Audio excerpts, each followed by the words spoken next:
just copy the link. Share. Oh my gosh. Oh, this is the chat. Oh, I just share this. Yeah, yeah. So no, no, no, not this one. You go to YouTube. YouTube. Yeah. So this is the. Can you refresh this page? Stream now. Yeah, I think stream stream. now.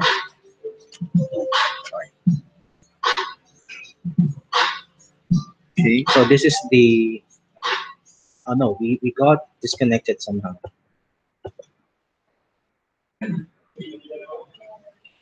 Broadcasting. Yeah, we are broadcasting. Ah, links. Links. Yeah. So this is the YouTube page. So this is what we share. Can you share it to Wendy first? We can take a look at the quality, maybe see what's happening, and then How do I send it? You can hit the hangout that you're in. You can go back. yeah, just send an email back. Okay. Not really. No, it's it's going to cancel your stream. I just write to your email. So you can cancel the stream because you can only record one. Oh yeah, yeah. I was just like, yeah, you can send it to my email. You sure?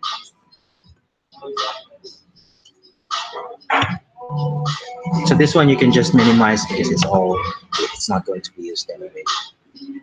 But don't close the window.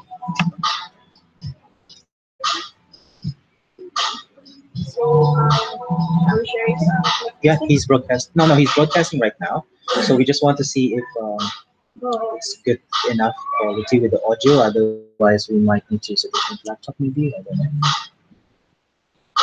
that's No, the sound. Can you hear me?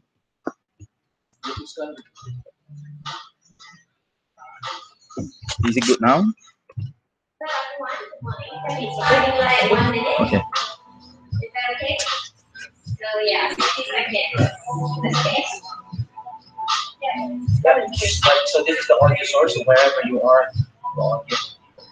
Okay. You can put the laptop near the top, near the front so that you can hear her as well. Okay. And Okay. it's all good. Thank you so much. Yes. Alright, it's a good start. Yeah, yeah. Thank you.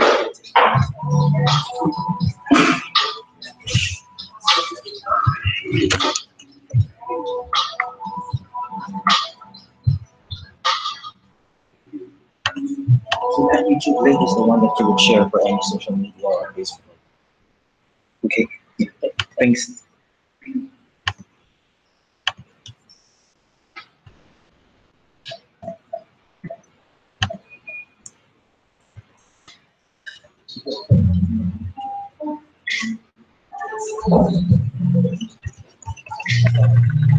Sing. Oh, speak too loud for me. Yes. Testing, testing. Maybe two lines now. Testing, testing. Test. I think this is good. Okay. Thank you very much. Okay, I think 60 seconds are up. Can I have your attention, everyone? Good morning. How's your Saturday? Sorry? Oh, let's hear from this side first. How's your Saturday? Starving. Okay. What about this middle side? How are you guys doing? Okay, good. Not starving like this side. Okay. What about that side? Good. You okay? You guys have found your spot. Let me just do a quick 4, 2. I suck at counting in English. But it would, right? Um, okay, I just suck at math in general. So glad. Okay, so we have 12 people today. That's awesome. Give yourself a round of applause for coming on a Saturday morning and starving. Don't worry, get used to it. Anyway, my name is Mariam.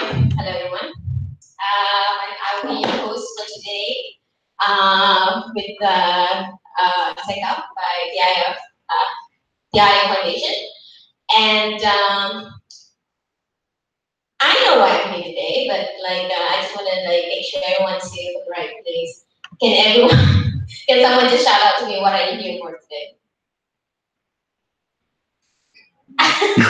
Welcome. I assume you're welcome. Yeah, yeah. Yeah. Okay. Yeah. Okay. Okay. Let's do. Okay. So first of all, I need to introduce to you the partners that we have organizing this today for everyone. First of all, it's the Tech Up, which is an initiative spearheaded by the IO Foundation TechLab, which is aimed at kind of connecting and bridging the tech scene, like tech people, nerds, maybe, to NGOs or nonprofits or charities, the people who might not have your capability and your expertise back. All right, and I mean, but most importantly, actually, Tech Up is a place where we hope to nurture a society that would be conducive for digital rights. I think you'll be hearing a lot of this word throughout the day and even throughout Tech Up events and Tech Up capacity building sessions. This is part of it. Right? This is part of a capacity building session with Tech Up, and digital rights, human rights. What's the difference? Why does it impact you? How do you relate to this emotionally, intellectually, on a day-to-day basis and things like that? So if you have any questions about this, maybe we can talk about it all the time. But let's just do a quick time check. Now is my laptop says it's 9:45, but my phone says it's 9:40. So there's a bit of discrepancy there. Maybe some of you tech people can help me with that. The 3-minute difference makes a huge difference in my life, okay? So maybe just from left to right, just shout out your name and where you're from. I'll just start. My name is Mariam, I'm from Chala. I'm Malcolm. So I stay in Kota Damansara. Right. My name is Grace. I'm from Setiawa. Elvin, Setiawa. Oh, sorry, excuse me, John. Can you tell the company? Okay, thanks. Sorry, yeah. Sorry. Wendy from Puchong. Wendy. Okay. I'm Tristan from Miami. I'm Lulu from Chala. Jordan from the Hope. I'm Lo from Gap. Yeah. I'm Sophie from Gap. Yeah. Matthew from Gap. Raymond from Gate. I'm Hao from Kudu. I'm Isaac from J. Okay. So none outside the Klang Valley. Johor, Penang, Sabah, Sarawak. Okay. No, it's okay. Good crowd. The next partner we have is Ria KL. Hello. First time. Yeah. And I'm gonna let Malcolm introduce Ria KL and introduce himself later on. And then we have Colas, our sponsor venue for today. So we have Marcus. Real quick.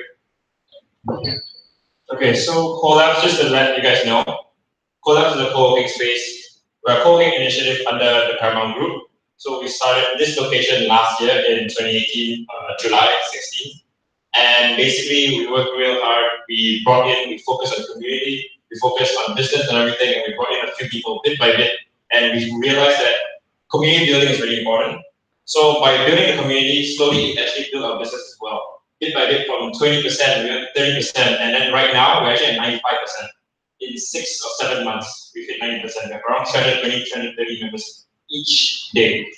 And just to let you know, we have nap pods, game rooms, shower rooms, nursing room for young moms. We have a photography studio, we have 4 meeting rooms, we have an event hall. We have a ton of space. If you want a tour here, just let me know. I'll show you around. Thank you. So much, Marcus. Okay, so before we start with Malcolm, that's Marcus, that's Malcolm. All right, so before we start with, before we start with Malcolm, we have a short icebreaker, okay? But before that, I would just want to let you know that at the reason why we organize, we are organizing things like this because we want to bridge that gap, that current gap we have between human rights and digital rights. And in order to illustrate that in the next 5 minutes, let's start with a very, very simple exercise. Okay, now everybody stand up. Just like name everything, okay? And then like group yourself into 2 groups. On my left, you're not on social media. On my right, you're on social media. So 2 seconds, move.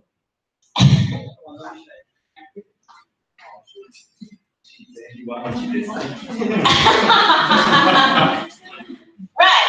Okay. So nobody is not on social media. I think this is a no, a little bit of a no-brainer. But that is the reason why we do this is we need to ask ourselves why, right? So can you like maybe in the next like 30 seconds, maybe look to someone next to you and ask why are you on social media,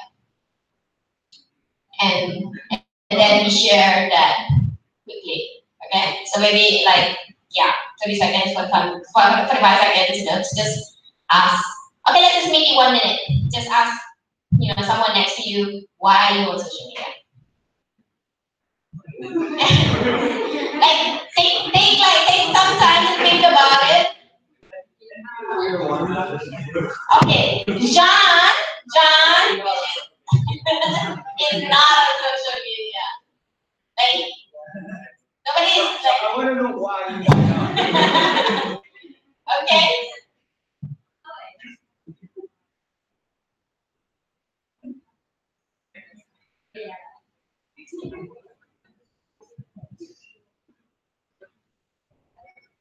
I will come up with my own reasons. Are you guys coming up with yours?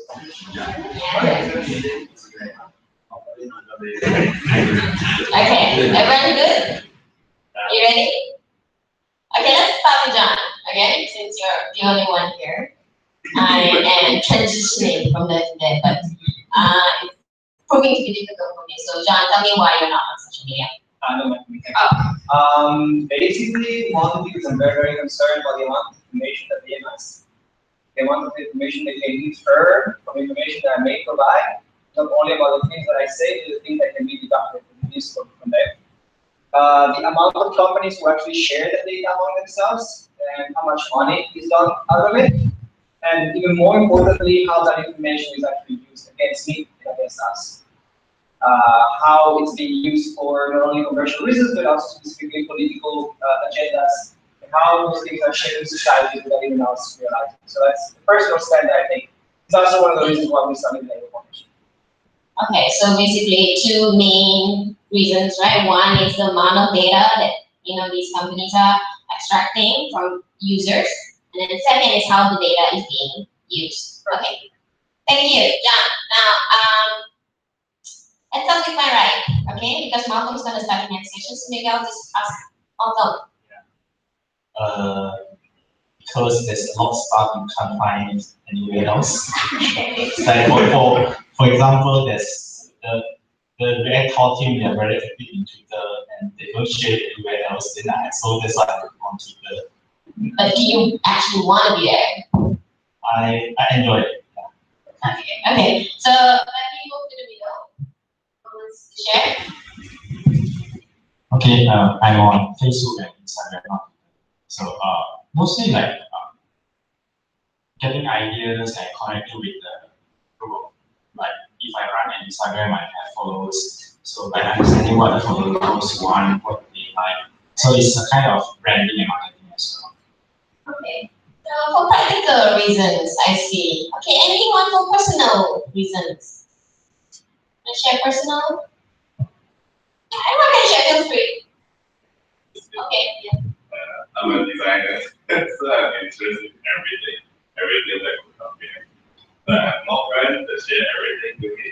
I use it in my daily life. Okay, so out of these 3 reasons, who else share the same reasons as Malcolm and sorry, what's your name? How and Elvin. Sorry. So do you guys share the same reasons? Like, Yeah, pretty much. So any reasons that is not stated yet? Like, other than, you know, stalking your crush, trying to find a date. No? Okay. Spying? Oh, espionage. Oh, wow. We thought that real fun. What about, like, you know, marketing? I use it in marketing, but are you not concerned? Since you are obviously also getting data, obviously other people are also getting data. Like, maybe we could, you know, keep that in mind as we go along through this day. Like, how do you really feel about all our information being out there? Okay, so that's the end of the icebreaker. So you can go back to your seat. It is supposed to be a very short one, which is kind of like just, you know, start the conversation and you know, just you know, things to keep in mind, basically, you know, because this affects our everyday day. So without further delay, we're gonna go into Malcolm and Raquel. Give a warm welcome. Nice. Okay, so. Oh, you don't know.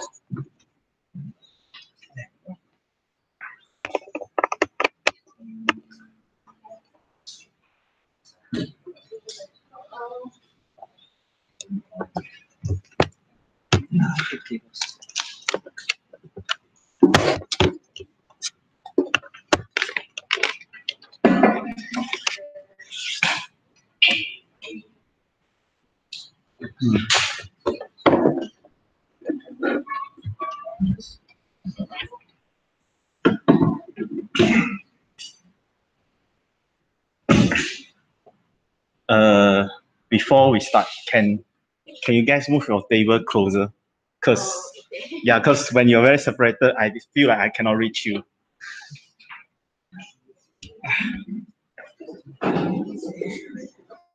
Anyone that wants to be up here, the kilos to sit on the floor, make yourself comfortable, okay?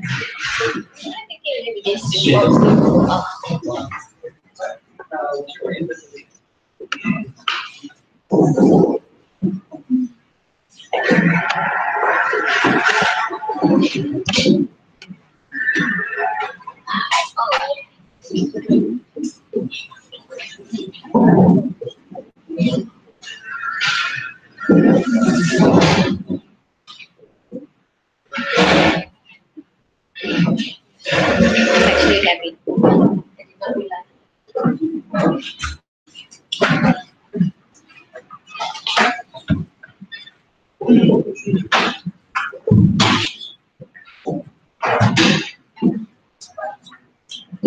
Okay, so everyone have their laptop on, right? Okay, cool. So actually I have shared this before. Everyone have installed the software, Node.js, NPM, Git, and VS Code. Okay, cool.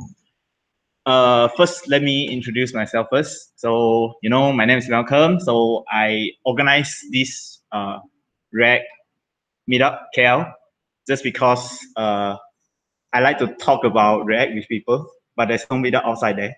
So I just organized one myself. Yeah. And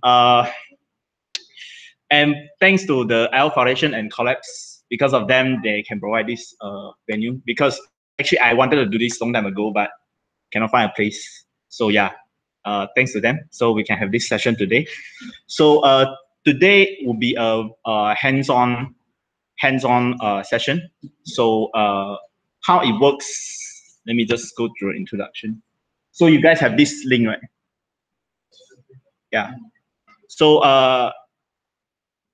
so today's session will be mostly on React and the toolings around React. So for example, NPM, Webpack, Node.js, all those kind of stuff. So usually how it works is I will show you the way without all those tooling, and then I will introduce the tools so that you know what is the value of the toolings. So this is how it works. So it's very important for you to do the coding exercise. You may feel like, okay, everything is here, you don't need to do it, you can go back and copy and paste, right? But for me, personally, I feel like hand coding, it makes you understand the things more, because after you code, you have the muscle memory. And yeah, and if you just going to copy and paste, right, there's no point that you come to this session today, because actually what I do today is you can find somewhere else in the internet. Yeah, so just take this as an opportunity for you to focus on this and do some coding. Yeah, and so today we'll go through the example that will build something very simple, which is like this. And you just click a button, then it will loading, because I have a backend service that will sleep every 5 minutes. So it's a list of movies. So it's a very simple list, but for me, you can find a lot of example on the internet. So this example is very simple. But for me, the main purpose of this workshop actually is I introduce to you all the toolings around React and why they exist. And you can find out all the details later on. Like how actually React really render this list. So that's what we're going to talk about today. So you can find you go to this repo, is in GitHub. So all the exercise, right, I have link like this. There's a emoji there.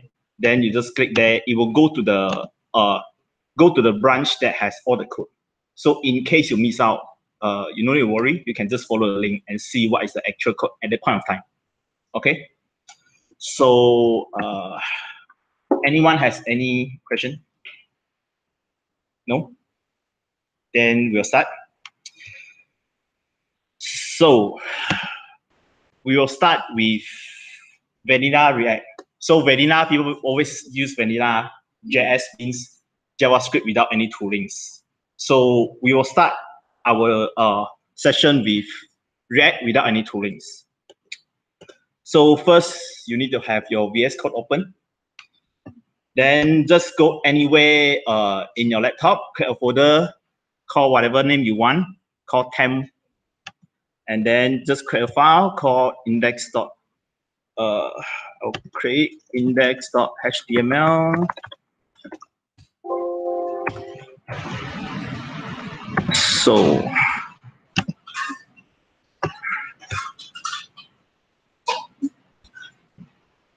if you want to focus on me talking, then you can wait later, because yeah, I will give you some time to do it later.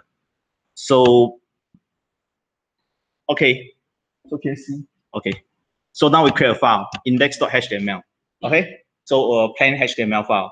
If you don't know what is HTML, then you are in the wrong session today. So we'll create a HTML file.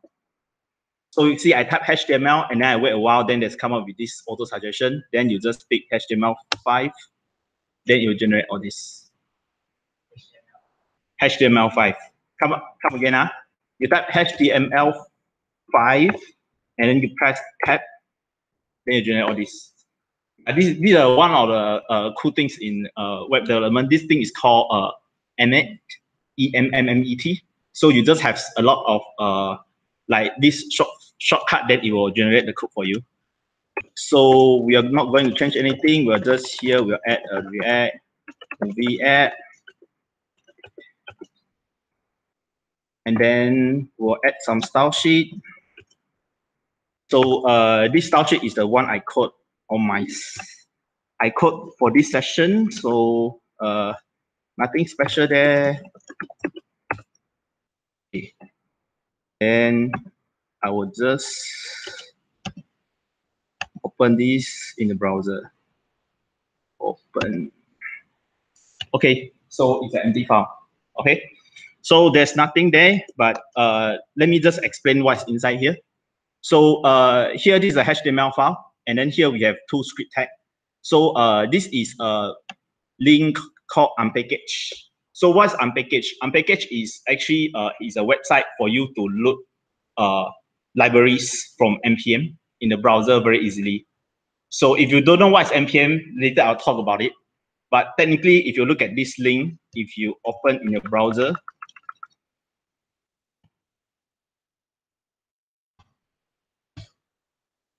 yeah, actually it looks the React.js code. Okay, so here we have two packages, React and React DOM. So React is actually the library for you to create React component, and then React DOM is the library that will do the rendering of your component into the browser. So in React, you must be heard about React Native. So React Native is they will render your component inside the phone in a native app. That's why they call React Native. Then they also have called React 360, which is you render into a VR environment. So so for us, because we are doing browser, so we will use React DOM. So then we have a script tag. So now here now it's just an empty page. So we will create something. So I will create React movie app. So I'll create div. And here, what I'm going to do is I'll create a component. Let me call it app. Function app return. I will just copy paste.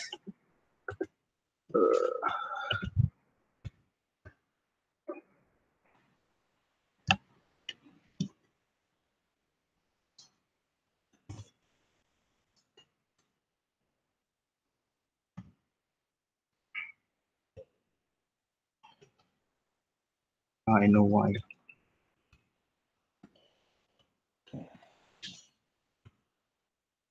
Yeah. So this is, yeah, it's fine, it's fine. So this is our first React app. So it's very simple, very stupid. It's just a div, okay? But actually, what I want to talk about is actually what is inside here. So this app, right, is a React component. So a React component in Angular or in Vue component, maybe something like you have a template, then you have a class, whatever. There's many stuff in a component. In React, a component is just something that will return you a markup. Okay, it will return you some virtual HTML. So here, our app, it will return a div. Inside the div, then there's a h1. Inside the h1, then there is a text called React movie app. So we can just inspect here. So you can see here, this is our root, right? So this is what is original in here. Okay. And then here we will create an app component.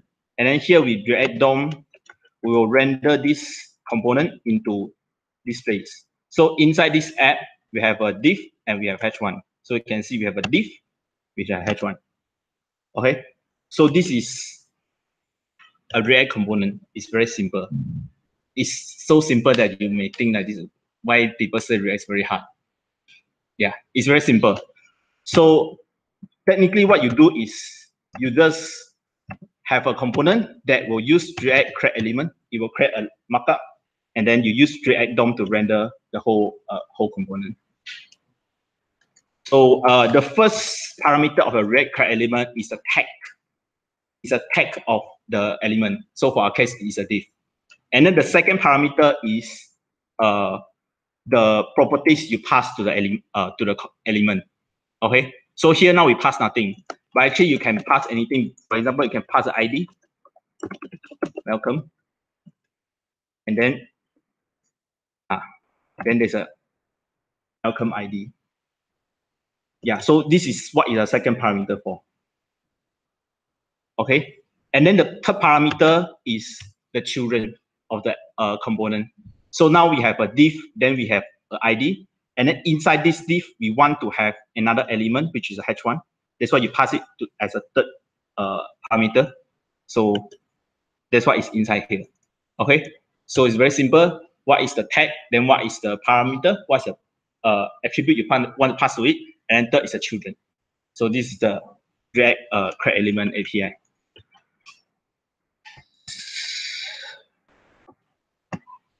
So so now you can proceed to create your first React element. You can put any text you want.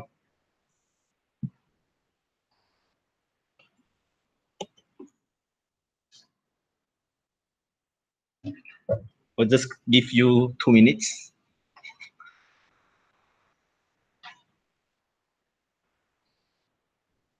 Okay.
Okay, I will continue.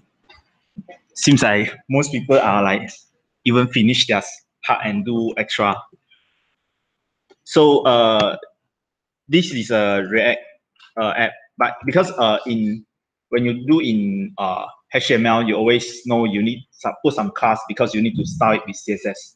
So now I will style this React movie app. So I will add some class to it. So I'll add class. I will call it what is it called? Title bar. Title bar. And I refresh. Okay, now it looks better. But actually, now React is telling me an error. Okay, invalid DOM property class during class name. So if you come from HTML, you know class is what you add, how you add class to a HTML attribute. But in React, because React, what you're writing here actually is JavaScript, right? And class actually is a special keywords in JavaScript. Yeah, so that's why React, it doesn't, yeah, for it, class is an invalid properties. You need to use class name, okay? Yeah, let me fix the error, okay? Class name. So now this is just element, and this is the final result of what we want, right? So in React, it's all about creating component. So a component actually is a reusable UI element. So here actually you see at the top here we have one component. This button actually is a component, and at the bottom here each of these is a component itself too. Okay, so now we are going to create this component, this cut component. Okay, we'll call it movie. So actually you can see is a what it will be like. It will just a div, then it have a head, it has a this title, then it has a this release date. Okay, so I'll just create a movie component.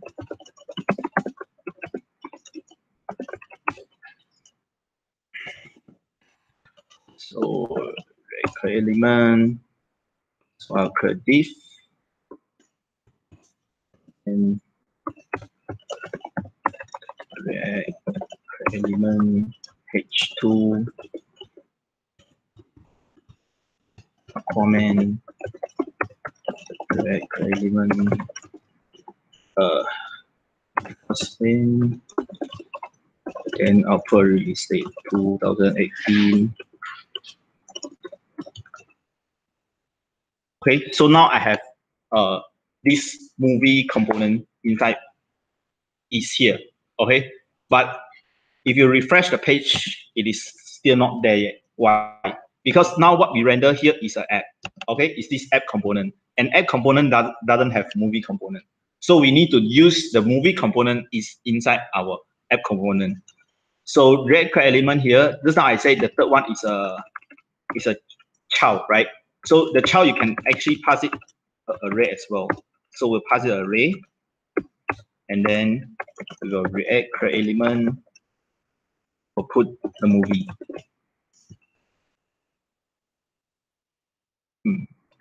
It's not working.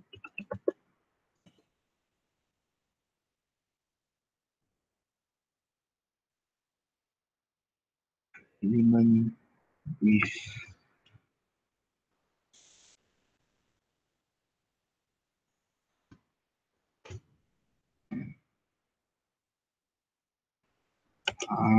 I know why. Okay.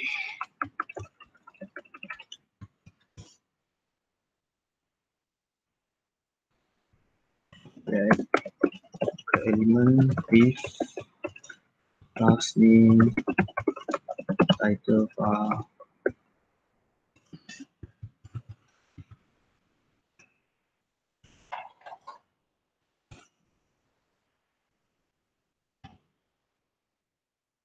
Okay, so now we have the Aquaman component here. Okay, so now this still seems very stupid, right? Because we just render some HTML div. But the good thing about this movie app here is this movie component here is now you can have multiple movie app easily. What you need to do actually is you just need to render multiple times. Right, you put multiple movie inside. Okay. Syntax error.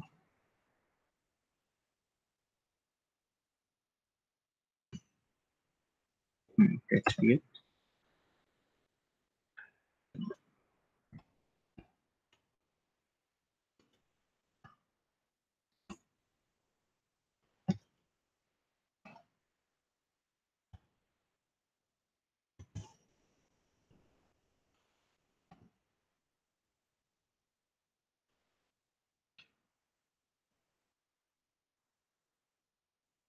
Oh, I know why.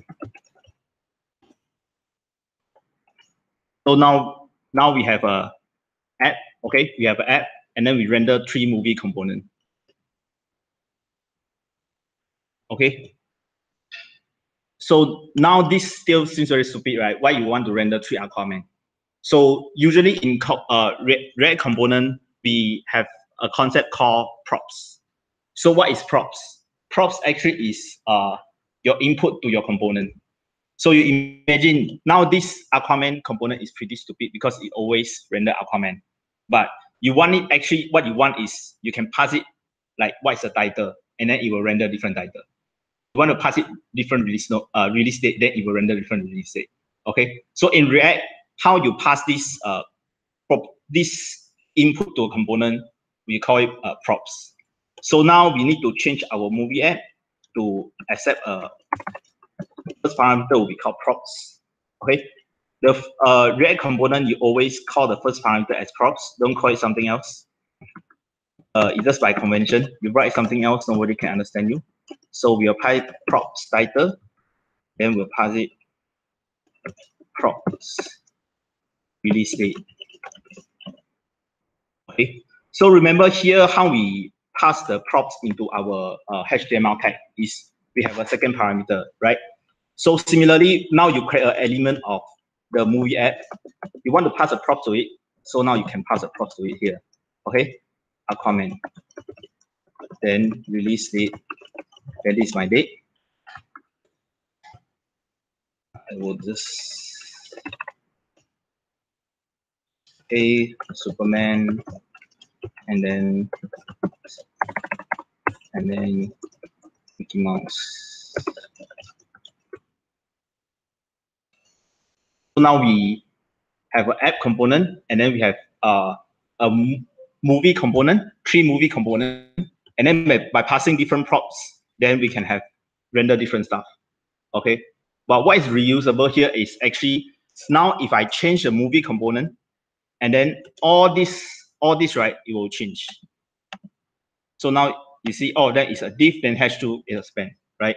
So now let's say I want to make it looks better, which I will cheat and just copy paste here. Name. So now I will change here. I'll pass it a class name, and then this one will be h1. This one will be h2.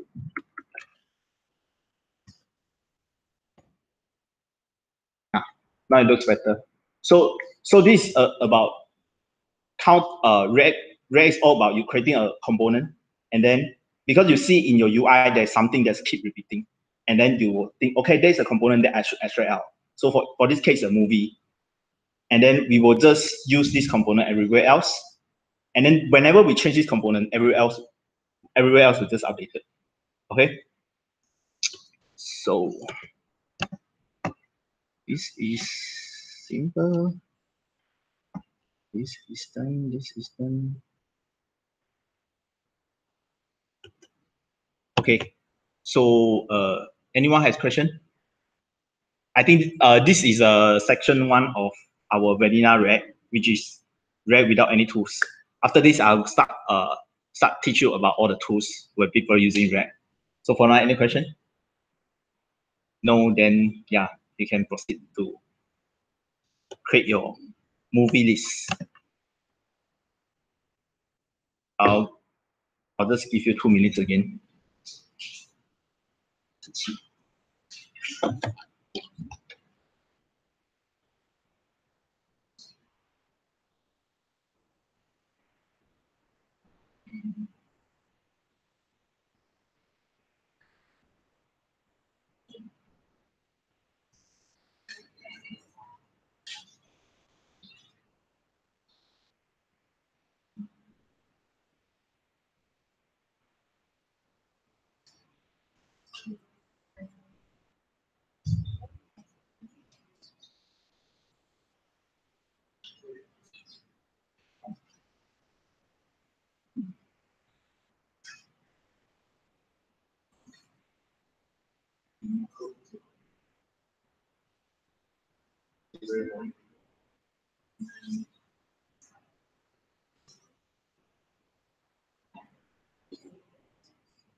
You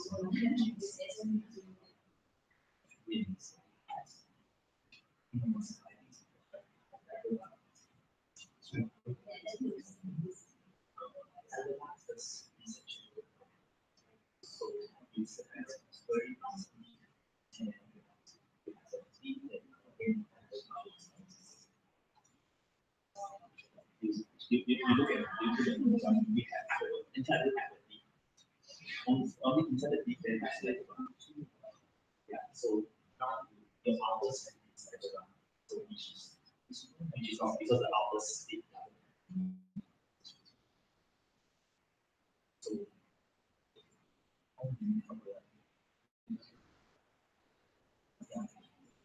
right. So let's say you doesn't want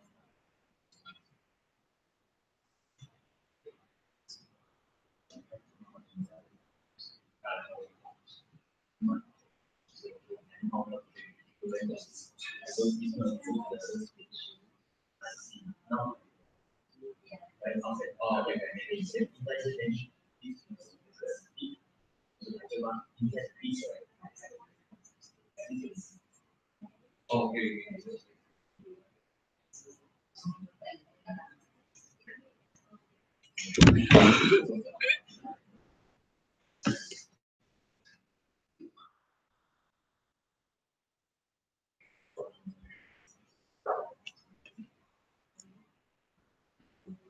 Anyone has any issue? Does your app looks weird?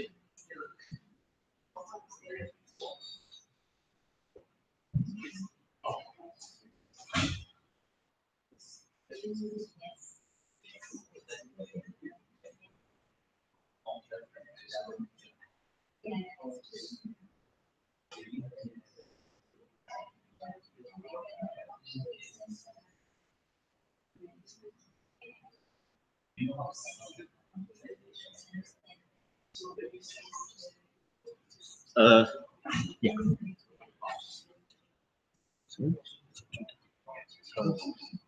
Welcome to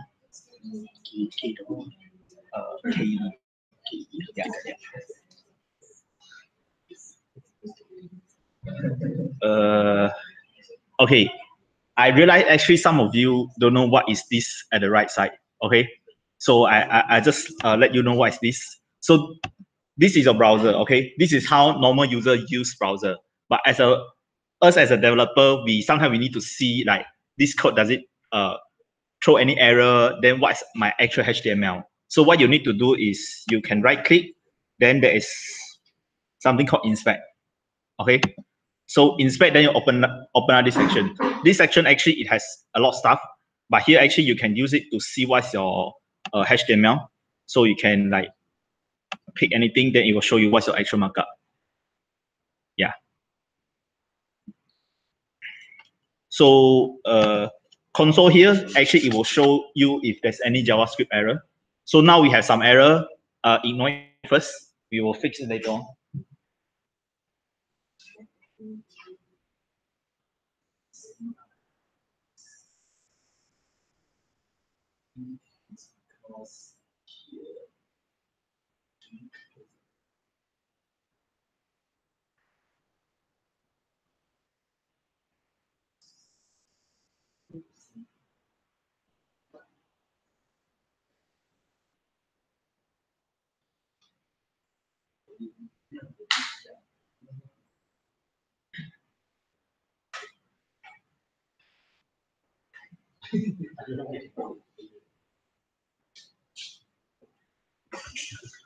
Okay. In case you really start right, you can just copy paste this whole code. Okay, you can copy paste the code here and paste in the script tag. Then it should works. Okay. Yeah. There's a last result. Now we'll go to a next section. React toolings. So this section may be a bit boring for those of you if you are doing development in Angular or Vue or any other stuff. If that's so, please bear with me. So yeah. So first we'll go Node.js. Okay, Node.js.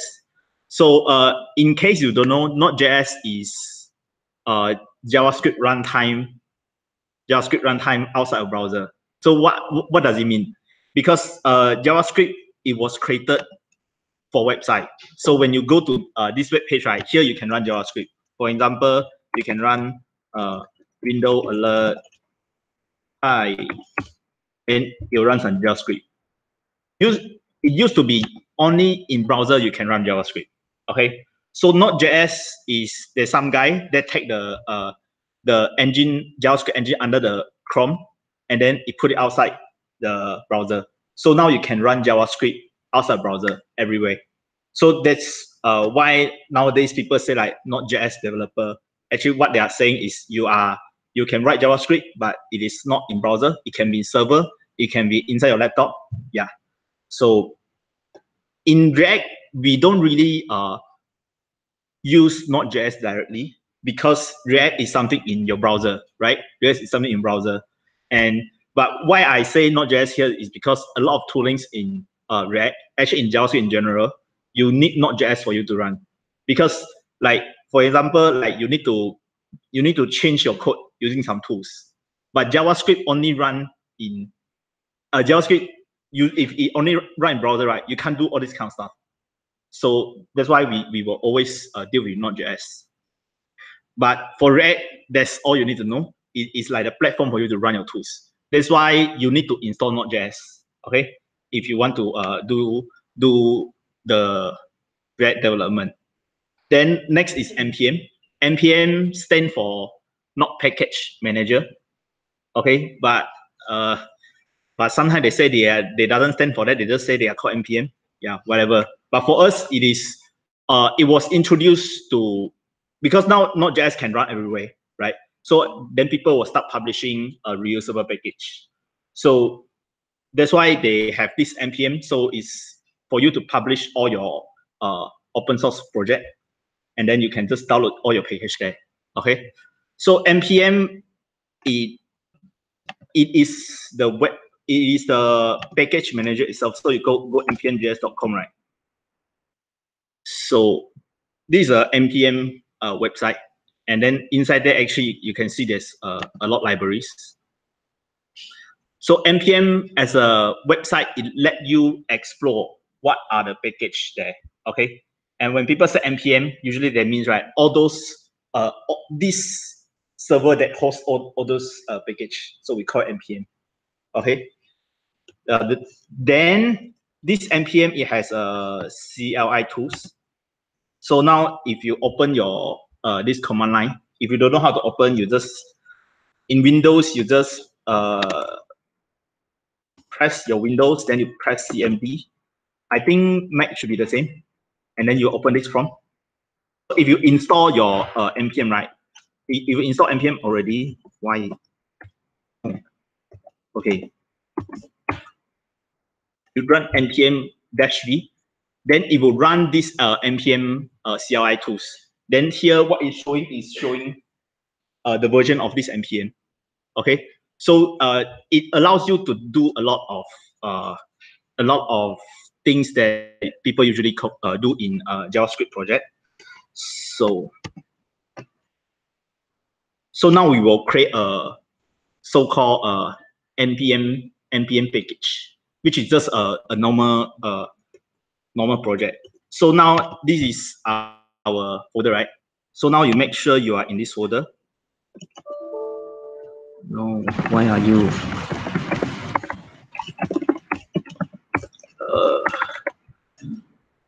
I will go.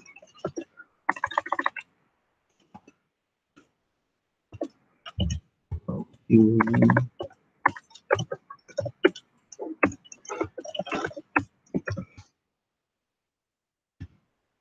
So I'm in this folder.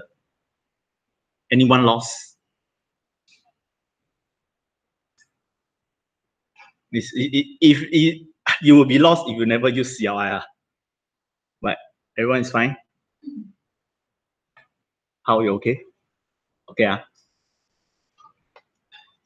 Okay, so now we are in this folder. Currently, this folder only have one file, index.html. So we are going to start our big project here. So what you need to do, you just npm init. Okay, means initiate your project. So then it will show you something. Then it will ask you some name, like what's your package name. So I will just call it React Movie App. You can call it whatever you want. If you don't know how to answer, you just press enter when you're lazy. Then yes.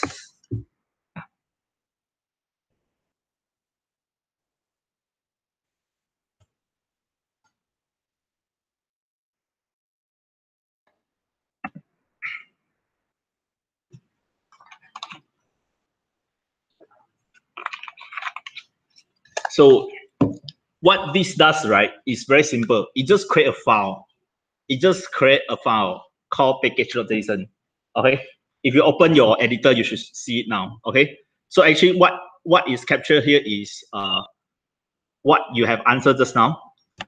So you can just actually suddenly change your mind, right? You don't want React Movie App, you want to call it Angular Movie App. Yeah, just to confuse people. Yeah, you can do so. It still works. Okay. So this is how very simple. And then other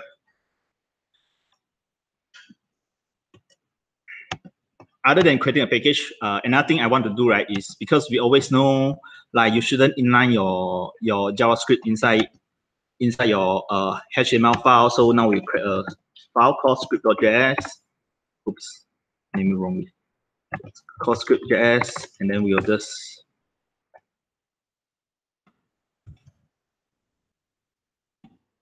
move our file there for all this.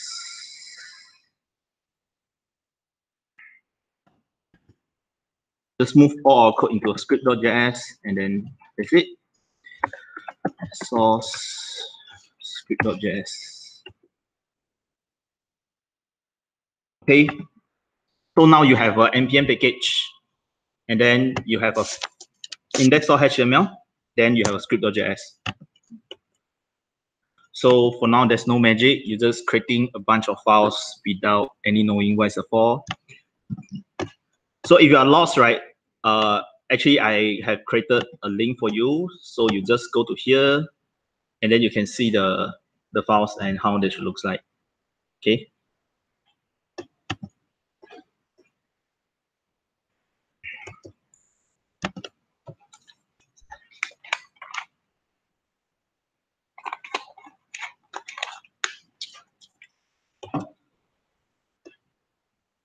Okay, I think to make it faster, I think I will stop later. Later I will give you a time, then only start doing. Okay. So now we have created npm package. Okay, we have created an npm project here. But actually now there's nothing magic. We still in the same place as we before. We still have the same HTML file, same script.js. But now we're going to use some toolings that as an npm package, it allows us to do. Okay. So the first thing I'm going to introduce you is called Prettier. So Prettier is, I think, is the best thing I ever encounter when I'm doing JavaScript development. So what it does is actually it helps you format your code. So now if you look at my code, it's very ugly, right? It's very ugly. So we want to make it nicer. So you used to be like, I want to inline this, I want to inline this, I want to inline this, I want to inline this. Yeah, we used to be waste time on doing that. But Prettier actually allows us to do it automatically. So what you need to do in your folder, you just npm install, and then later I'll give you time if you cannot follow. Okay, so you will do npm install -d and then Prettier. So when you run this, then your command line actually it will start running something, blah blah blah, and you don't know what it's doing. It's fine, because now here we can see what it's doing. First, you can see your package.json. Here, it add this section. Previously, we don't have this one. Okay, so it say this project you have a development dependency of Prettier. Okay, and then this is your version.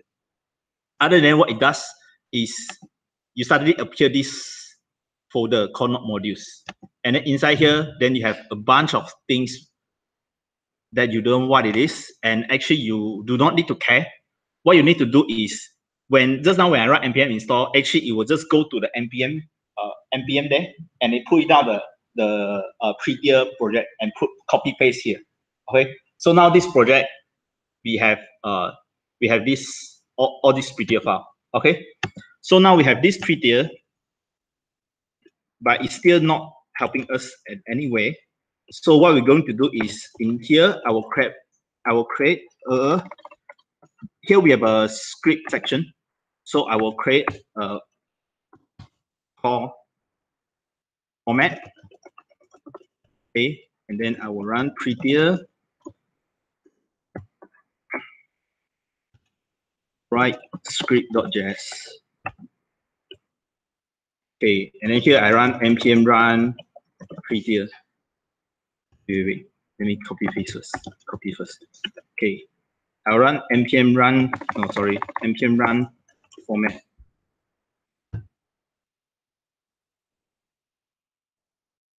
Can you see a difference?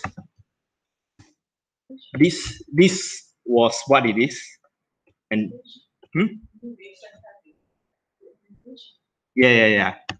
So this was the code, how the code looks like, and then now I run this. Okay, then it format automatically. I do not need to waste time on like doing indentation anymore. Okay, so you may think, hey, this is the what is this for, right? But actually, like, first, like, you do not need to waste time, and secondly, if now I do something in this VS Code, right, we have something called extension, and if you search, then you have this Prettier extension. Okay, then you can go to install it, and then after you install it, yeah, Prettier RC. Because Prettier by default, right, you see all the string, it will have double quote. Previously, some people, they like to put single quote. Some people like to put double quote. Okay, but if you run Prettier, everything is double quote. But I hate double quote. I love single quote. So you can create a file called prettier.rc, and then you can customize it, single quote, and then now you run. Everything is single quote. Yeah, and then also with the extension install, now in this VS Code, right? Let's say I make very ugly now. Then when I control save, then it will just format it. Yeah, because of the extension. So these are first tools that you will always want to use. Actually, Prettier, I think all projects should use, regardless you're using Vue or Angular. Because other than make your code looks nicer, right? A lot of times, like there's a joke in programmer, they always say, right? You spend 2 days, only realize you miss out a semicolon, right? So one of the things good about Prettier is, let's say I forget something, right? I forget something. And then when you click save, right, you will realize, hey, my Prettier doesn't format my code. And the reason the Prettier doesn't able to format your code is your code has some wrong syntax. That's why it's not able. So for me, Prettier actually it do two things. It help me to format my code. Secondly, it also always make sure my code is syntax is correct. Yeah, because whenever I do my coding, suddenly it looks ugly. I know, okay, I just did something stupid. Yeah. So so let me recap what I did. So first I run npm install -d, which is dev dependency. I install my Prettier. And then second, what I do is I create this script inside my package.json and I call it format. Okay. You can actually create anything you want here. You want to call it Malcolm also, is fine. Okay. If your team member like it. And then here what you put is what is the code what is the command you want to run. And then when you do npm run, you just put this and then it will run this code. So now I change to Malcolm, right? What I need in my command line, I need to run npm run Malcolm. And then it will take this, and then it will run this. Yeah. So if you have extension, actually, if you have extension, right, most of the time you do not need the prettier script here. Yeah, but some people may not. Like you always have that one team member that don't want to follow standard. So you have a script type there, then yeah, you just make sure it's always run. So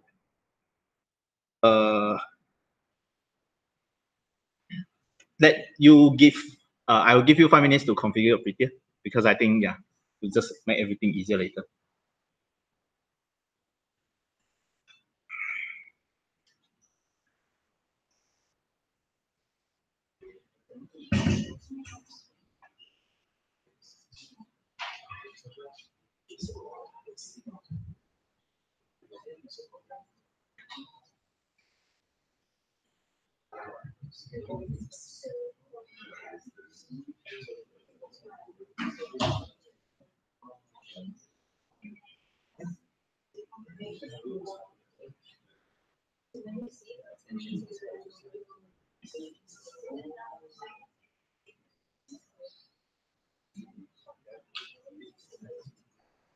Okay.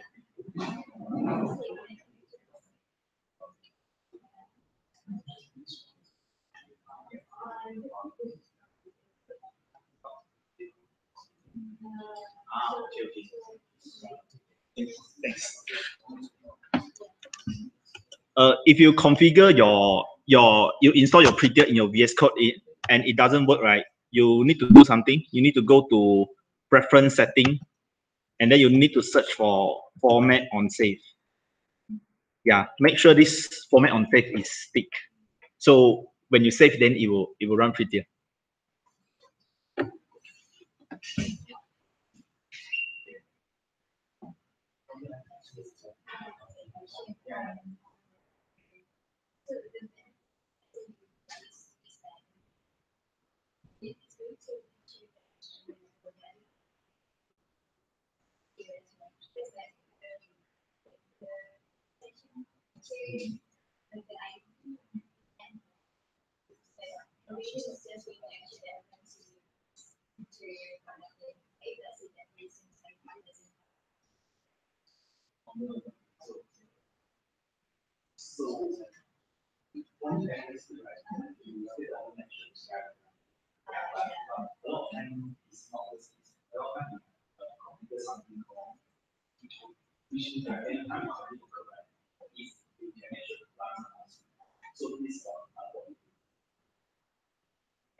maybe positioning and actually yes.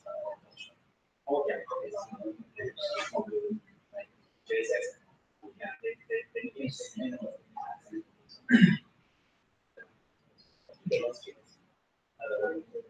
I heard about it a few years ago. Now I don't know if you want to.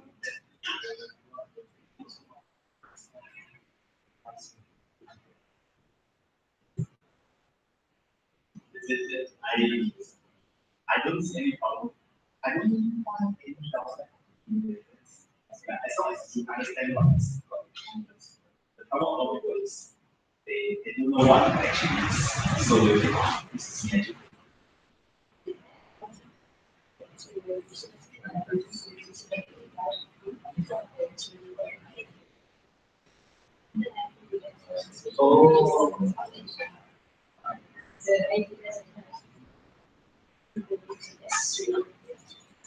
Oh. Oh, so far.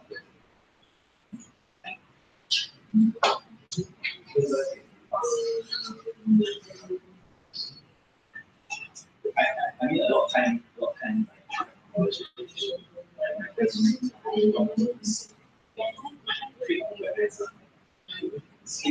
Chance.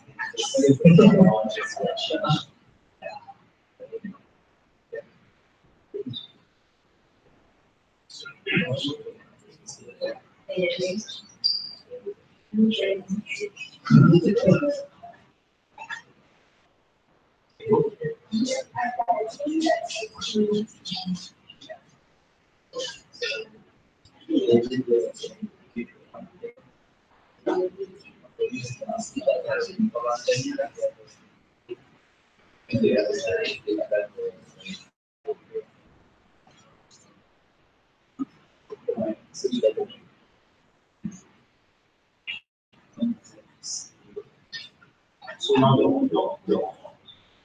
grocery copy paste the street here as a list of products.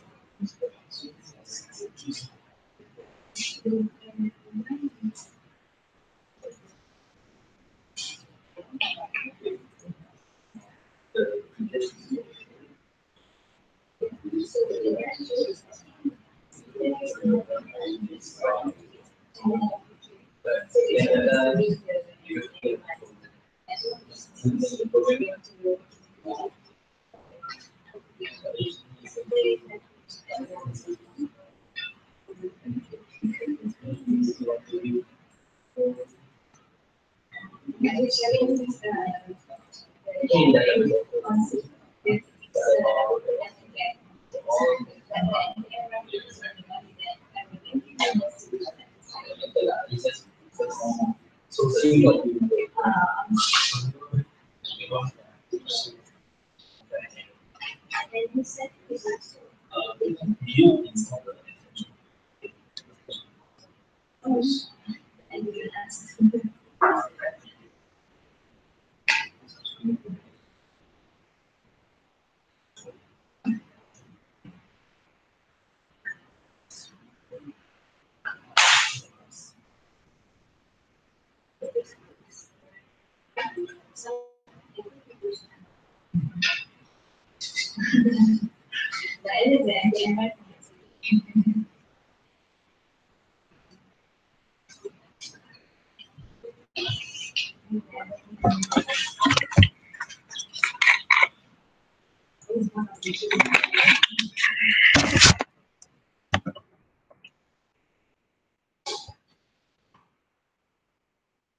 26 means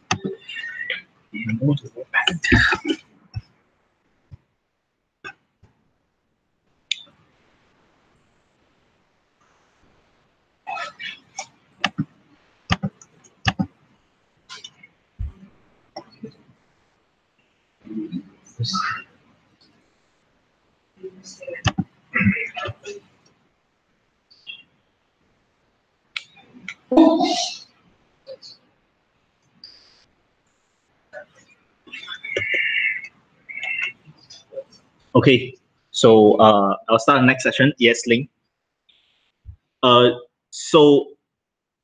What's ESLink? So JavaScript, a lot of people always complain JavaScript is a very bad language. Yeah. And then, yeah, very ugly language. I personally cannot understand because I started my development as a JavaScript developer. But they always say JavaScript has some weird stuff that you should always avoid. Okay. So so that time there's a guy, he written a book called JavaScript, The Good Parts. So he emphasized like this is the parts of JavaScript that you should only use. The weird stuff you shouldn't never ever use because it has a lot of weird behavior. For example, eval, eval. Eval is a JavaScript keywords that you can pass it any string, and then in the string you can write some code, some JavaScript code, then it will just run. Yeah, so that is one of the bad thing it say you shouldn't use. Another one is with keywords that you should also avoid. So then people start saying like, okay, maybe we need to have some tools to check your code. Like, don't do this kind of stupid stuff. And ESLink is one of the most popular tools that introduced to do this. Okay, so it's called linting utility. Linting means checking your codes, checking your code to make sure it follows some standards. Okay, so to do ESLink actually is just like prettier. So you just need to install it from npm. So I will just install this.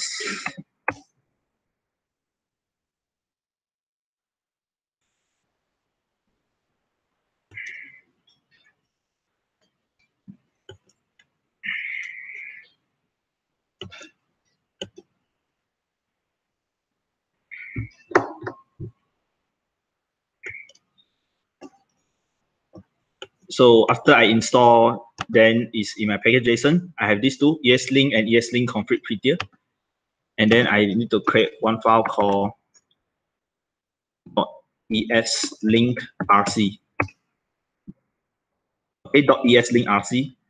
And then I will just add some config file inside there. Let me just do this first. So this is a ESLink config file, which is actually you tell the ESLink what kind of code that you're writing.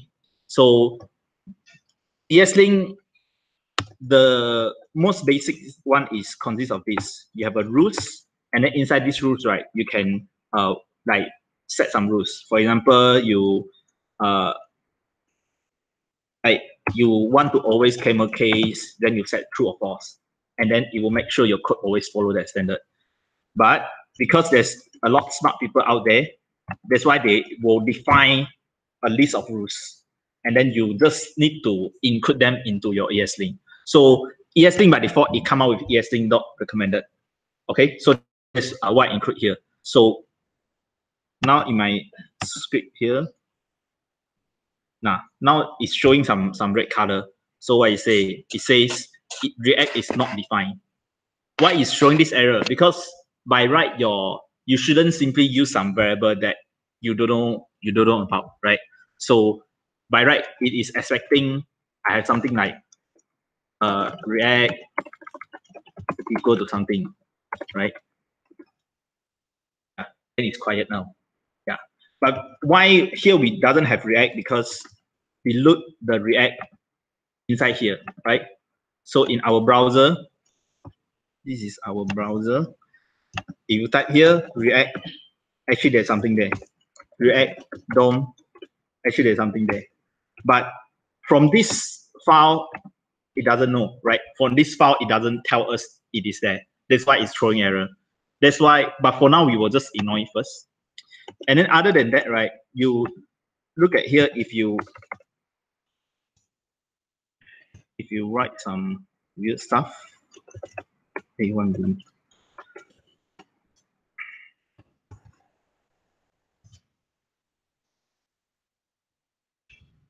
So other than that, right, if you see like your code looks ugly, so ESLink it may also throw you error because, for example, people say you should always like align your code, all those stuff. But remember, all those alignment, do we still need to fix it? No, right? Because Prettier helped us to do that already. That's why inside ESLink RC, if you are using Prettier, usually people will include these two rules as well,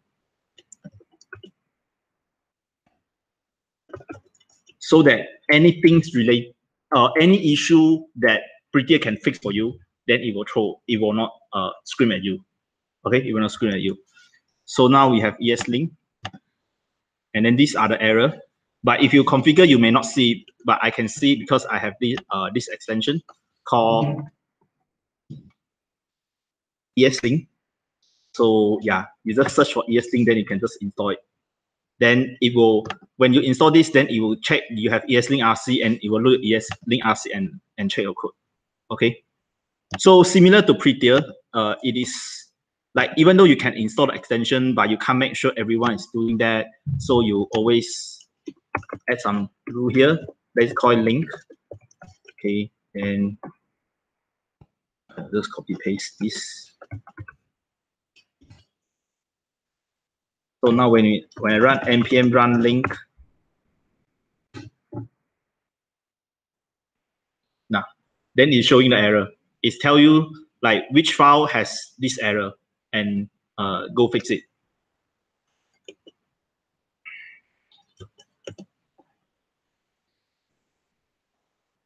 Yeah. So this ESLink. So later as we goes, I will introduce more change to ESLink. But for now, let's do the basic first. This one, just install ESLink and then create this file and install the extension. And then we'll proceed with the most confusing part, which is Webpack. Yeah. But for now, yeah, just configure ESLink. Your goal is to have this red stuff in your code.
Okay, so seems like everyone is good now. So we will go to the second part.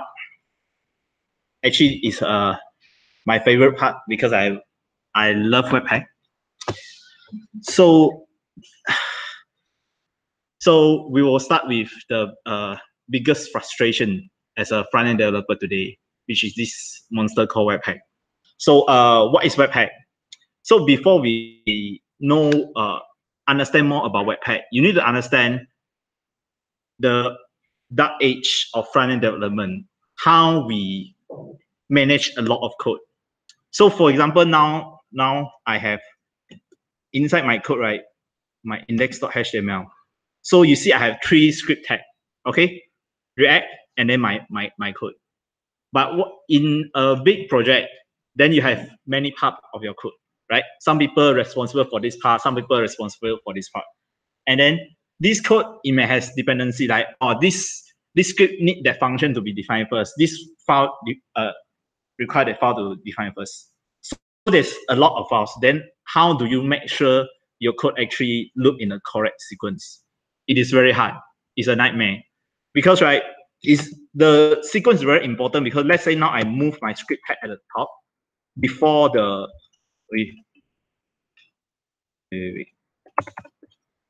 before the React is included and I refresh my page, actually I get the error. React DOM is not rendered. Yeah, because why? Because React DOM only included into my browser after the React DOM script tag is loaded. That's why if I put in the wrong sequence, then my app just break. Okay, so we have this problem, like there's so many, there may be many script tag that I want to manage. So what is the solution? The easiest solution that you can think of is, oh, since everything you need to dependency, let's include everything in a single file, right? So let's say React, this depends on React, right? Then I'll just go to the React script tag, copy paste the whole thing inside my script.js. I just make sure it's at the top. Then it will just works. But you can imagine, like, then you have another file that require React also, right? And then yeah, it just go crazy, like how to manage all those dependency. That's why the time there's a lot of tools include people start introducing, like for example, like Browserify, Raquel.js, and then at the end, the winner is Webpack. Yeah, thankfully we do not have that war anymore. So we just have Webpack. So what Webpack does, right, is it will analyze your code, and then it will tell like this file depends on that file, and then this file depends on that file, and then it will just put everything inside a single file, and it make sure it is loaded in the correct sequence. This is in the beginning its primary goal, but after that, Webpack actually, because you see now Webpack, it knows your file depends on what file depends on what file, and people start extending it. You can make because since Webpack have all the access to all your files, then people start putting more stuff into Webpack. Like you can do transformation, like you can even load CSS file inside your Webpack. Yeah, it means it include your CSS file inside your JavaScript. It may sound a bit crazy, but think of it, right? What it does, right, is Webpack actually, when it sees your CSS file, it will just take the whole CSS file and put it inside a string. And then when you run a Webpack, it will put the whole string inside a script tag, and then you just append to your HTML. Yeah, that's how Webpack does. But all in all, Webpack actually is today, regardless of using Angular or Vue or React, Webpack is the tools that you must master, you must learn, at least get familiar with. Okay, so now we will start bundling using Webpack for our project. So I will install Webpack.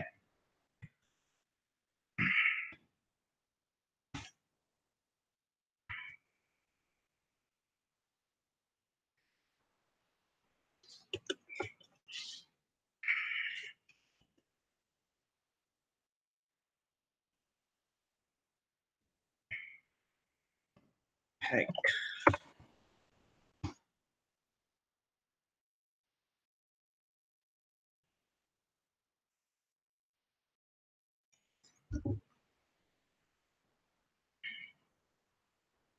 So usually people, when they use Webpack, they always install both Webpack and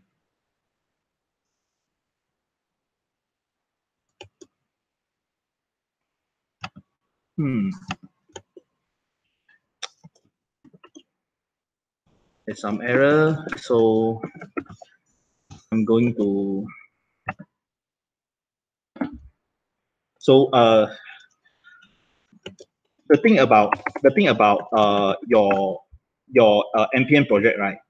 So just now I hit some error. So a lot of time when you hit some error when you do npm install, you always delete your node modules. So I delete my node modules. My node modules not there. So you may think, okay, oh shit, my prettier everything is gone. But the good thing is this package.json now it show you what its purpose. So now you have all depth dependency, and you depends on all this, right? So now even though my node module is gone, I just need to run npm install again. So when you run npm install, it will look at your package.json and see what is the dependency there, and then it will resolve everything for you. Yeah. So now everything works, and then I need to install my Webpack because just now I failed to install.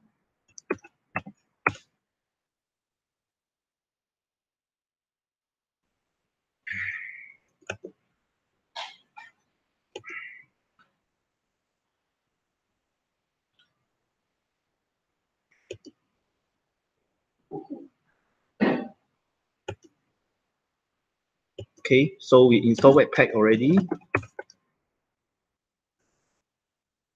And then you need to create a folder, okay, or source. You can call it anything you want, but by convention, it is source. And then you move your script file into there. So now, source script, and then I will just include my Webpack here. And then I will run npm run build. Okay, I create a build. I create a build script. So now I run npm run build. So it will run this Webpack mode development.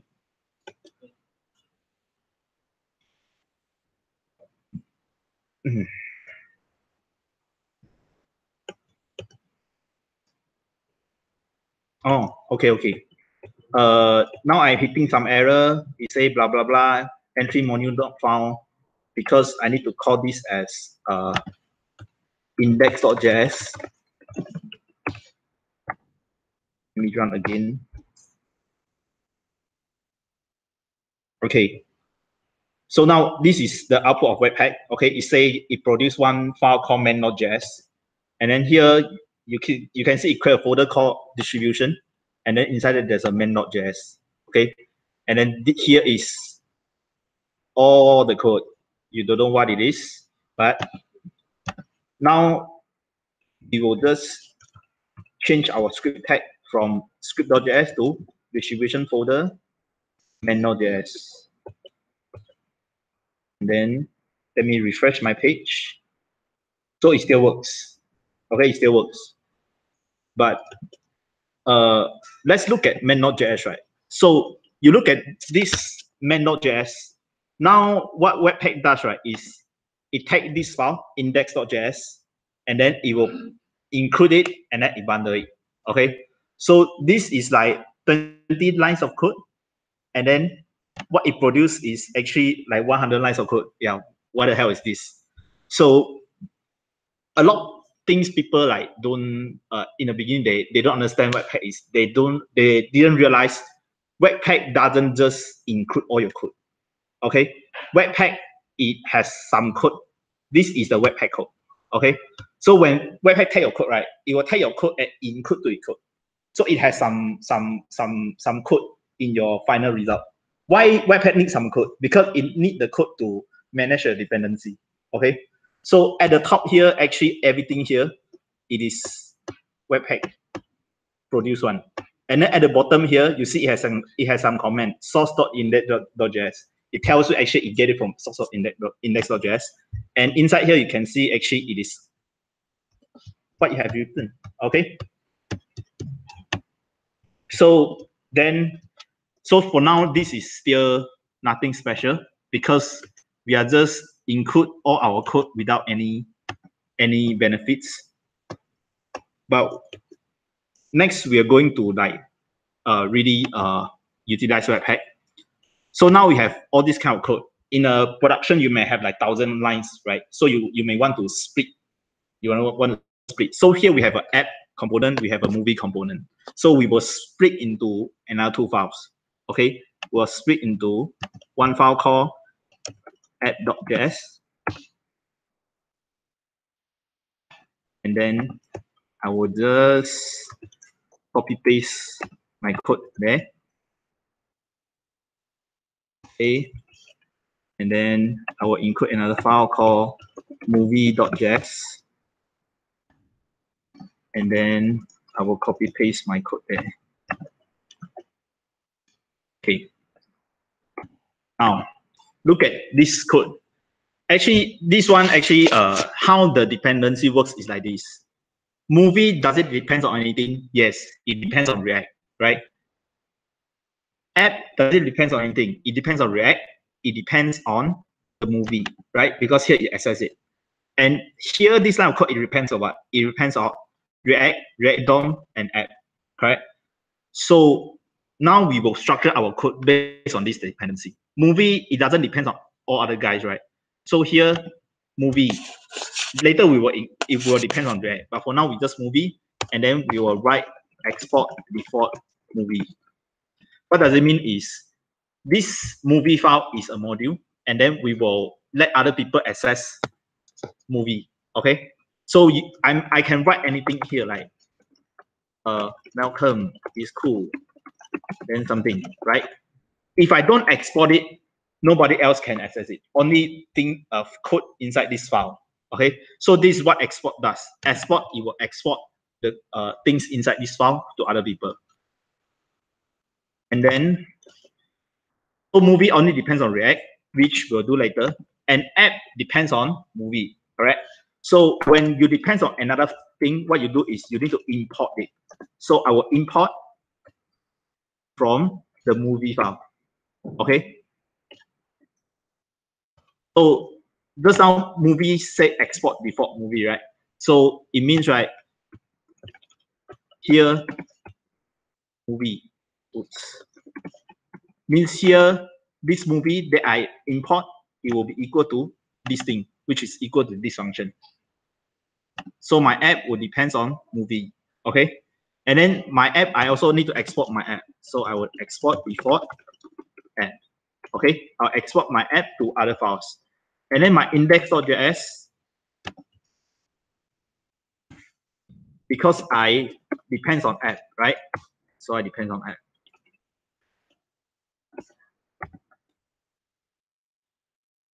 Okay. So now previously we was throwing a bunch of code in a single file, and now actually it's clearer now. When you look at this file, you know movie, it doesn't depend on anything for now, and app depends on movie, and then index.js, it depends on app. Okay. And so we will run our webpack again.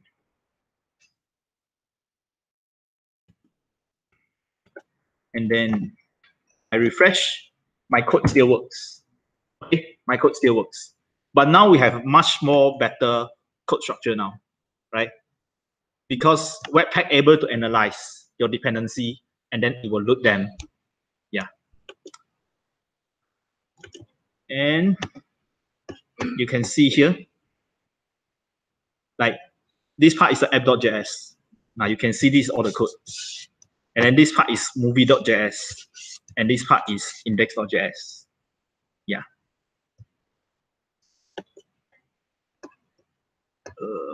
Okay, so okay, I think yeah, you guys configure your Webpack.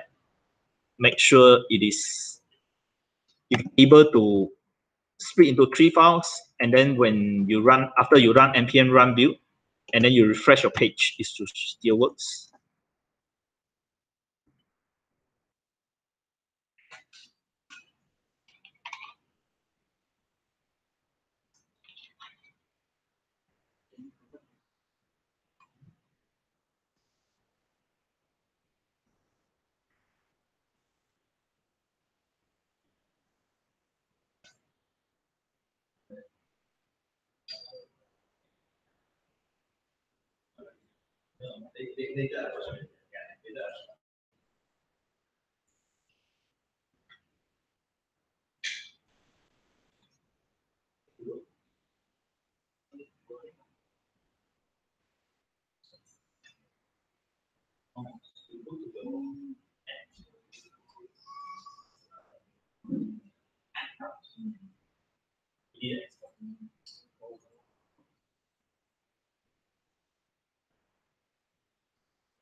Okay, yes.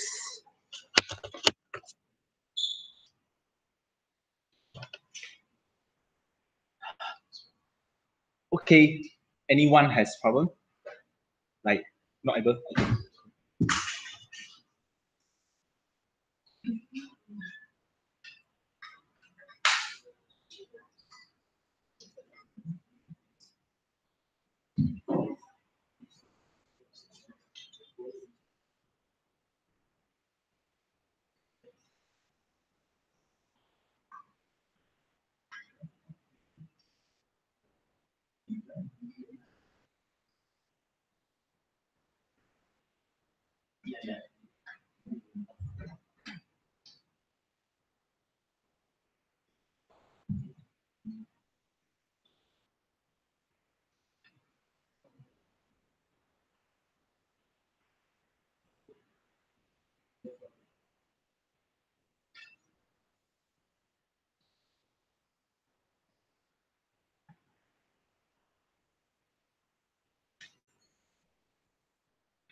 Okay.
Yeah.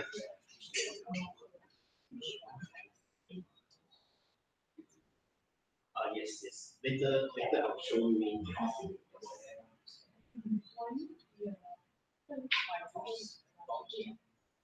Yes, Main.js. Main.js. Okay. So everyone able to run the Webpack and produce this same page again? Okay, cool. So we will continue. So now we have this red stuff, right? Very annoying. Actually, which is a good thing, because if it doesn't annoy you, right, then ESLint doesn't work anymore. Yeah. So actually, it's very annoying because React DOM and React now we are treated as a global, right? It's an external tag. So we should install it as our package. So we should run npm install React DOM. Okay. So we will install into our project. So just now all the things I installed is under dev dependencies. Okay, because when I npm install, I have dash capital D. And now I didn't have the dash capital D, then it is under dependencies. So what is the difference between these two is dependencies is the stuff that you really want the final code to include because your code needed to run. And dev dependency actually is the stuff that you run like in your machine, right? That shouldn't give your end user one. So this is the difference. Even though if you put it either way, it should still works. But it's just to show what's your intention. Okay, it's just to show what is intention. So now after we install React already, so here we can finally say I need React, so I import React from React, and I need React DOM, import React DOM from React DOM. Same here, I need React, then I import React. And same here, I need React, I import React. Yeah. So all the red stuff is just gone, and in our index.html, we do not need to include this two tag anymore because our Webpack should already include them. And now when I run build again,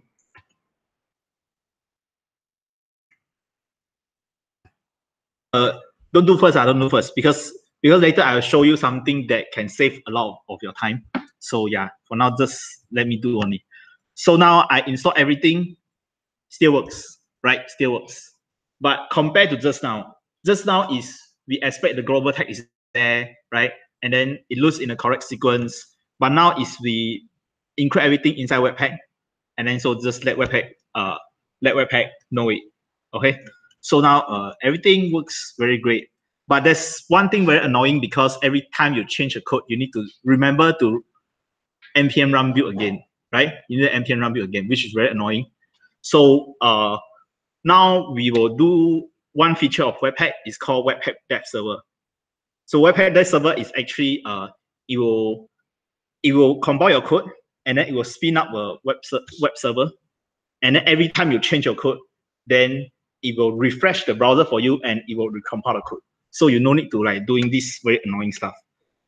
So we will install Webpack Dev Server, and then also now here we include manually, right? This folder main.js.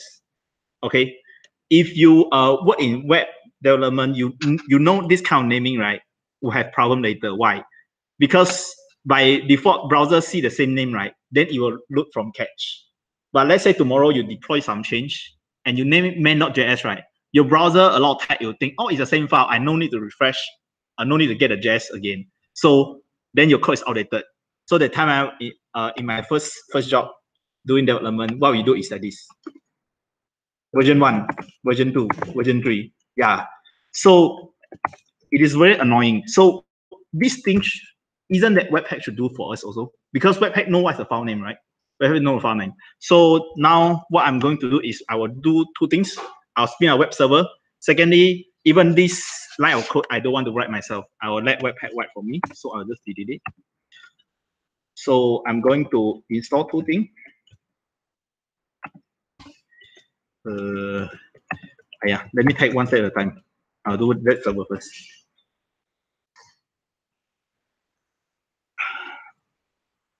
If you have nothing to do, you can install also. Install the npm install. Again.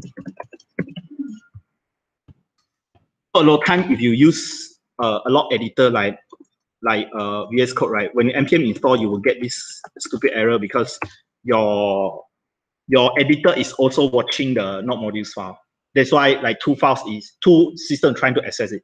So a lot of time you need to close your editor and then you remove the directory and then you run npm install again.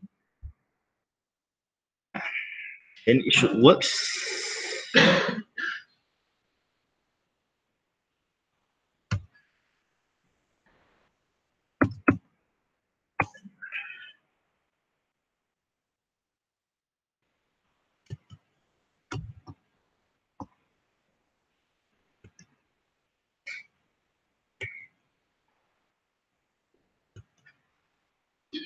Okay.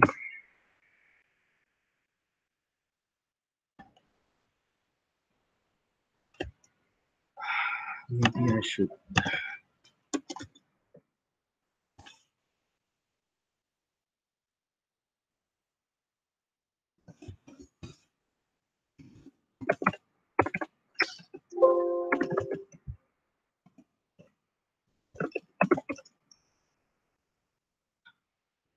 Oh.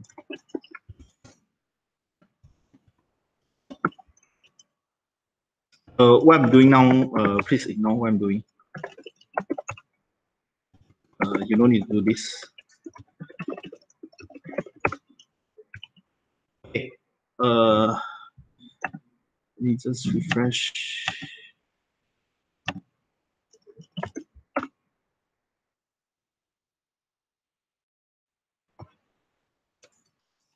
Okay. So now I install another two dependency, HTML Webpack plugin and Webpack dev server. Okay. So now what we are going to do is we will configure these two. So if you in front end long enough, right, you may surprise Webpack just works. Webpack just works like that because it used to be very hard. Now we are start the hard part. So Webpack, because it's so powerful, everything powerful, you need a lot of configuration because everyone needs is different. So now we will start configure our Webpack to support web server. Okay. So so you need to create a file called webpack.config.js, and then what I'm going to do is I will put this file here. So webpack.config.js is a convention by Webpack. When you run Webpack, right, it will always look for this file. Okay. Then when it looks for this file, then it will see what have you export. Okay, what have you export, and then it will try to merge it with your with its default. Okay. So now we are having dev server, because dev server you must have some configuration. That's why I include now. So here what it says is I want to have a dev server at port 9200. Okay, and then this is HTML Webpack plugin. What it does, right, is it able to load your index.html file. So this is my index.html file. Okay, so now I don't want to have that script tag. Then I tell Webpack, please include this index.html file. Okay, and then so after I have this, then what Webpack will do is later when I run npm run build, it would tag this index.html, and then it will inject the script tag to it. So we will start to do that. Npm run build. So now no webpack dev server first. So you see, now it output two files, index.html and main.js. Okay, because now index.html is included into webpack because of this. Okay, and then you look at this file, it has main.js. Okay, because you see main.js is just next to it, right? So it will include the file correctly. So if you open this file, open review in Explorer. So it should work. Okay. Now, just now I told you that the good thing about including HTML in a webpack is you can change the name. So this is totally optional, that you can put in the webpack config file, you can put output, then you can say what's your file name. Okay, so you can call it malcolm.js. Is it like that? I think so. And then you run it.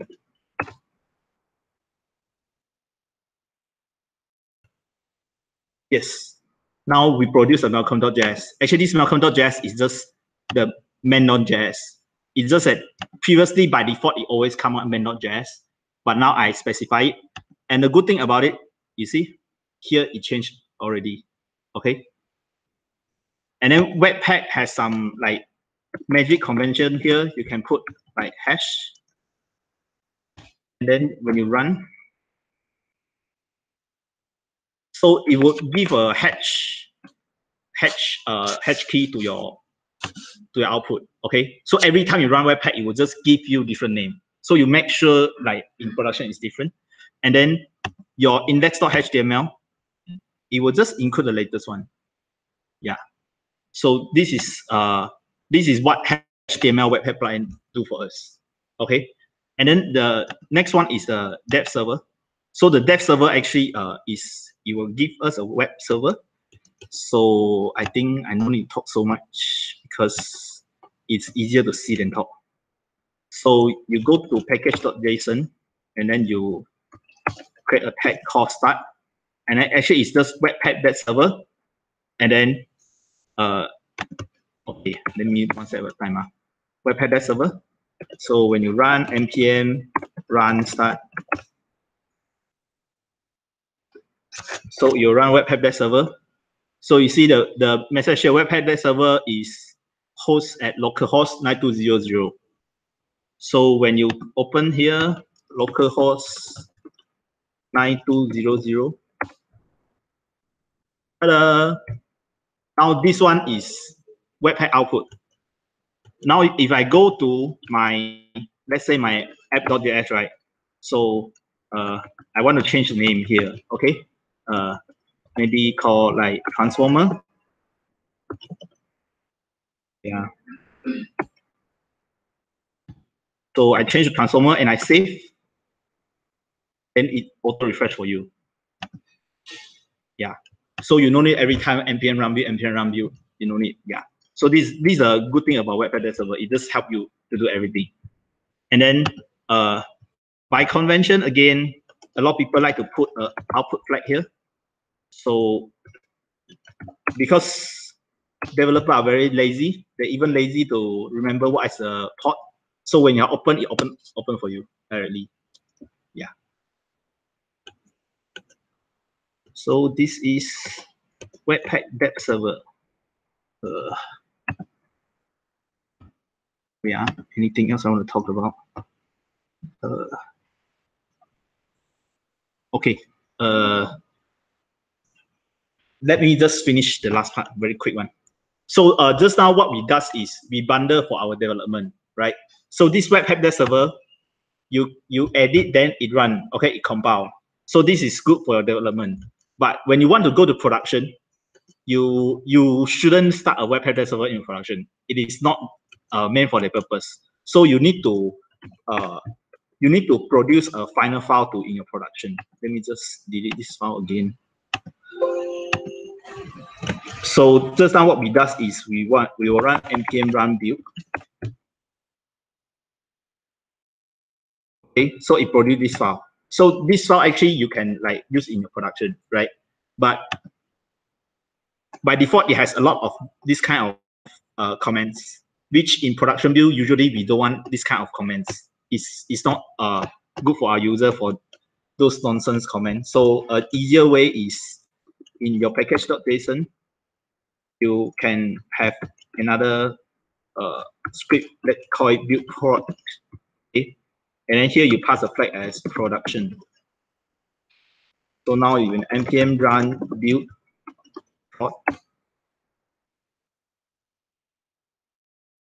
So Webpack now is very, very convenient.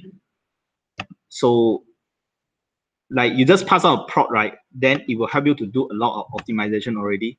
So now you see, this is our final code. Still very big, but it removes all those useless comment. So, and it try to minify it, so your file is very small. Of course, there's a lot of optimization you can do. Like you can do tree checking, all the stuff, which maybe we'll have a workshop on that.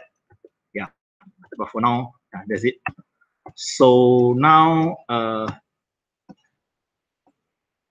yes, can configure your Webpack dev server and yeah, your production script, and try like the live refresh works.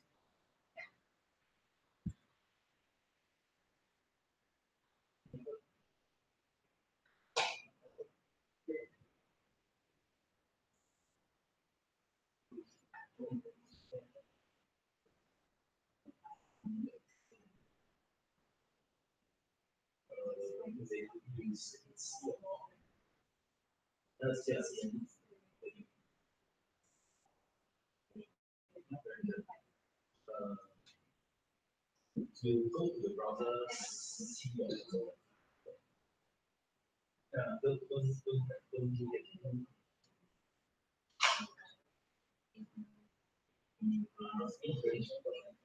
Don't no, later I will show you how. Later I will. Yeah, step by step. If you open in IE, right, the code doesn't work. You can try. Yeah. We will support that later on. Yeah.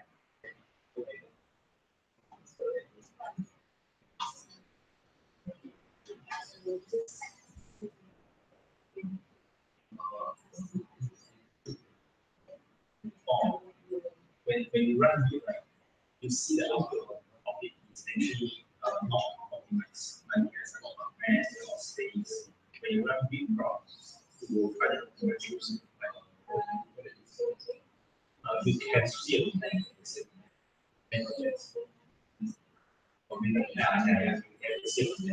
The output, the difference in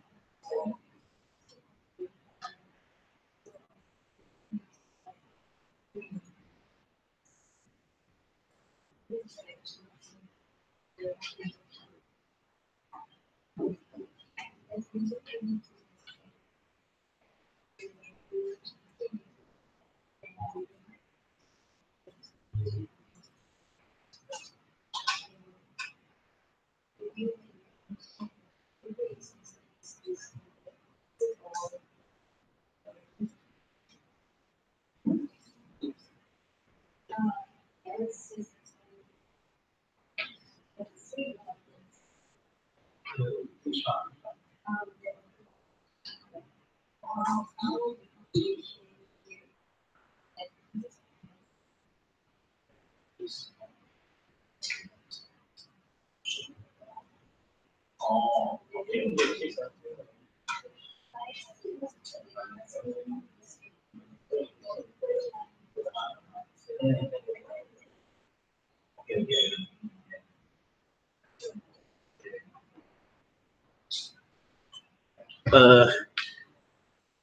Yeah, I will just tell you something that is non-directly related, but I just think I'm useful.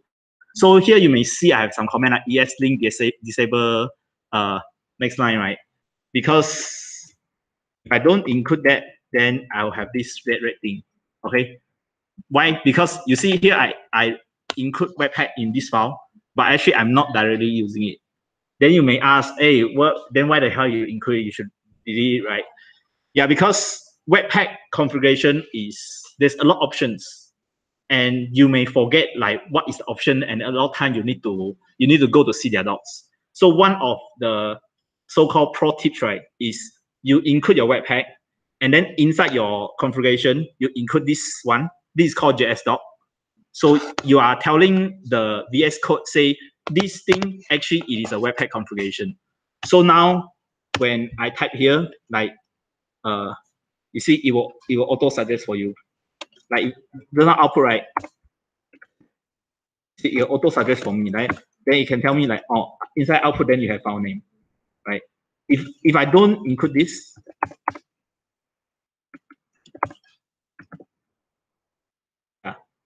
your editor is not so smart that it knows everything. So you need to give it a hint. So the hint here actually is this Webpack configuration. Yeah.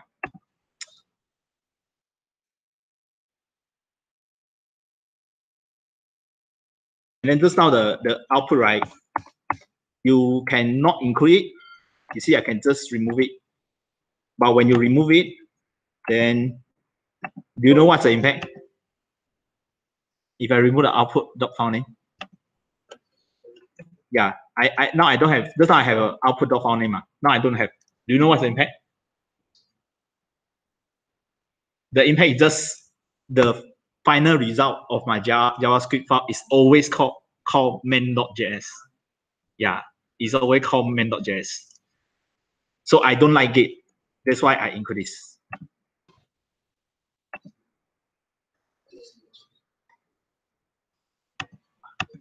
Most of the thing in Webpack you can configure. For example, right, you may think, hey, why it will take index.js by default? Can I name it something? Can I name it right? Again, I will just use my name because I can't think of any better example. I will just call it Malcolm index, right? I like to tell people this code I write one. So if you run Webpack, now Webpack will throw error because it doesn't know, right, which file it should include.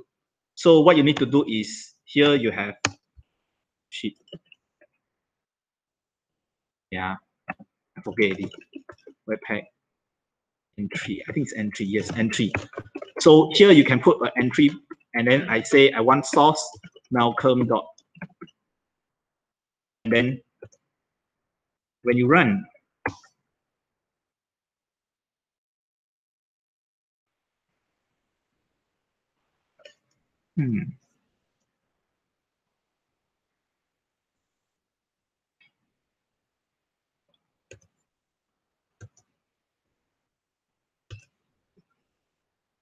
yeah, no demo. Cannot resolve source Malcolm index.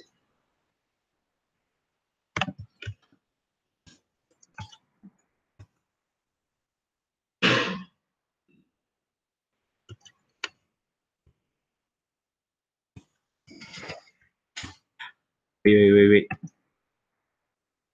Entry. Ah. Hi. Yes. Okay. So now it still works, right?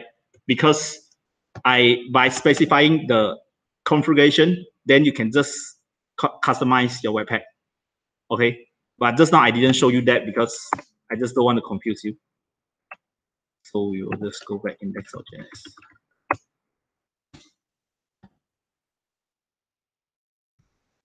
Okay, so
Okay.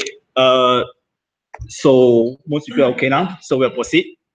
This one just FYI, Webpack, what else it can does? It can do. Just now I told you it can do style CSS file. It can include CSS file. And then because you see now Webpack can take your HTML file and inject the script into your HTML. You can see you can extend it further, like you can include CSS file and then it will include your CSS file, right? Because why not? So Webpack can do that also, but I'm not going to show you today, no time. And then another thing is hot module replacement. Like now, every time you change your code, right, your browser will refresh. So all the code rerun again. So Webpack actually has something very cool called hot module replacement. Like you change one file, it will just replace that file, and then it will not refresh your browser, and the code will just run with the latest version. Yeah, the one also you go to have a read. And then another one is called .env Webpack. So this one, a lot of time you like your dev server is in this environment. Your production server, you have different URL, right? So instead of in your code, right, you need to write if if window URL equal to production, then you do this, else you do what? Actually, Webpack actually it can help allow you to define like, oh, this is the production variables, and then your code will just run based on that. Yeah. So another thing to be aware. And last thing is Webpack merge, which is like you can create multiple Webpack for your different purpose. Like development, you want to emphasize on fast compilation time, and production, you want to optimize on the small size. So you can do different Webpack configuration, and Webpack merge can help you to merge them nicely. So it's also another package to be aware of. So all of this, maybe you have a workshop on that. So next one is Babel. Okay. So Babel, what is Babel? So just now, if you open your app now, right, in IE, it will not work, right? So I will just do it. So later I can show you when it works. So you run here, it should work, but you run in Internet Explorer. My gosh. HTTP localhost 9200. So it will not work. Why it will not work? We go to the console, we refresh again. Why it doesn't throw error? Okay, it says syntax error. Okay, so what syntax error is saying? Okay, I don't know. But actually, what is a syntax error? Because here in our movie.js, we have this arrow. Okay, this arrow function is a 3 minutes. Oh, okay. Okay. This arrow function actually is a JavaScript new syntax. Okay, so it is just like a function. So if you go back to app.js, right, you see our app is a function, right? So a function can return stuff. And here is actually is the same thing. It's just that this is shorter. You have an arrow, then you no need to write return. Yeah, but this one is a new JavaScript feature. The old browser like IE doesn't understand that. Okay, so we need to somehow make our code works in old browser. So how it used to be is like this. Boss say must support IE, then arrow function cannot do. Cannot do, right? But thanks to Babel, actually we can do.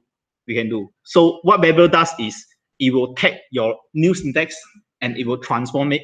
It will compile it to the old syntax. So it will work in old browser.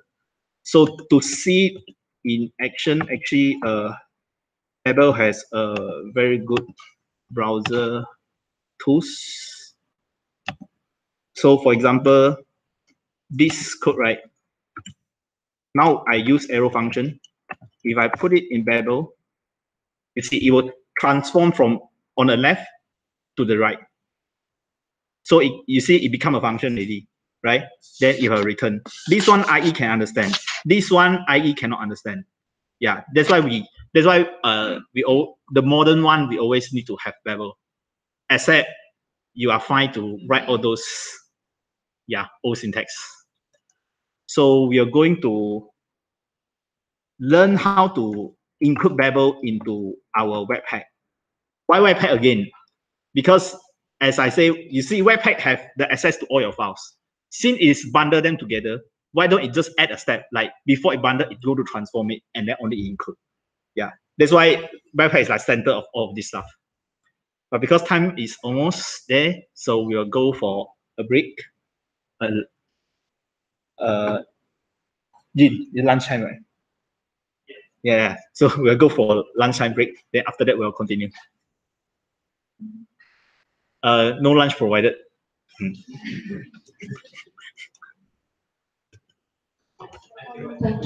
Huh? How long will we break? 1 hour. 1 hour. Thank you so much,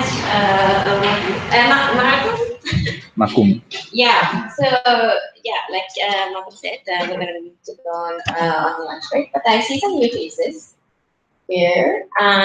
Would you be okay to just say, your name and where you come from to the others? Hello, my name is Jamala. Yeah. Jamala. So my name is Jamala. I'm from Yemen. Freelancer. Yes. Others who were not here to introduce themselves before. Good afternoon, everyone. My name is Amro Fitri. I'm from Kenya. And is there anyone else? Yes.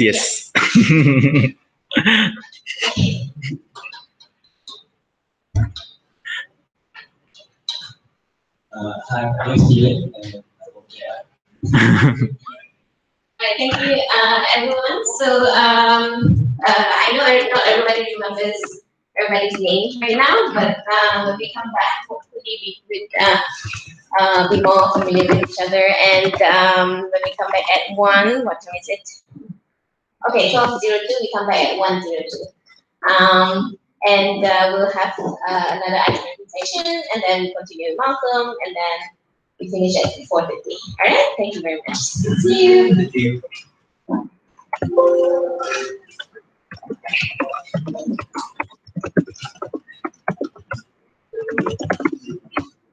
Then this on streaming so that we don't have to Okay. continue on to the next stream. Okay. No, that's why we don't want to. Come back in 1 hour.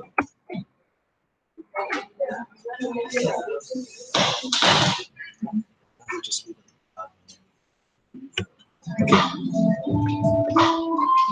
Is it safe to leave the laptop? Yeah, it's safe.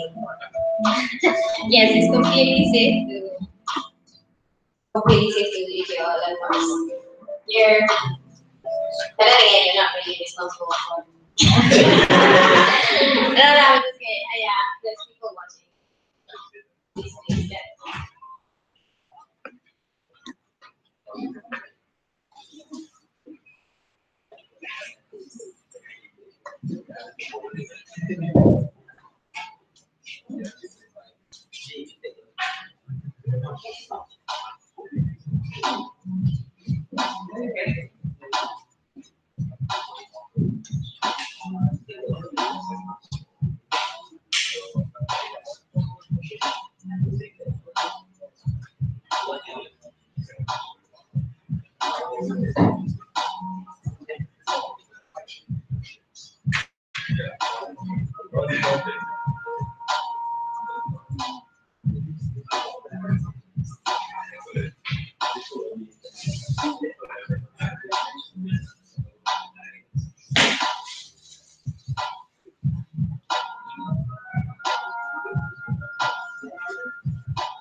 All right.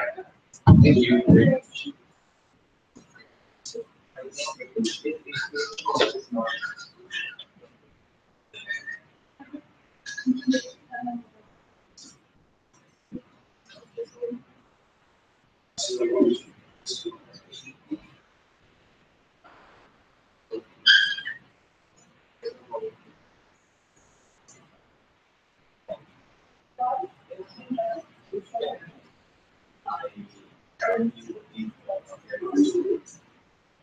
Which honestly, yes, I look.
Yeah, screen share.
Okay.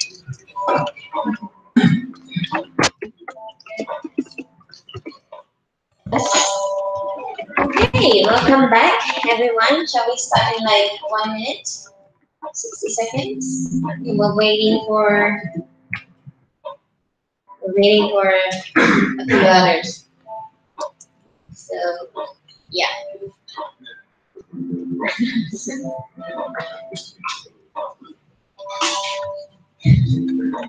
Okay. Is everyone here? Yes. I know Raymond's not here yet. We don't have lunch. Oh, okay. So we're not gonna. Okay. All right. Okay. I guess we can start. Are we missing anyone? Yeah. Was everyone who was here before like? Wait. Wendy.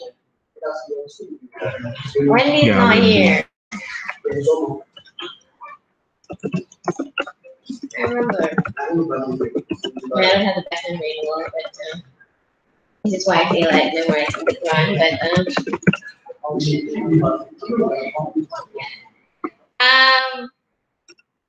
yeah, but I mean, like we kind of want every. What did she hear? Okay, all right. Okay, again.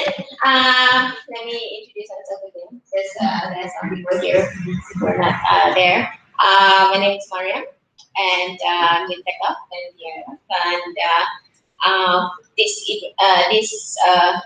this session we call it capacity building session with TechUp. So basically, to increase the capacity of your, people who are interested to, develop themselves and partners. Right? We had Malcolm from React KL. Yay. And then Marcus from Collabs was also here just now, and then and also TIF, of course, we pick up. A recap of what you just did. Yeah, before lunch. Just okay. One sentence. Someone shout it out from this table. Right, just to check whether people are still awake. Okay, so okay. No, I just wanted to know what happened earlier before lunch because that was a blank for me because I'm not a tech person at all. And basically, I rely very heavily on John and Isaac to make me understand all these things. But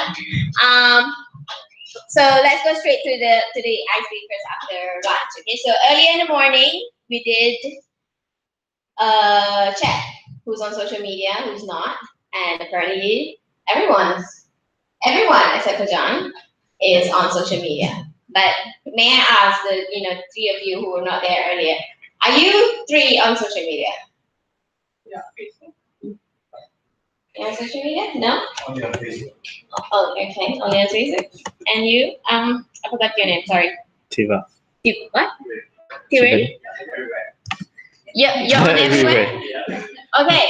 So obviously everyone except for John has some kind of online presence. So the next what we're gonna do in the next 5 minutes is to find yourself online. So pick a device of your choice, a phone, your computer, whatever. So just do a quick search of yourself online.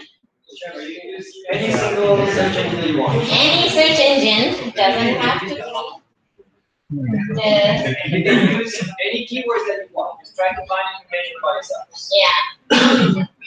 So while you're doing that, maybe I could just ask someone on this table, what are you doing right now?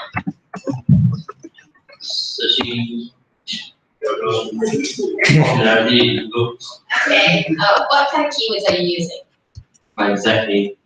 Okay. Anyone has other tips as to what else to put on your search engine? Yeah. What are your keywords?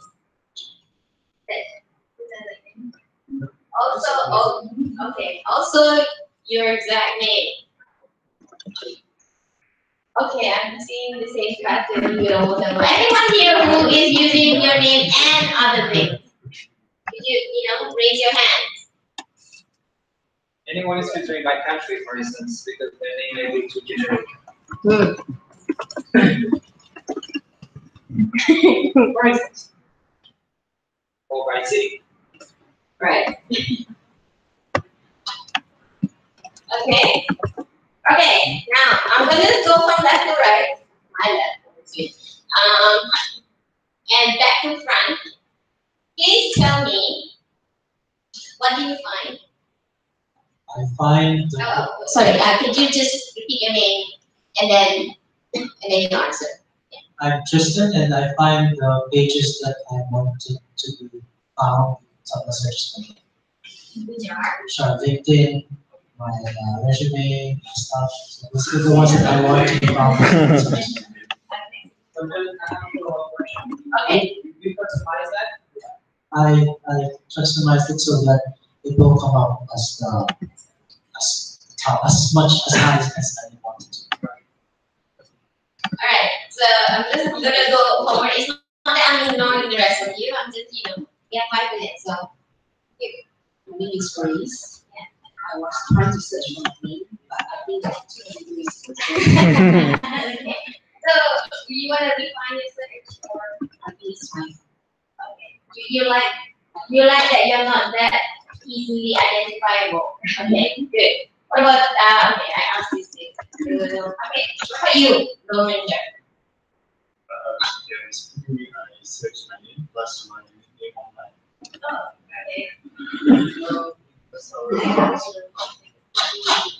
What kind of results are you looking at? You have my GitHub, my Facebook. That's all. Okay. Did you customize that?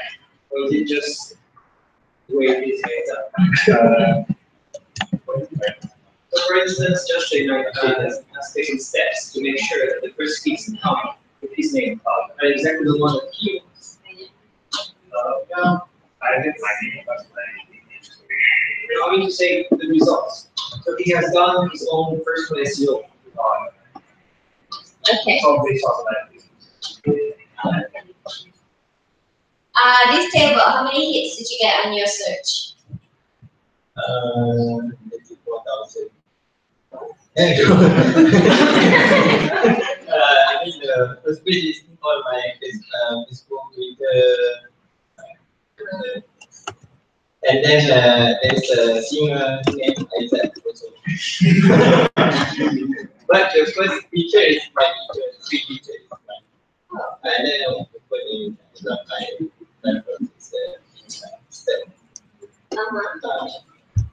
Anything else on Stelco? Yes.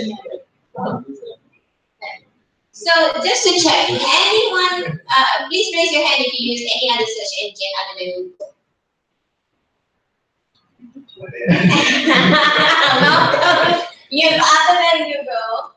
Okay, everyone else use Google. Jamila, since you're one of the few non-Malaysians here, to share what you're finding. My first one was from LinkedIn. The second one is Freelancer. Most of them from the Freelancer website. Images all posted related to me and my cousins. I found my cousin that I already said I love to YouTube channel, marketplace, something. 30 courses, I think training comes one day there. Okay, working with it. Okay, so what can we see? What kind of pattern can we see? Number one would be choice of search engine, right? What other pattern? Name? We just use names. Okay, most of you only use your name, no other keywords. Someone like Grace would probably need more than just her name to actually find her, like specifically. What else? Other than that. Okay. Malcolm, what did you use? If not Google. DuckDuckGo. Yeah. Okay. So yes, there are alternatives other than DuckDuckGo, and then whenever we part of the things that a lot of people who are advocating for digital rights, what they do is when they say search for something online, they don't say Google. Because by saying Google it, you have to normalize Google as the main and the dominant search tool for online search and things like that. Who here is aware of a very, very recent, less than 24 hours data breach that happened yesterday in Malaysia? Yes. So one person, any other one? Yeah, you're aware of it? Okay. Yeah, okay. So that was definitely not the first time that has ever happened in Malaysia. Okay, and I was freaked out as well because I'm a UiTM alumni. And for the fact that more than 1 million users, 1 million students / alumni data, personal data, was breached. And then when I asked my friend yesterday, who works at Empower also has a component called NetTech and Rights. He regularly stalks people, in the name of justice and things like that. No, but seriously, for work, you just search someone. If they are a UiTM alumni, it's very likely that you can easily even find their parents' address, their parents' phone number, where they grew up.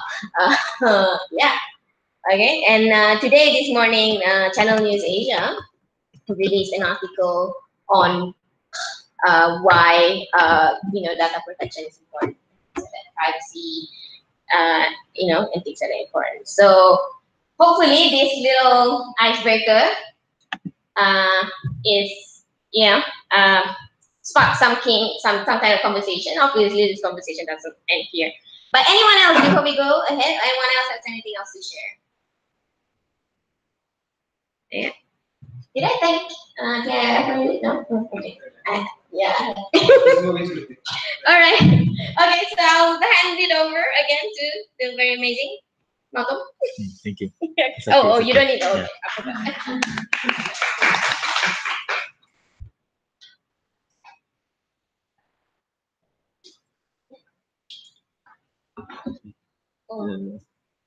Okay.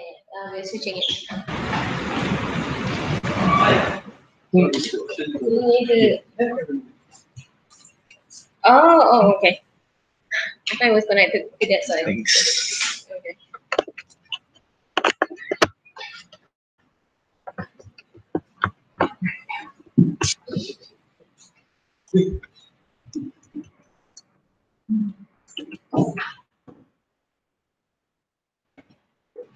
Okay. Before I proceed, just do a very generic survey. So I just want to know the pace I'm going. Is it too fast, too slow, or just okay? So everyone must do this. Like if you think the pace is just is too fast, then you do this. If it is okay, then you do this, and if too slow, you do this. Okay, it's not good or bad. It's just fast, okay, and too slow. Okay, so who think it's too fast? Okay, too slow. Okay, then I'll just go on. Okay, so just recap. So this morning we started with writing script in HTML file, and then after that we start our npm project using the npm, and then we use Prettier and we use ESLint, and then just now then we have Webpack, which will start up our Webpack dev server, which help us to refresh our browser and serve our index.html. So then at the end, we was talking about the code doesn't work in IE because of the new JavaScript syntax. So now we're going to use this tool called Babel. I don't know how it actually pronounced. I just read it Babel. So, some people call it Babel, some people call it Babel, whatever. So now we're going to use Babel in our code, okay, in our Webpack. So how to use Babel actually is we need to install some dependencies.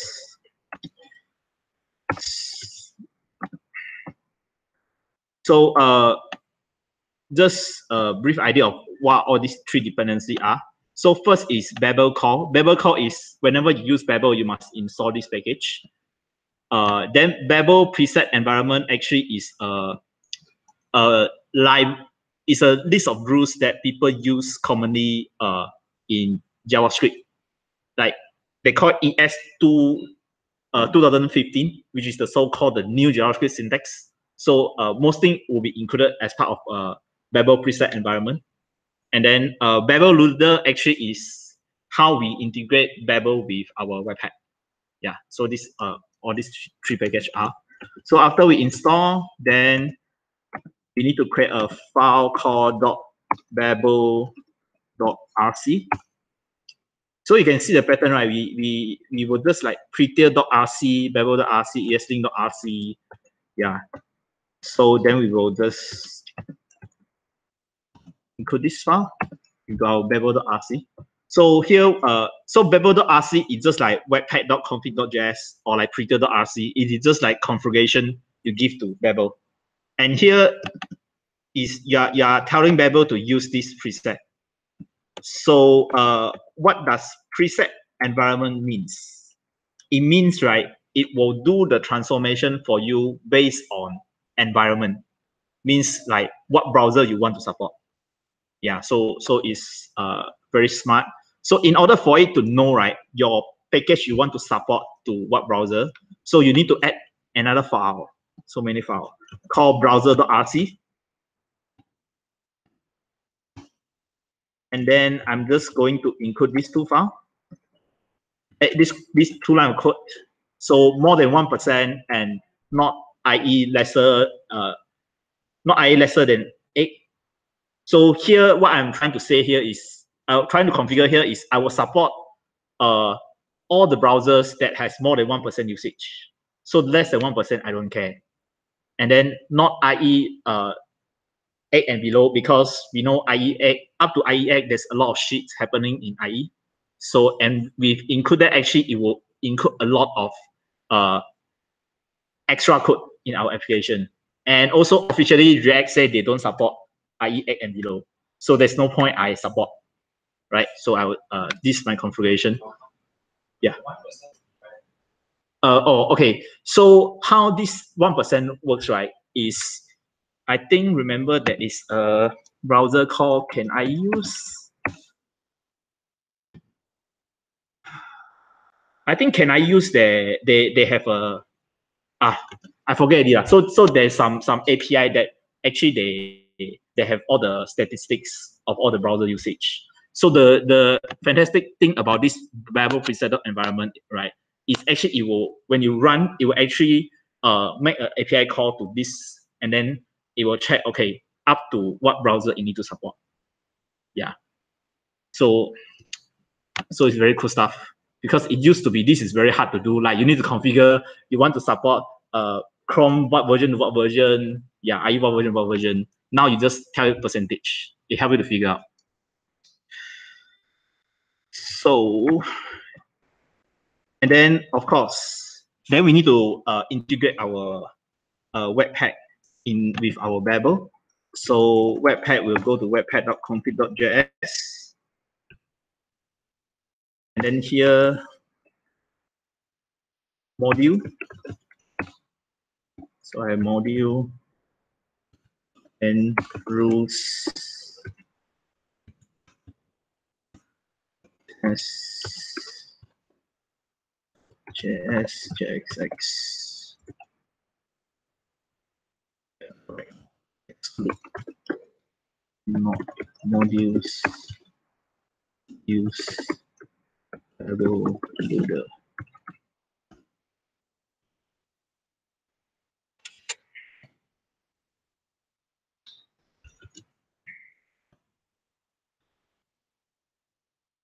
Yeah, so actually that's all that we need. We can do npm start now.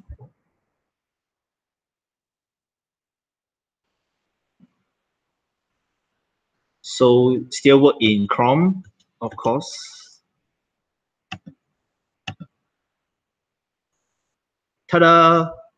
Works in IE now. Yeah.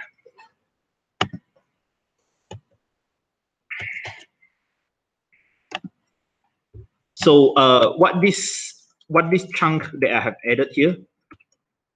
So in Webpack World, when you integrate a third-party library, usually there's two kind of integration. One is called loader, one is called plugin. Okay, so here we have Babel loader, and we have HTML plugin. So what's the difference? Is loader will works per file basis. So for here, what is saying, right, is all the file ends with JS or JSX, then you need to run through it with Babel loader. Then how it process it is the Babel loader job, not your job. So actually this Babel loader, then it will take your Babel config and it run through the transformation. Okay. Then what plugin do is it do everything that loader cannot do. So you have some stuff you need to do as the everything in a whole. For example, now we Webpack we create a final bundle. It's a single file, right? Then you take this single file, you need to inject into HTML. So this kind of stuff, right, as a whole, then is a plugin. Okay, so this is a like rough idea of what is this tool. So like Webpack also has some optimization plugin. Because optimization you don't do per file basis, you do as a whole. Like you analyze the whole Webpack config. There's some file that you're not using, then it will like just tree checking, like it remove those code. So those things are under plugin. Okay. So now our code work in IE now. Very good. Very good. Okay, then last thing is because just now we move our code from outside script.js into the source folder. So your code here, you should change it. You change it to source/dash s, and your link should change to source ***. Yeah. Okay. So that's all for all the toolings. You can configure your Babel.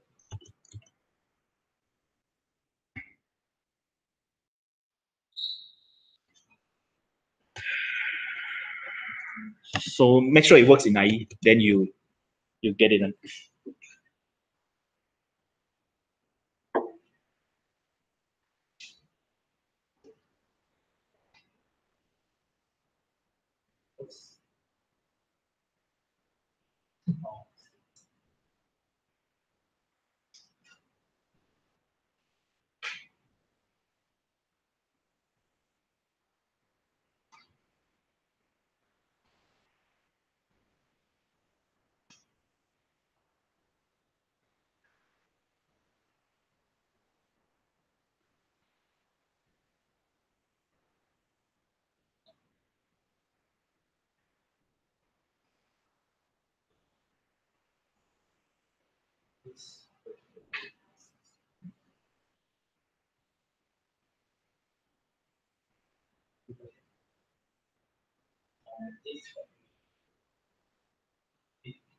This is the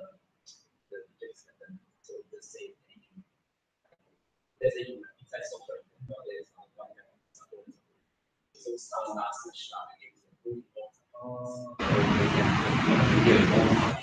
yes, it's all the boxes inside the source folder, entry JS or JSX. You know, device.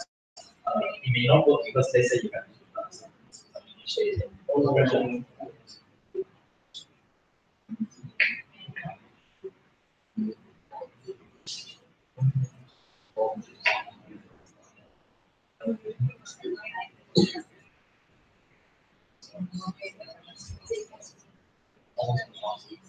No, it's just that time all those features that we have. So there are people that people will make this shake.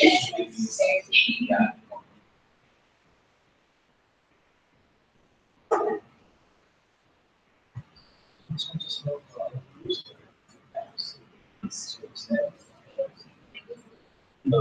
So production project delivery so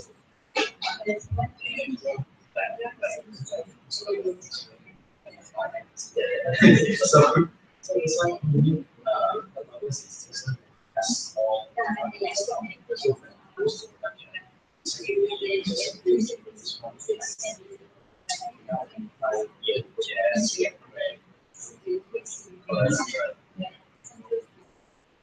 but there's some people they will like you produce a farm that is industry like the name and it's a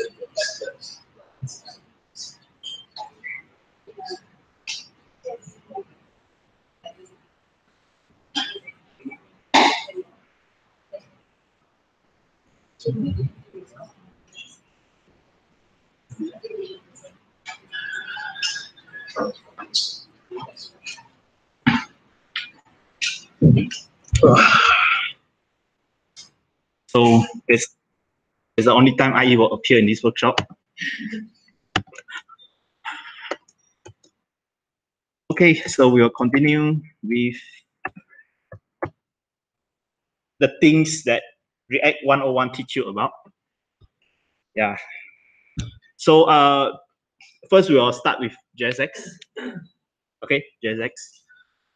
So when Facebook introduced React, they introduced this JSX, and they get booed. They get booed by people because they are creating HTML markup inside your JavaScript file. So people think, what the hell? We spend so much time to separate them. Now you say you want to put everything together. Yeah. So that's why in the beginning, people very against it. But today I can tell you, I never heard of anyone don't use JSX for React. Yeah. Maybe there's some weirdo outside there, but I just never heard of her. Okay. So now you may still have this concern, right? Why the hell React put HTML inside your JavaScript file? So I heard one argument that persuaded me is like this. When you have like let's say Angular or Vue, they split, right? They have a JavaScript file, then they have a template file, then they split. You think this is like separation of concern, but you think about it, right? Actually, you didn't really separate them, because a lot of time, right? A component, the template and the behavior is very tightly coupled, right? Splitting HTML and JavaScript, right, is not separation of concern. It is separation of technology. Your concern is still the whole thing as together. That's why this is the argument I heard about. You put everything in a single file. Actually, you are really like co-locating everything, a single responsibility in a one file. Yeah, that's the argument that persuaded me that JSX is fine. Because actually under the hood, we just now in the beginning, we just learned what is this JSX. Actually, it's just React.createElement, right? It's just React.createElement. So now we are going to use JSX now. So I will just convert my movie. So you look at this is my app here.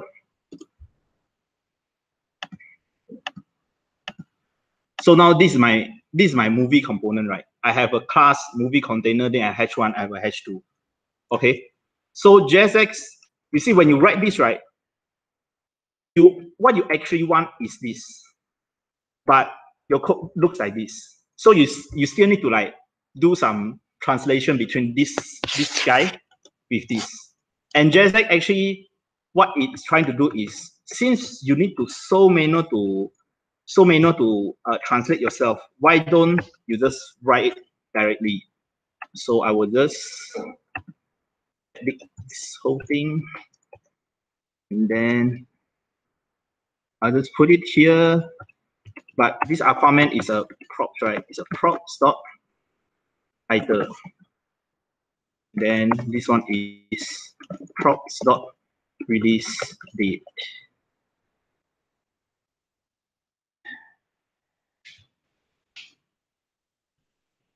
And ta-da! Webpack cannot run. Webpack go crazy. Because why? Because JSX is not part of JavaScript, right?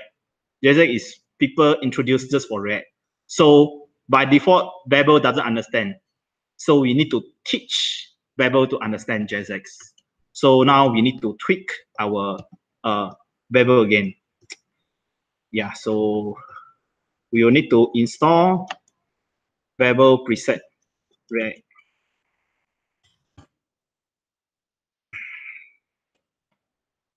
Oh.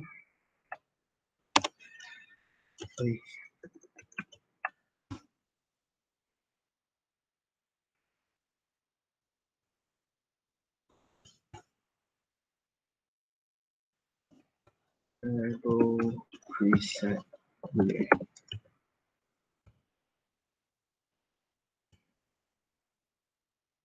And then I'll run again.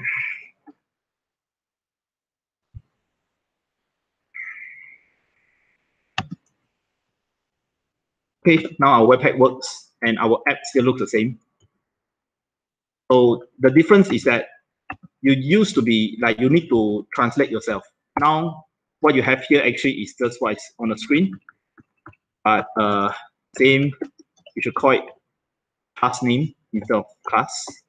You should call it class name.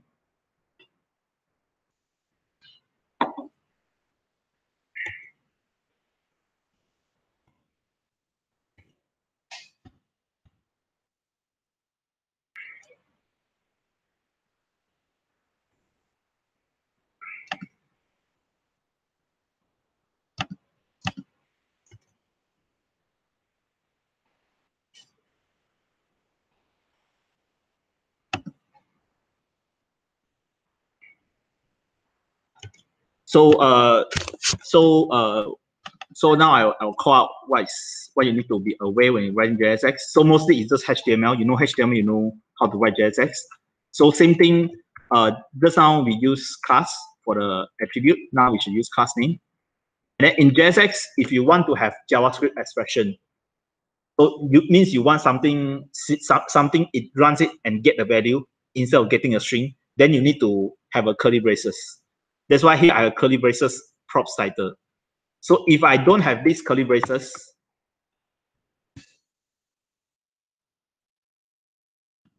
it will just render the string props.title.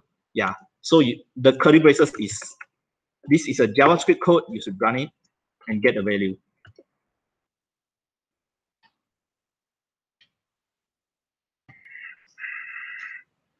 Okay. So now movie we have changed to JSX.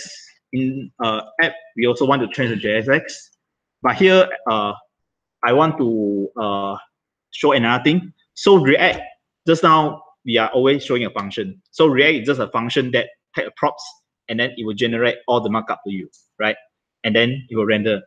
So there are two kind of component, React component actually. One is function component, another kind is called class component. Yeah. So now I will change this to a class component. So it's just class app extend react dot component, and then in the render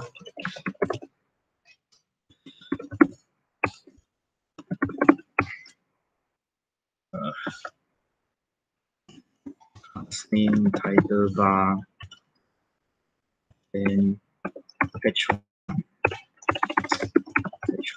react movie tag and movie title comment is it here.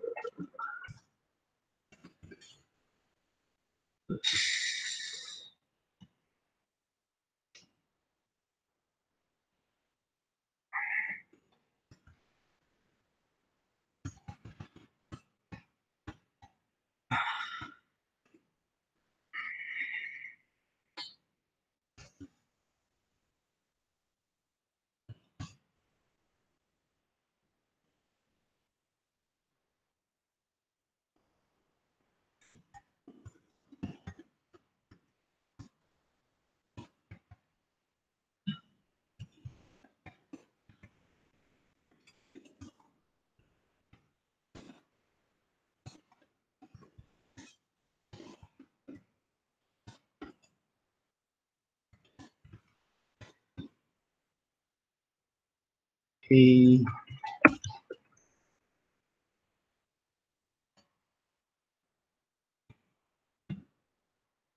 Okay, so now here our app also is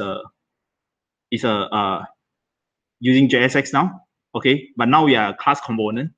So a class component actually is the difference with a function component is a class component is defined as a JavaScript class, and then it must always extend React.component. Okay, then you must have a method called render, and this render should return all the React component. Okay, all the React element.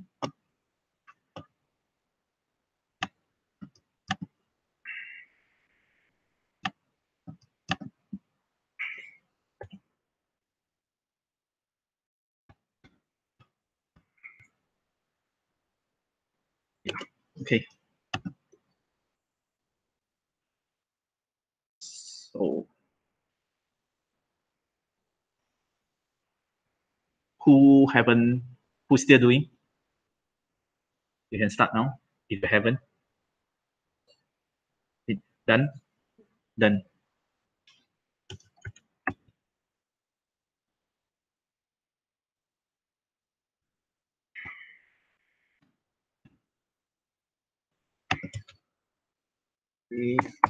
Code. Oh, by the way, just to let you know, since you are using VS Code, you may not be familiar. In Windows, Control P it will come will pop this one, and you can just search your file name.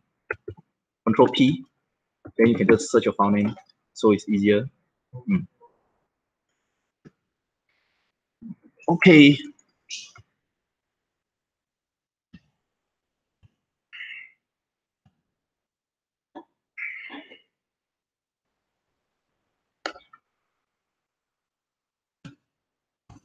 So React has two kind of component, okay, function and class component.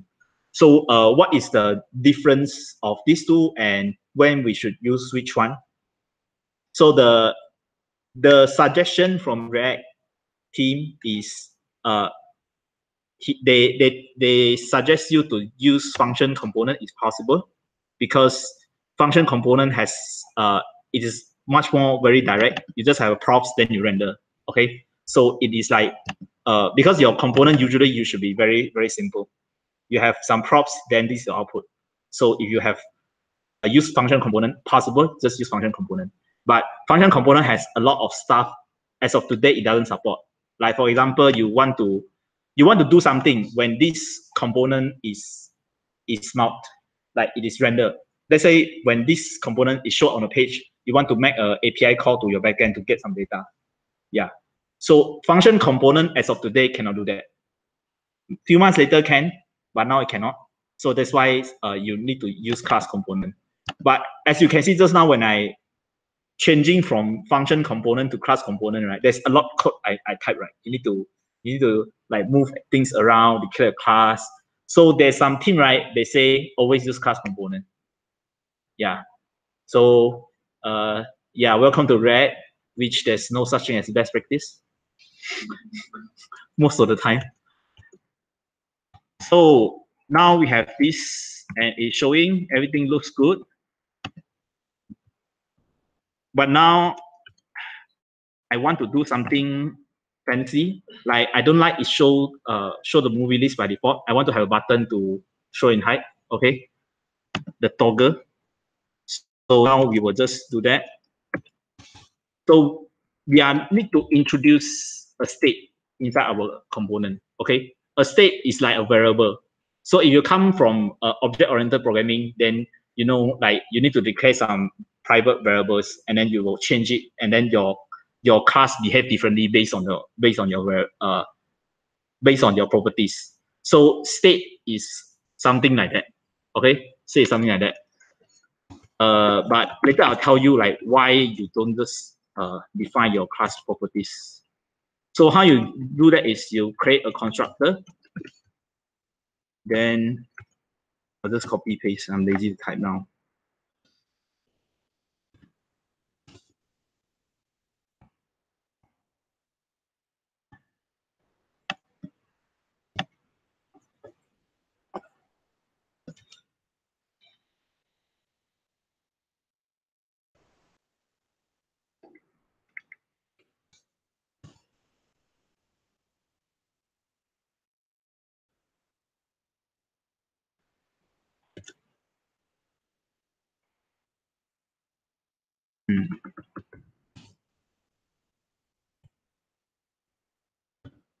Okay, so now we have,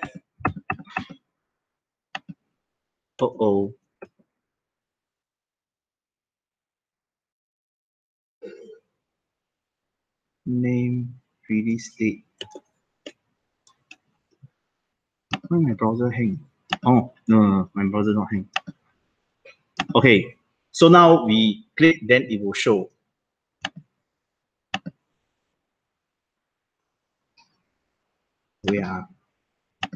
Something is wrong because I don't see my title.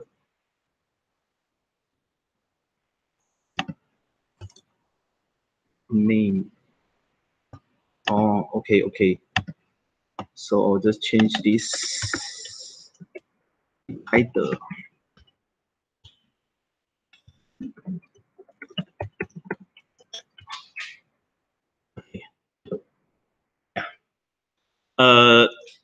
So now we have a stupid button.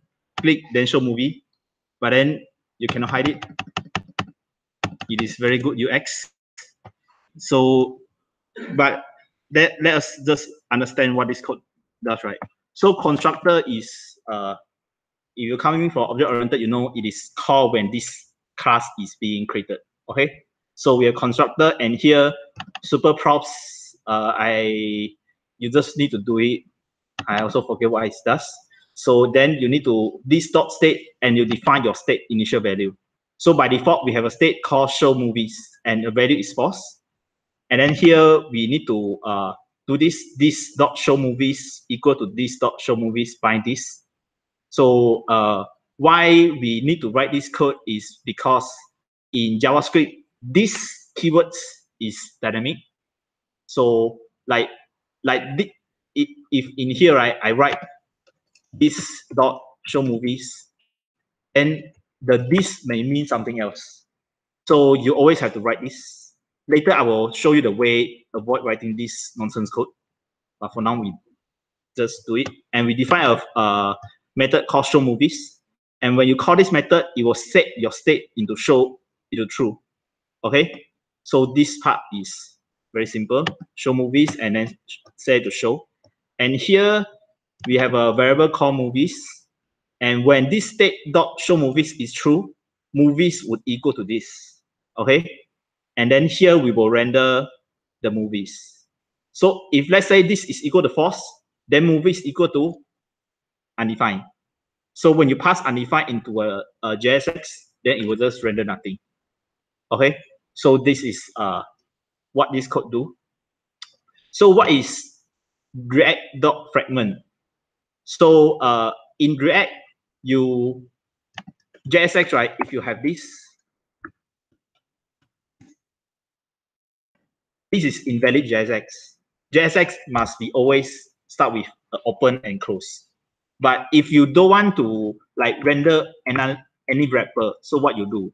So what you do is you just do this React.fragment. Okay, it means just empty placeholder. Empty placeholder. So now we have this, and yeah, it's very stupid. And you will need to do that, this stupid thing. Before that, we will install a DevTools. It's called React DevTools. So you can go to install now. Depends on you use Chrome or Firefox. It has its own version of DevTools. So Chrome version, you need to install it. After you install, then when you go to a page, you open the DevTools. You open the DevTools here, then you will see a tab called React. Okay. So this thing actually, I think is a best thing, a better thing of React compared to something earlier, like earlier version of Angular, because actually it helps you to inspect your React component very clearly. So what I mean to say is, now this is my app, right? This is my app, okay? And I have some state, right? So you look at here, app, then at the bottom you can see what is your state. It's a show movies is equal to true. And you can even do this. yeah, it is very clear of like you want to inspect a component, what goes wrong. Like you want to see the movie. Like just now, initially I didn't show the movies, right? Because I passed the wrong props. I passed it as a name instead of title. Yeah, so you look at here, then you can see what props you pass.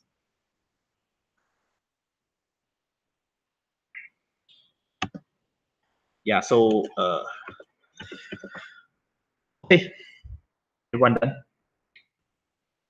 You can start doing now if you haven't. I will go around and see if you have any error.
So yes, he doesn't understand the text. He doesn't understand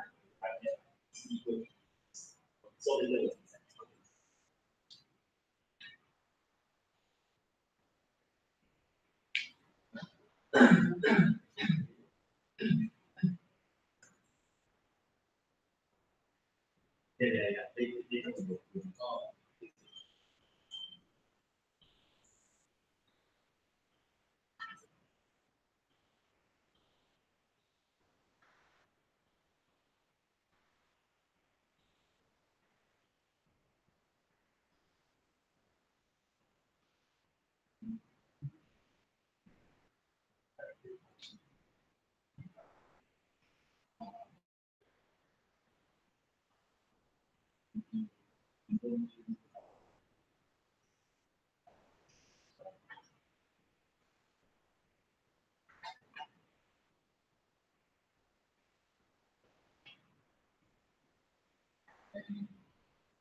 because I did some work as sometimes I don't have some simple then I do that.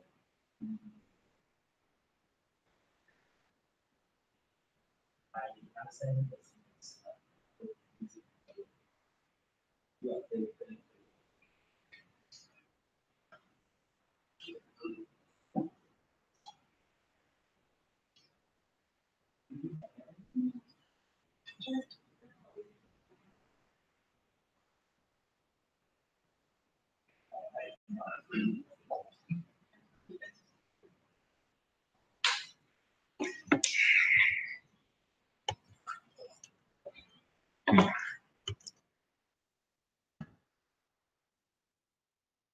Okay, I think most people are done. So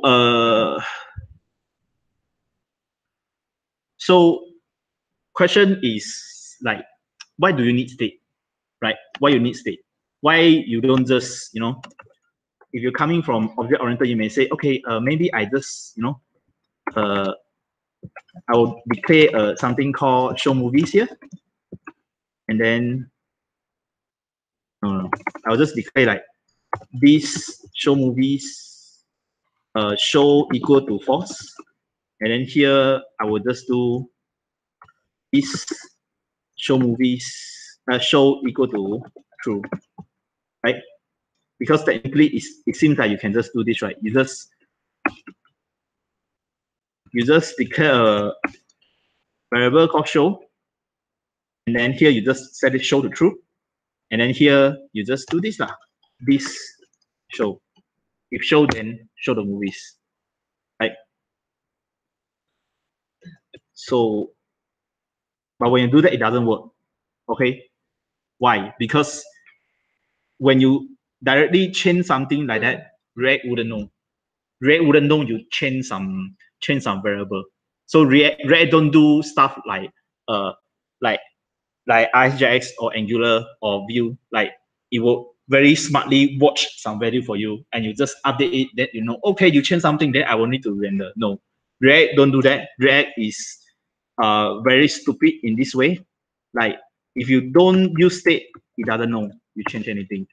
So you need to declare this state, and you need to always call this set state. Only React know, oh, something changed, then I need to re-render. Then only it works. No, it doesn't work. Why?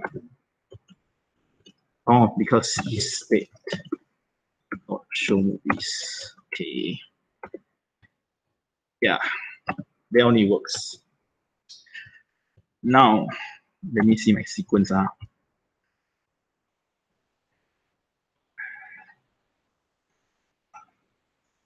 Yeah, okay. Now, now here I have a lot of code, right? So a lot of time when in React, when people want to do like this kind of conditional showing, what they does is here, they will just pull the condition, this state.show movies. Because this is just JavaScript expression, so you can just do this. And then you can just move your code to here. And then you don't need all this. Okay. So means within this, I just this dot state dot show movies. So if this is true, then because JavaScript, when you do NN, when you true, then it go to the second expression. So it go to the second expression, then it will render this.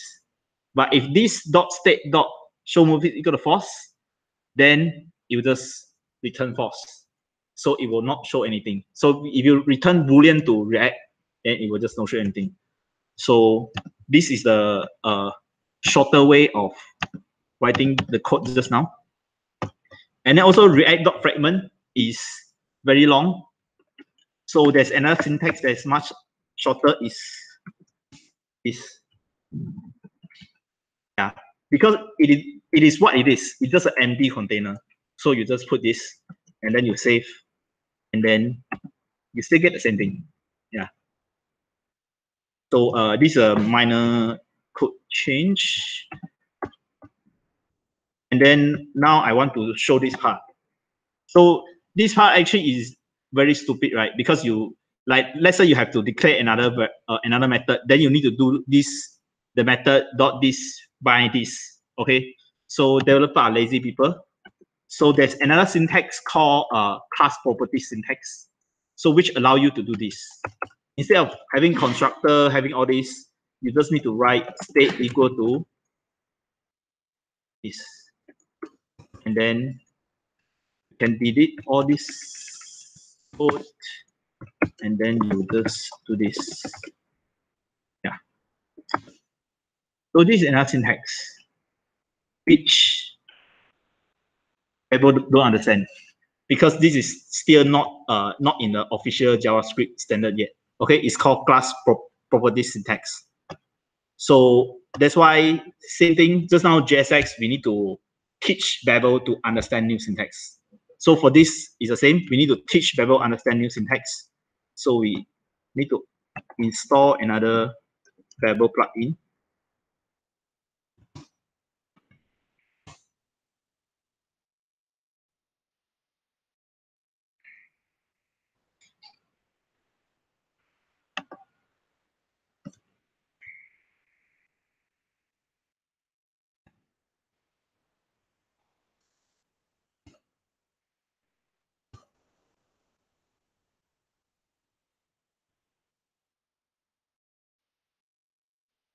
And then we will start again.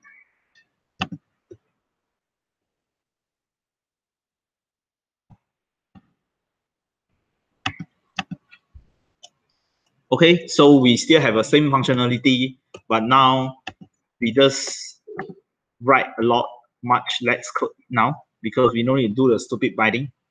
We know you have a constructor, super props. So this is a good thing about like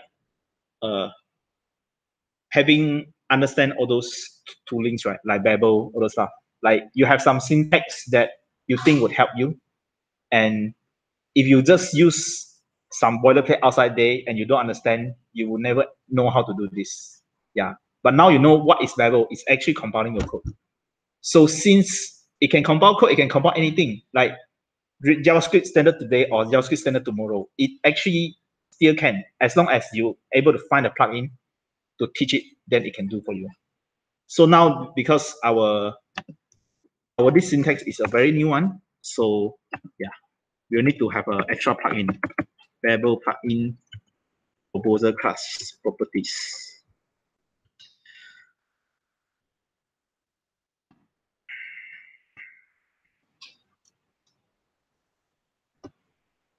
Okay, you will see some red color.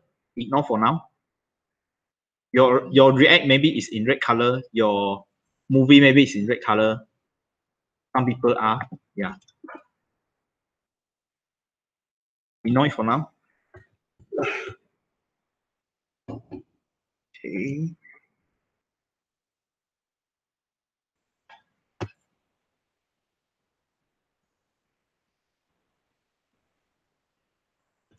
Why mine is not showing?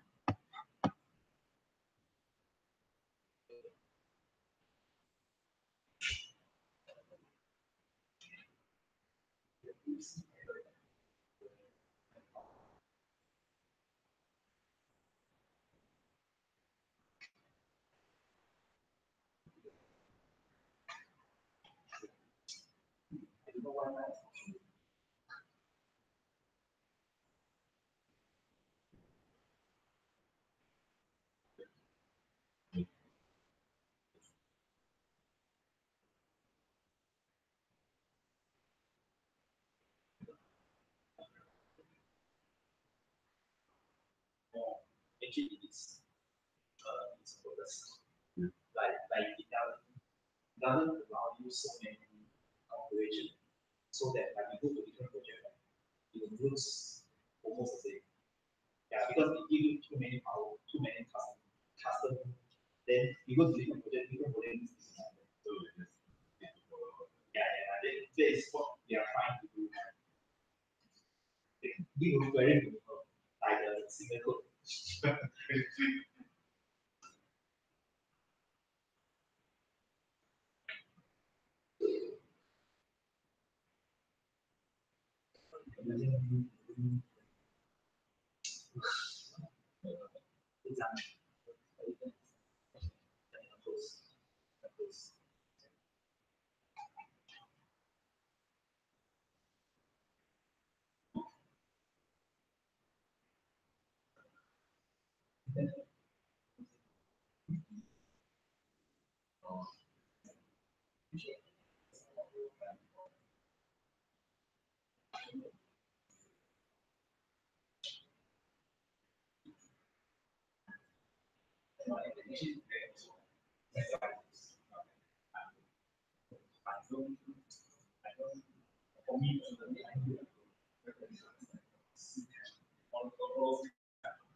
Okay.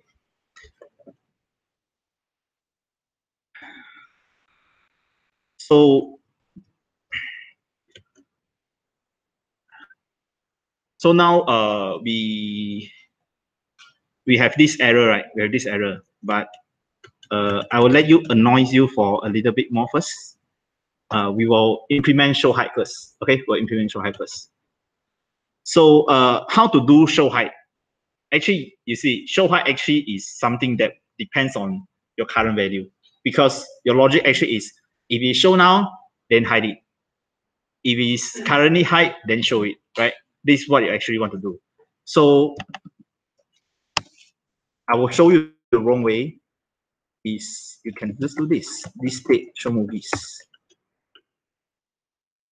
and then it works now.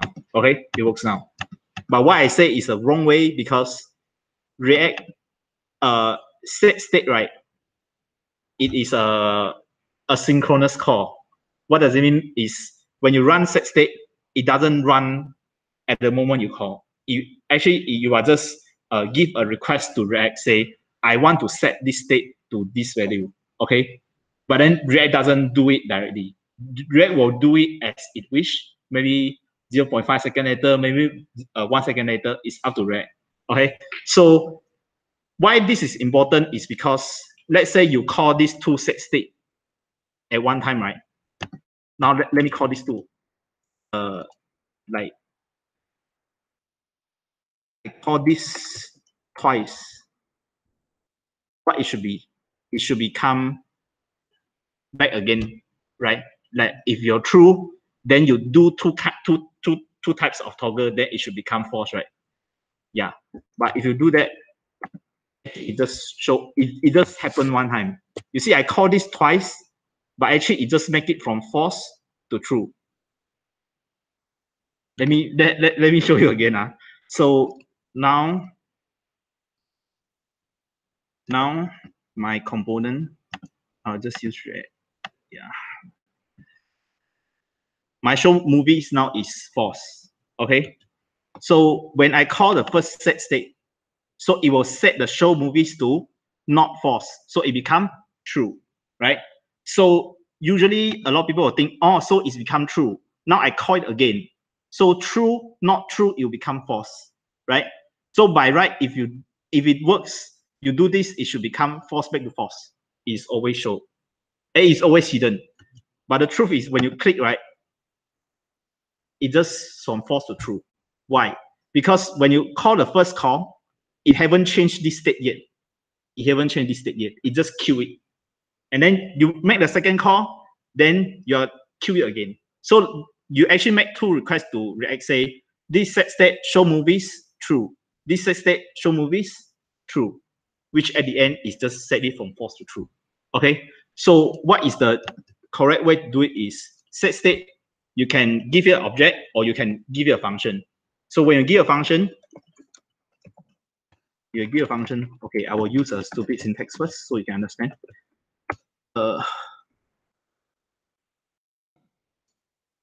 So you can give a function, and this function, it will take a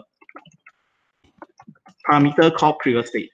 Okay, so it will give you the previous state, and then you can use this previous state to rewrite the next state. So what you're going to do is, okay, you take the previous state and you negate the previous state. So same here, I'm going to do the same things, function previous state, and then return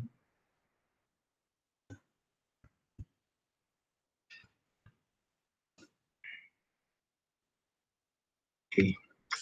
Thanks to prepare. So now when I run this, You will not show anything. Why? Because the first time it call, yeah, it will make false, then it will become true. Then the next time it call, here it pass it to true, then you negate it, become false again. Okay, so in React, when you want to set state based on the previous state value, you should use this signature, pass it a function. Okay, and then actually this looks very ugly, so I will use some fancy syntax in JavaScript, but actually it does do the same thing.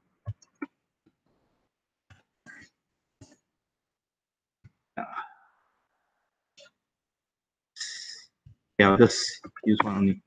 Okay, so this is what is before. This is a function, is a previous state, and then you return an object. Okay, so now, yeah, it works now. So this is our toggle. And then also, of course, here we want to show different text, right? So this state dot show movies. If it show, then you display hide. It is not show, then you display show.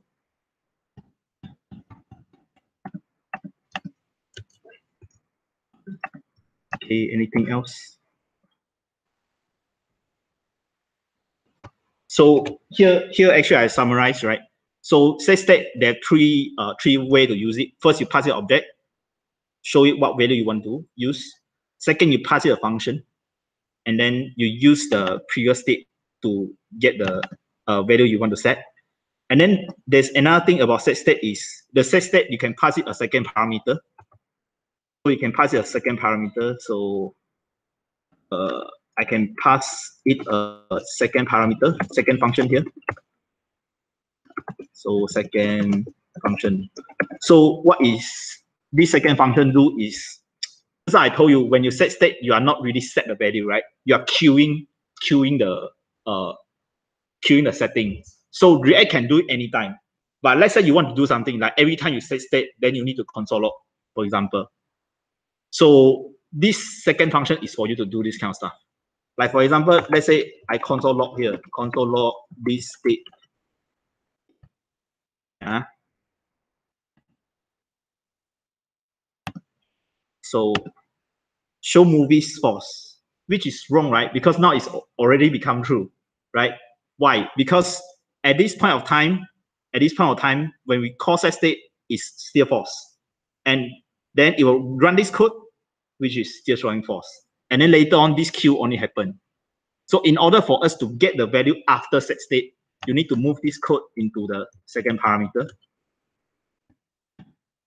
And it show you the value after set state. Yeah.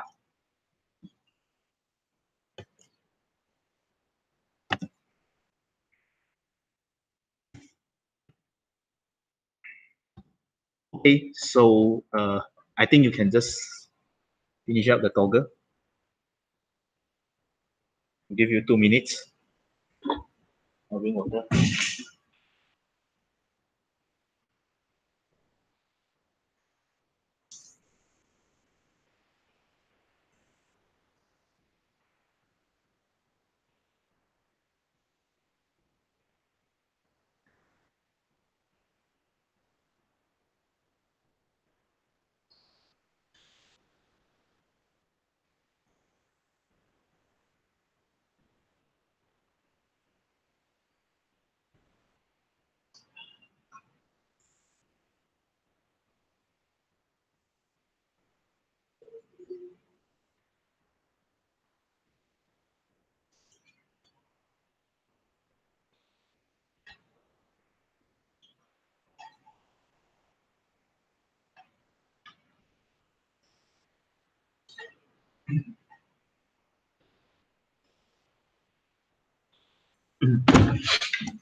Another pro tip.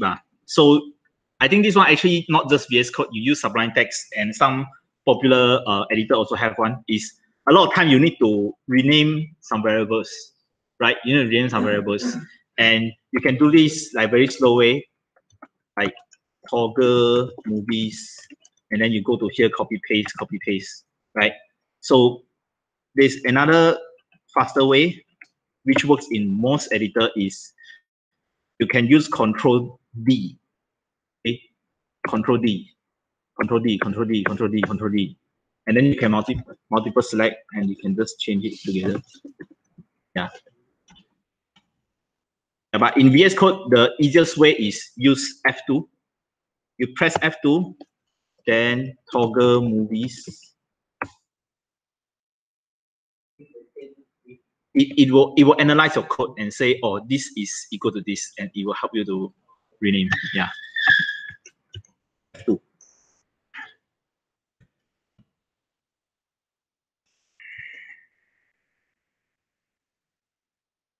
Okay. Now we're going to fix the ESLint.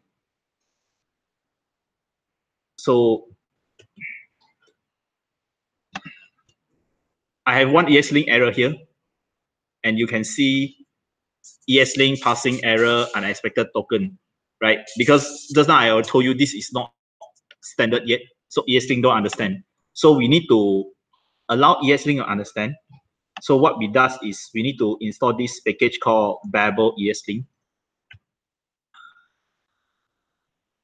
You can install both together in the instruction, but I'm going to show you like what each of it does. So I will install one by one. So we'll install Babel ESLint.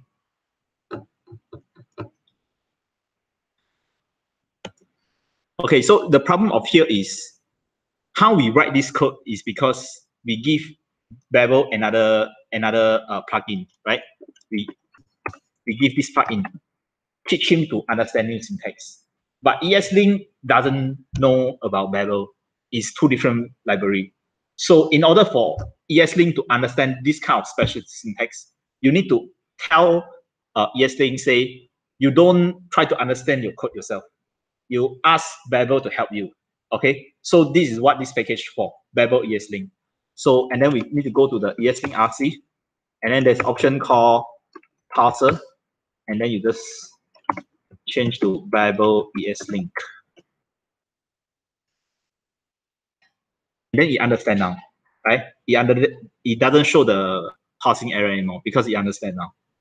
Yeah, so by default, ESLint has its own parser to understand your code, and Babel ESLint just asks him to don't do it himself. So this is a Babel ESLint, but now we have new error.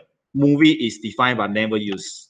If you go to movie, then it will say React is defined but never used, right? Why it is say so? Because do you see any React words here? No, but we know we are using React, right? Because this JSX actually is React.CredElement. But by default, Babel don't know this because Babel don't know React JSX at all. Okay, so that's why we need another plugin. Yeah.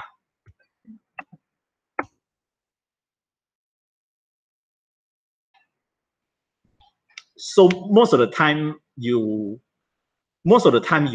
do not need to like configure this yourself. Like online, there's a lot boilerplate that you can just use.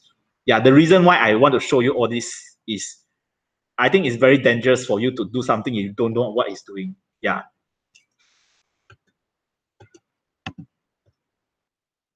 So then we'll go to ESLint again, and I will just copy this.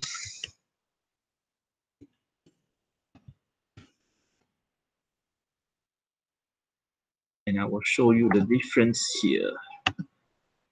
Okay, so now what we does is we install the React ESLint plugin, and then I put it here, plugin React recommended. Okay, so this rule is they give you a set of React rules, which you can go online and search what it's about. Then here we include this React plugin. And then here is a specific rules that I added. I can delete it for now, then you will see what it does. So now you can see, yeah, there's no more error.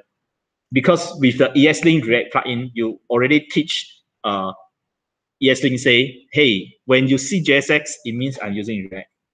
Yeah. When you see this kind of syntax, it means I'm using Movie. Yeah, so this is what the plugin is about. And then you will also see, if you go to Movie, yeah, you see it says this error. Title is missing in prop validation. So actually, React has an official package for you to validate what is the properties you pass to a component. Like you can say this movie should always accept a title and accept a release date. So when people use and they didn't pass it right, then they will show error to you. Okay, this is the so-called official one, but I think it is it's not worth it.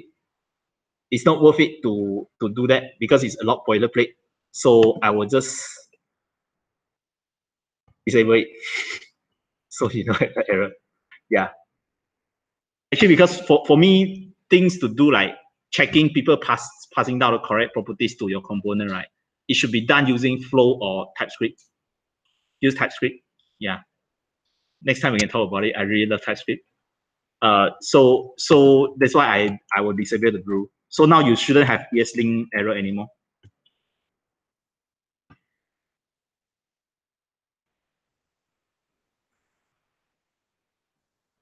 Yeah, so 2 minutes. Just make sure everyone.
Okay.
Okay, we are continue.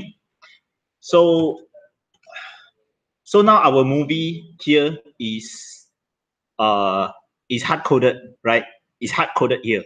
I say first component is Aquaman, second component is Bumblebee, the third one is Fantastic Beasts, right? But in actual word, you don't hard code. Usually you will just make an API call to a backend and then you load it, right? So this is what we're going to do here. So, but before that, let me refactor the code here. We will have a movies array, right? We'll have a movies array, and I will just code everything here. Aquaman. No, I'm going to be lazy.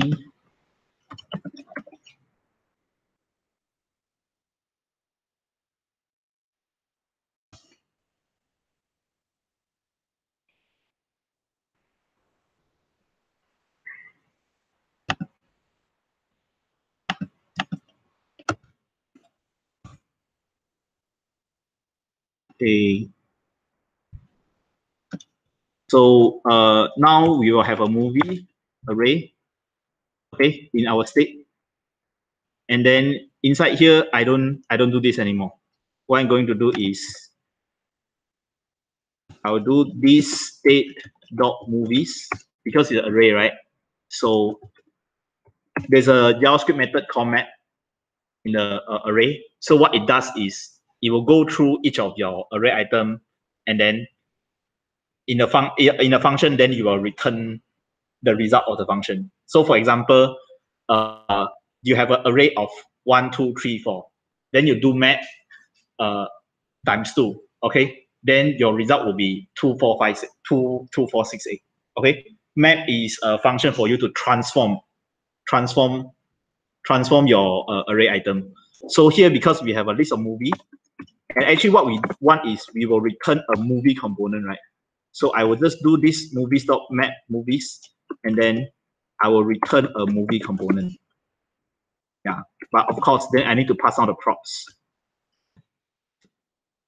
Movie. So movie accept the, what do you call?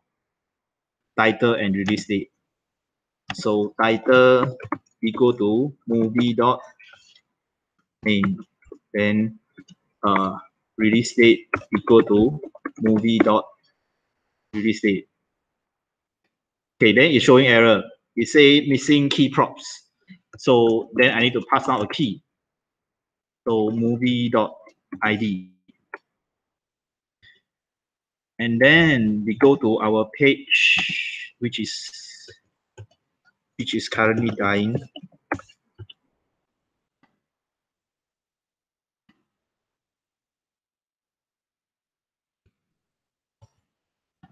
Docker host 9200. Okay, so now it's still showing the same thing, right? But previously it was inside our JSX. Now I change it to instead, and then I just look through it and produce it. Okay, so what is this key? So key is a special props in React. Whenever you have a dynamic React component, like you look through a list and you produce, right? You should always give a key. So what React use key for it will see if you have a same key within a list, right? Then it knows it's the same component. If you don't have a key, then it will not know whether it's the same component. It's a bit actually this one is a bit hard to explain because I also take a few months only I encounter the use case, it makes a difference. For now, just remember the rules. When you have an array, then you need to pass out a key. Okay. So most of the time, because your array have a special props like ID, right? So you just pass your ID. But worst case, you don't have, and you don't like the red thing, right? You hate the red thing. I hate it too. So a thing people like to do is you just pass down your index to the key. Yeah. And just to shut it up. But if you doesn't pass down a unique key, actually it is not useful at all. So now we have the same thing. Okay. So now since we are putting movies as an array here, now we can start considering how can we load the data from backend, because now it's in state here, right? So you can make a API call and get back a list of array, and then you just set state. Yeah, that is how the flow works. So first, you need an API that able to give you a list of the movies, and thankfully, there is an API that do that. Yeah, the API that is created by me. So you just go to this URL, and then it will return you a list of movie. Okay, it's a very stupid list, which I just copy paste from somewhere else. So now you have this API. Then your React need to make an API call to get this list, right? So how to get this list? So React doesn't tell you which library to use. You can do whatever you want. You can use Angular HTTP if you are feeling fantastic. But most people, they will use window.fetch, okay? Or they will use Axios, which I also always use because I like it. And then if you have jQuery in your page, right, then you can use jQuery.ajax. Okay, but jQuery.ajax is if you already have jQuery. If you don't have jQuery on the page, you don't do this. Yeah, you do this. Don't say you know me. So now we are going to do that. We'll install Axios. npm install Axios.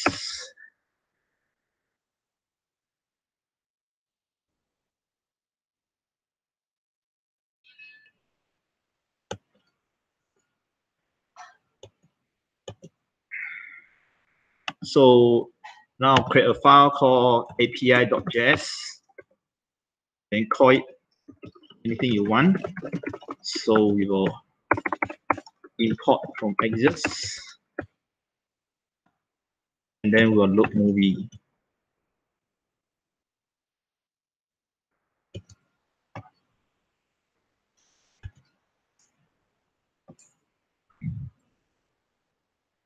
So to understand how this works, we will just import from API and then load movies. Let us just call the load movies, and then we'll just console log it.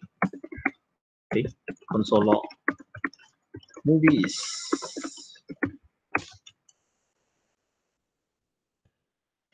npm start.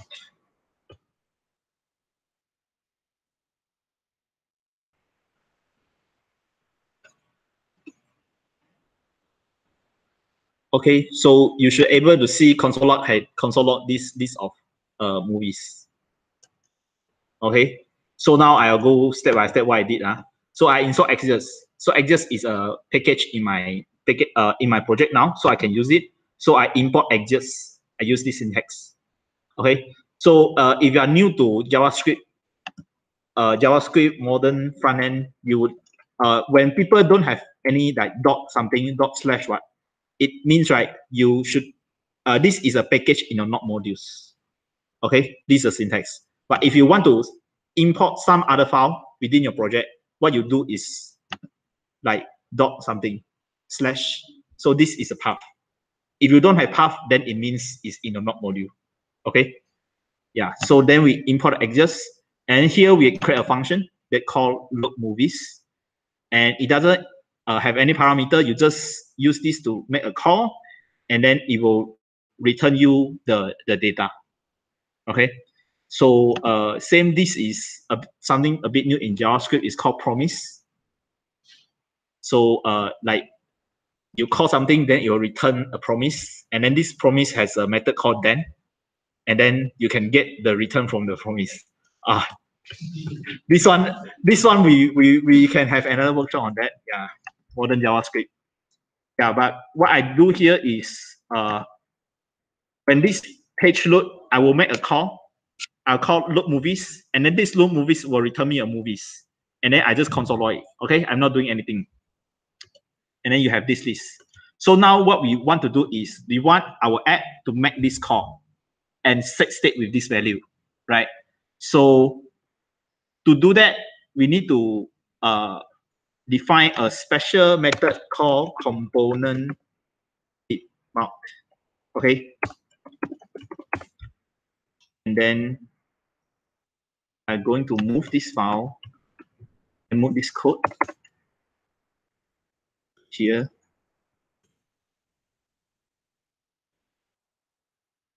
This set state. This. Then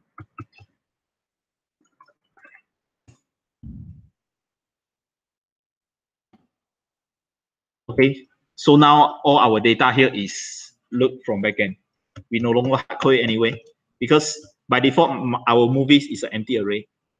And then here, then we will load movies. We get a list of movies. Then we will set state. Okay, set it to here. And then here, then we will, oh, I have movies. Then I will just show. So component deep mount. What is component deep mount? Component deep mount is what they call React lifecycle method. So it will be called on specific time of your component. So component deep mount is, I feel stupid to explain it. It will call when it's mounted, means it is rendered on the page. Okay. Yeah, means when your page load, then the React will put your application there. Then it will call component deep mount after it put the component there. Yeah. So there are other lifecycle method like component will amount, means before you want to remove it. Yeah. Then there are like component did update. For example, something changed, then it will call it. Yeah. So it will. So these are the things that function component doesn't have. Like here, right? You cannot define anything here, right? You cannot say when you do something, no, because it's just a function. You just call, then you get something. So this is why people need to use class component now. Like you can define all this component did mount. So now this works fine.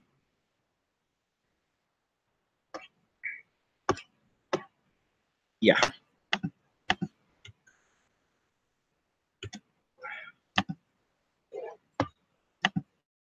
So let's take 3 minutes.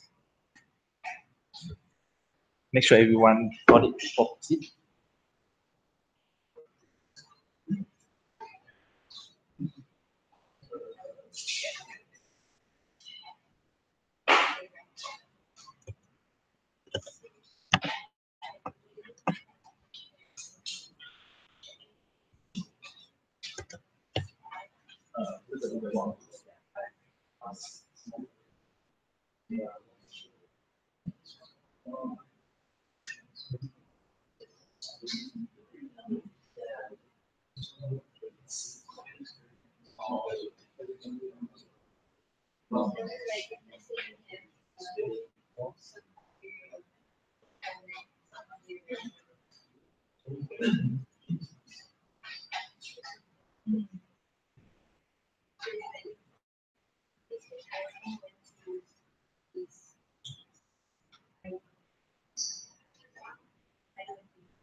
No, so you change your code, you need to restart the server. But if you change some content on the webpack, on the level, then all so it's then one time change.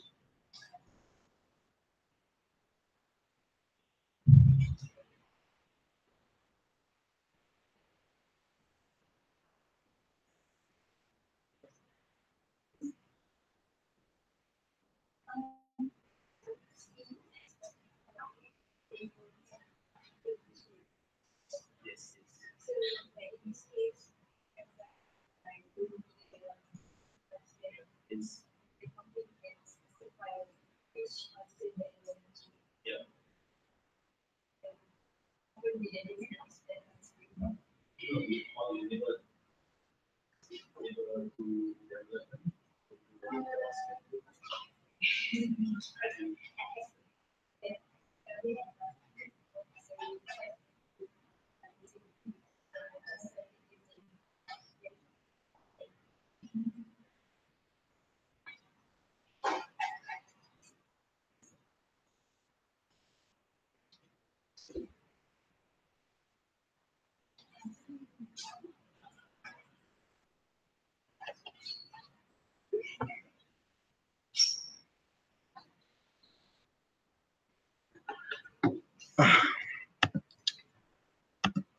Okay, just also to explain something about JavaScript.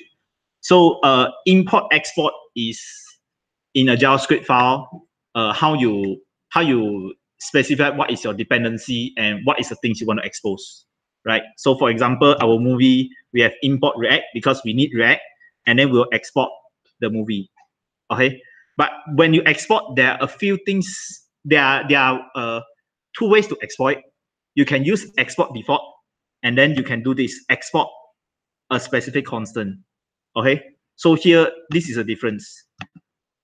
So what is the difference of using which kind? Like when you should do it, when you should do it which way? Actually, it's a personal preference. And but I will try to tell you what I prefer. Okay, I prefer always do this.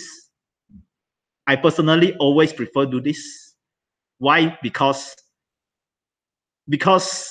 when you do this, right? Let's say in this page, suddenly you have another functionality that you want to export. Then what you do? Then you need to export cons something else, right? When you have file need to export more than one thing, you cannot use export default because export default only one thing. Okay, so then I have two syntax already. Sometimes I default, sometimes I have a cons, and when I use it, right? So how you use something export default and something export as a cons is when you export default, you no need to specify what is the thing you want. You just import, name whatever you want from the file. But you want to import the name one, then you need to like, what does it call? It's called something else. Okay. So this is how you import something to your name export. So I don't like to like sometimes do this, sometimes do that. So in my personal project, I always do this. Like even one, I also do this. Yeah. Because I just don't like to keep making decision. Yeah.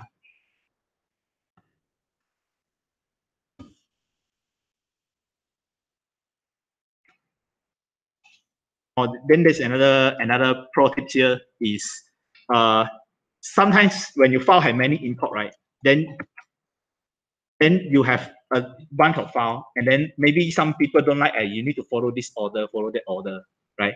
And sometimes you will import something that you don't use. For example, just now the case, let's say I import something useless here, okay? So I don't use. So in VS Code, there's a shortcut is Shift Alternate O, okay? Shift Alternate O stand for organize.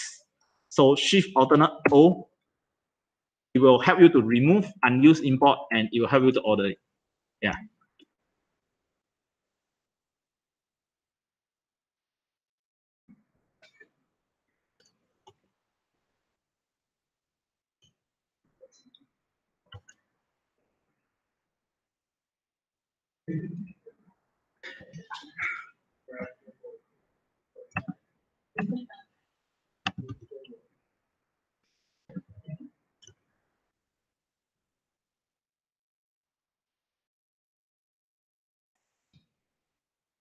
Okay, so now we load data from our backend, so which seems great now.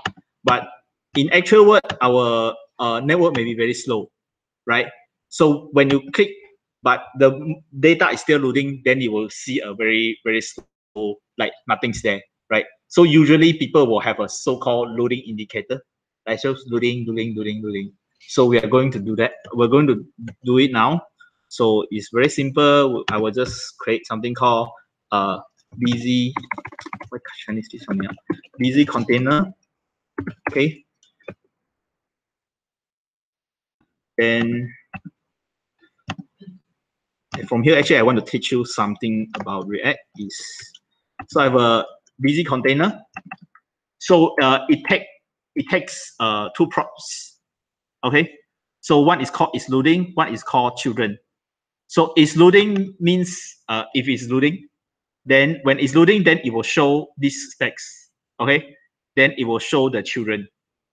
And then how I use this is I would import from busy container.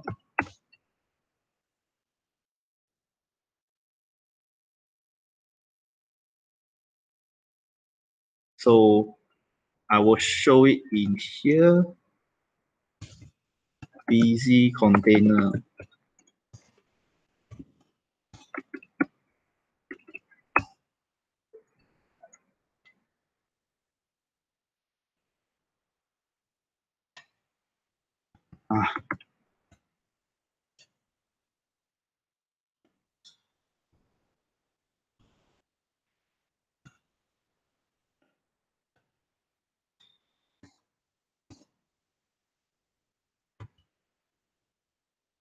Okay, so now it show nothing, but let's say I put it is loading equal to true. Okay. So now it will show the loading text, right? It will show the loading text. So here actually what I want to tell you is in React, there's a special props called children. Okay. Children means anything within your JSX. So now here when you use a busy container, everything here will be the children, right? So because I want to do this kind of logic, like if there's loading, show loading. Other than that, right, you also need to show everything within it. So this is how you do it. Okay. So but now our isLoading is pretty stupid because it's always loading. So we need a state again. So we will show this like by default isLoading equal to true. And then when I will get the data, then it's loading, then we'll get it to false. Yes, it's loading. Then here we should use our state. This state dot is loading.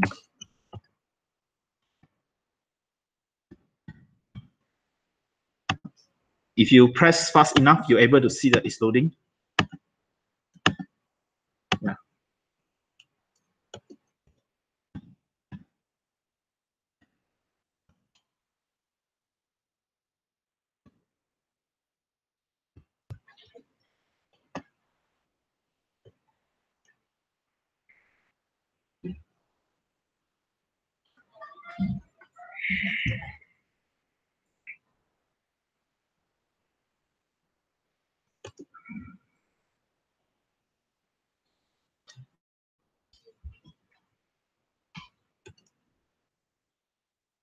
Okay, we are having a break in 5 minutes, but before that, let me just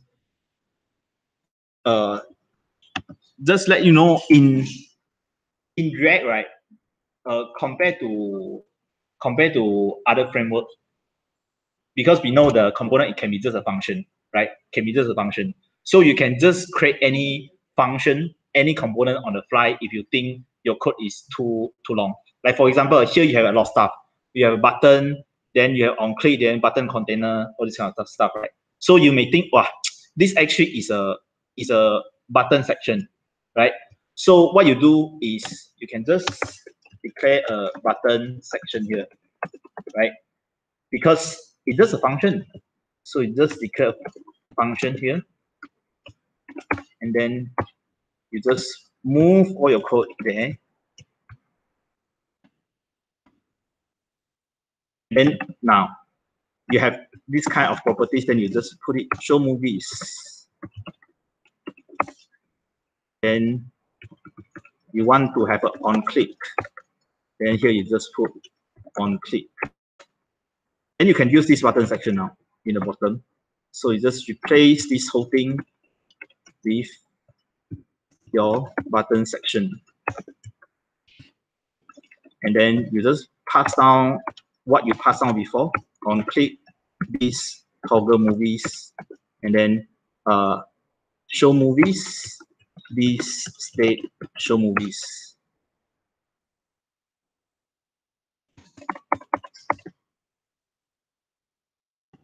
And then it still works the same as before. Yeah. But like component in React is just very cheap. It's just a function. So you can just structure as you want to make your code cleaner. Because now I can see very clearly, oh, this is a button section. I can even actually move this to another like title bar section. Yeah. And then when the time comes that, oh, there's another place that need this button section as well. And then you just move it to another file and then you import it here. Yeah. So just, you can just compose your component as you wish. So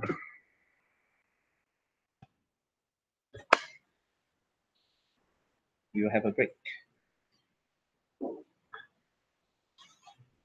What?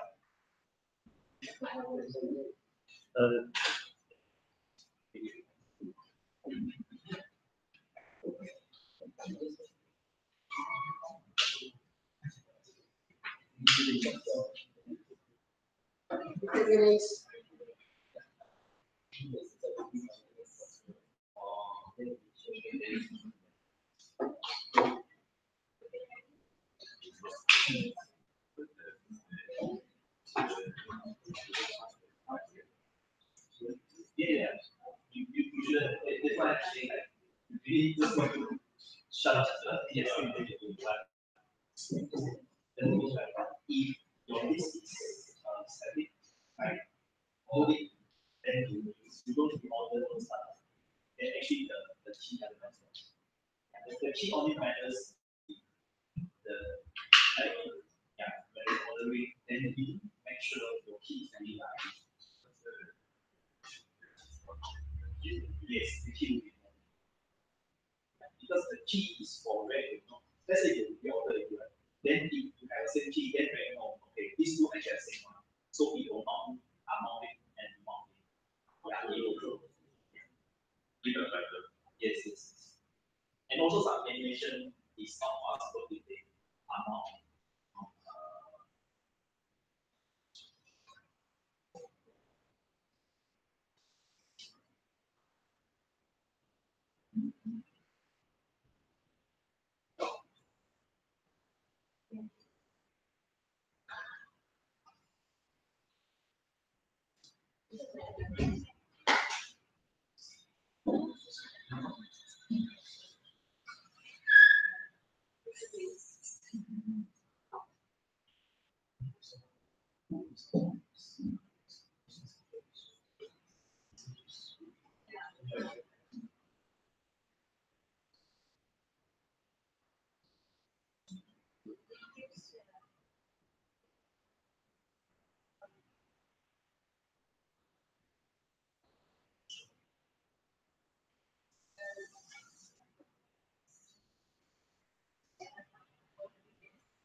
Jen, can you do this part?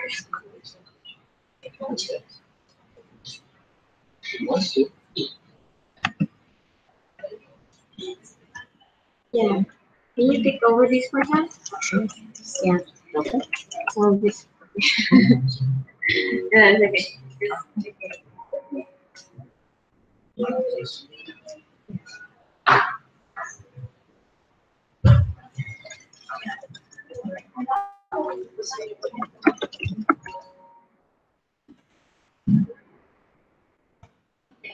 Okay.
Well, we are missing 4 people, so a bit hesitant about carrying on.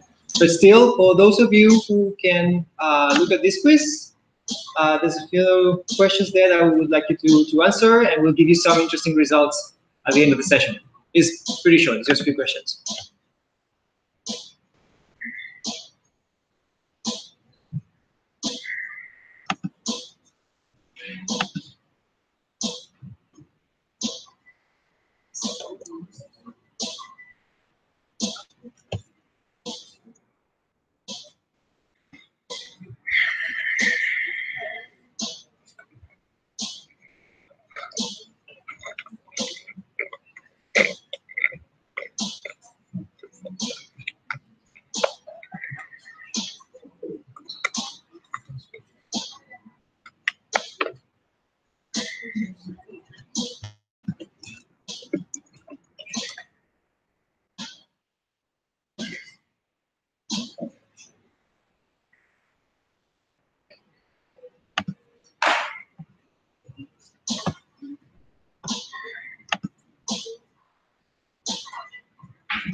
Alright guys, we can proceed for the last part, and we'll give you some results at the end of the session, okay? Cool.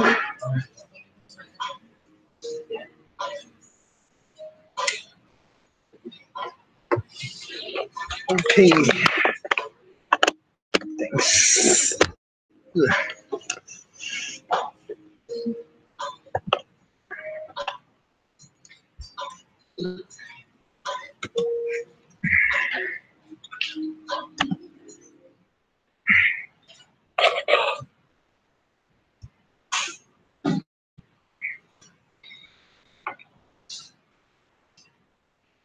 Okay.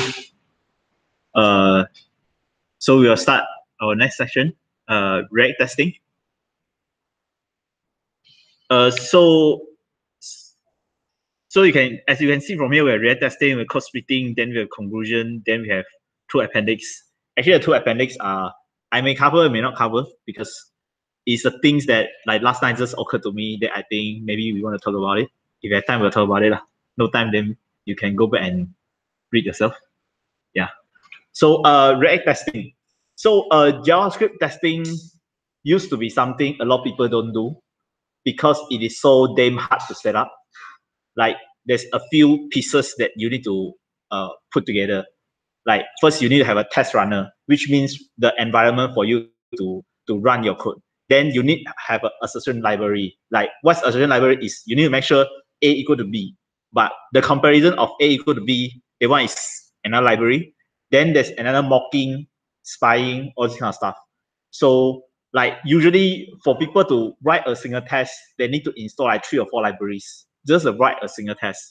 That's why it used to be something very hard. But Jest is something that do it very well. So today we'll just use Jest, and Jest actually is the recommended testing framework for React. So we will just install a dependency of Jest.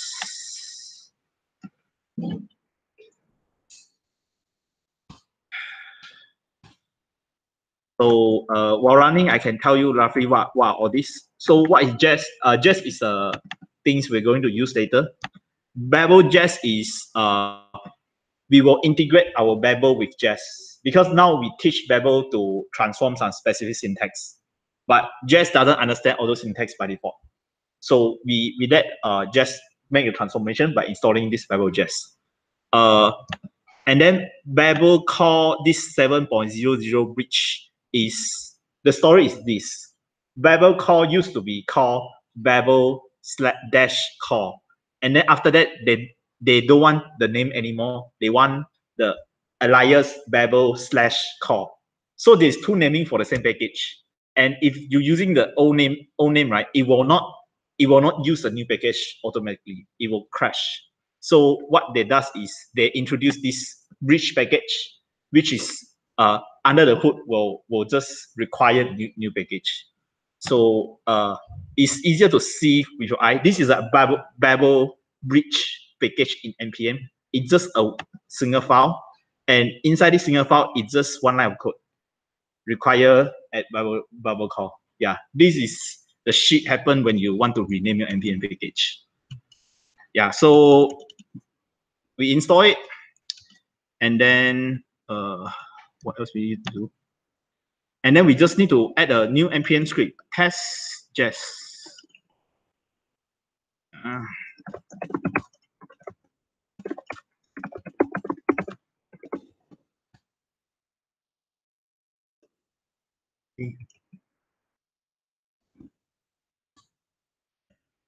Okay, package JSON. So test equal to Jest. Okay. So now you can run npm run test, and then it will not work because there's no test. Yeah. So now we are talking about testing. So I will talk about testing using Jest, testing JavaScript using Jest in general, and then later on we'll go to the React specific parts. Okay. So testing JavaScript using Jest is very simple, but because there's no function now in our application, so I create a code that is very useful when you're writing React. And actually, there's an official package. I just copy paste people's code, so you can copy this code, and then you create a file called lead.js. Lead.js is the name I use when I don't know what to name it. It just means utility.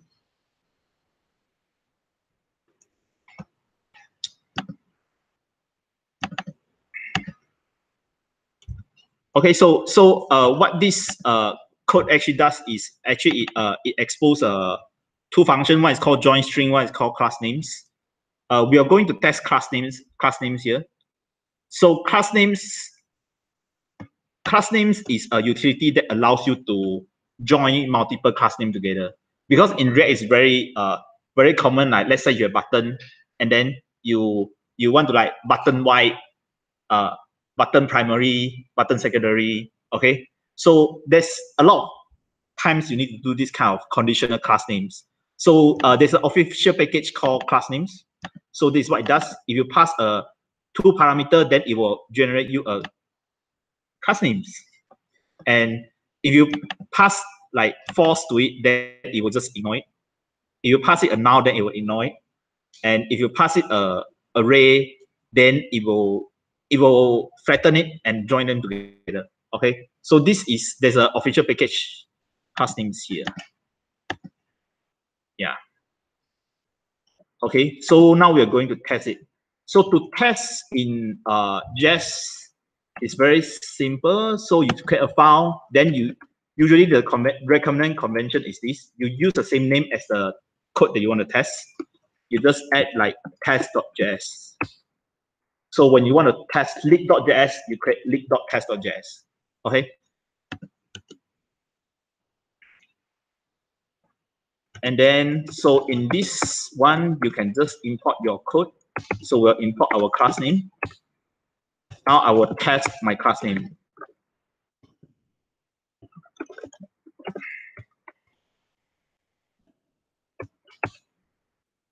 So now there's red color, you can ignore it for now.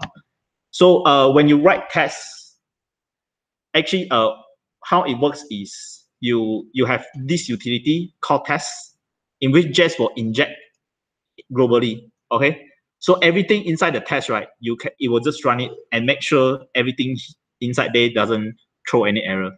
So you can do this: expect true to be true. Now let me run npm run test.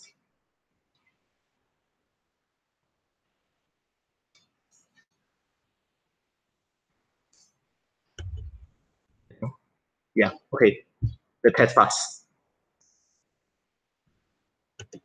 This must be true, right? Expect true to be true.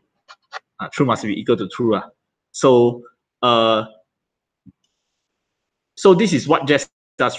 First, what it does is inside your source folder, it will look for any files with the convention .test.js. And then when it get the file, then it will run all the tests inside it. So when you have this function defined inside the test, then it will run this. Okay. Then expect is a utility for you to assert something, like you expect something equal to something. So now we do a very stupid assertion, is expect true to be true. But in actual word, you want to assert something about your class name. So you can expect type of class names to be a function, right? Because it is a function. So we will then we'll run test again. And because I'm very lazy, so we can do this. Test watch just -- watch. Okay, I create a npm script called test watch, then I npm run test watch. So this would run just in watch mode, means it will run, then it will keep looking at your files. If you have any test change, then it will run your test again. It will run a test again. So you don't need to keep do the npm run test. Yeah, so it passed. So now let me create another. This one is class name is function.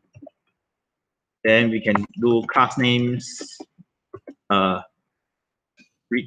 Returns strings. Okay, so we can write aspect class names 5 to be 5.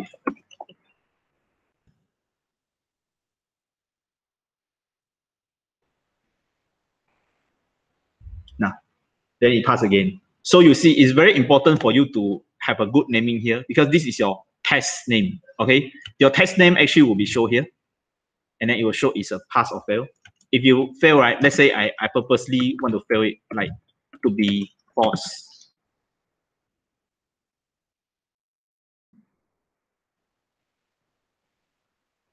Then it fails.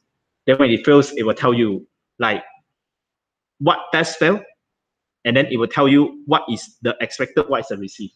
You're expecting this is a false value, but actually what it give you is 5, right? So that's why it's throwing error, and it will show you the line of code that throwing the error. Number 8. Yeah. So of course, writing this kind of test is like if you write every assertion, then you need to write a name. Then it's very lazy. So I'm lazy too. So a lot of time, what I do is this: I will just have a single test, and then I will check a lot of stuff inside there. So this is just my convention. Some people prefer like every assertion you have a test name. Yeah, but for me it's for simple utility, I don't do that. So now all pass. So now it's saying when you use this function, button and button default, it will give you button default. Yeah, exactly the description I showed just now. So this is yes, very simple. Any question? No, you can ask any question. There's no stupid question because there's a lot moving parts here. I don't even know like what to say. If no, then you can start writing your test. If you're done, then you can write tests for another the other function, because there's another function called join string.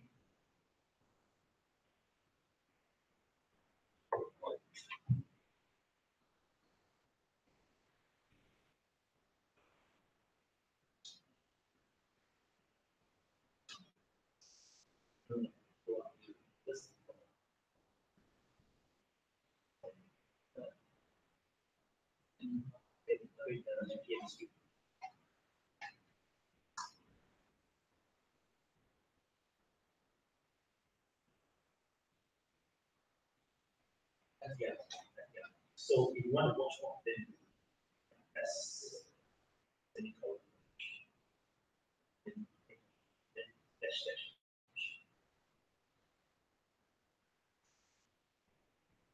This.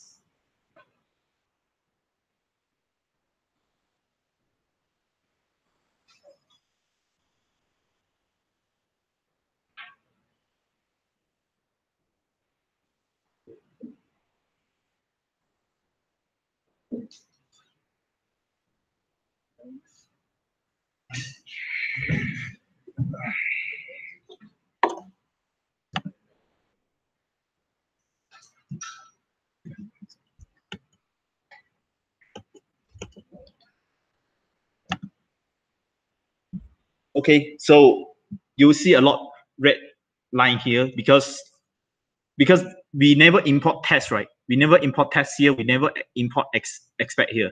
That's why ESLint by default the rule is you use something you never import, then I will you.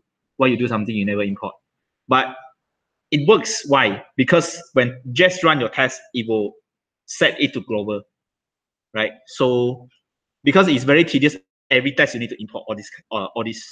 So we're going to fix ESLint to tell him to shut up by adding just another properties here, just true. And then he's happy now. So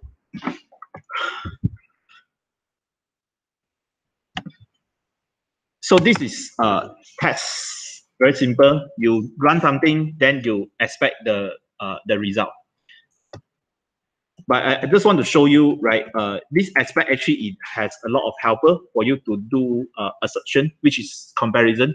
Like for example, you can do this. You can do to be defined.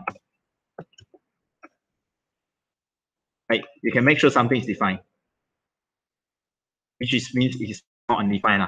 Then you also can do something like, for example, when you use to be, right? To be, it will just do triple equal check. Means if I say expect A equal to 1, B A equal to 1, this will actually throw an error. Let's see. It will throw an error. Why? It says A equal to 1, not equal to A equal to 1. It's a bit confusing, right? Because the to be actually is doing this. It is doing A equal. So when you do this comparison,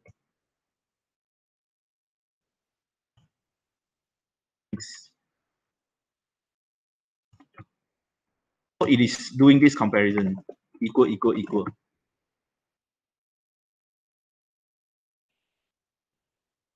Console log 3. So because to be is doing the triple equal comparison. So when you have two objects, right, in JavaScript, it will say this is two objects. So triple equal, it will get you false. You see? No, I need to move this up.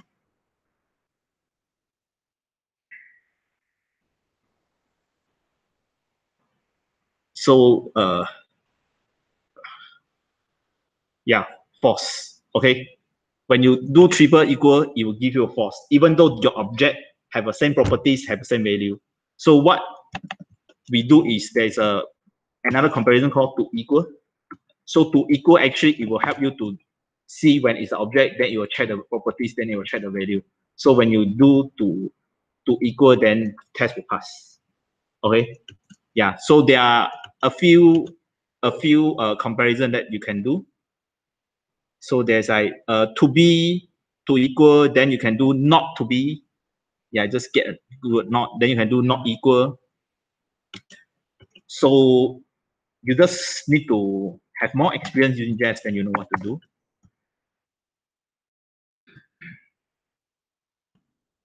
So the next thing I'm going to show you is test coverage, which a lot of people will think is very useful. Test coverage.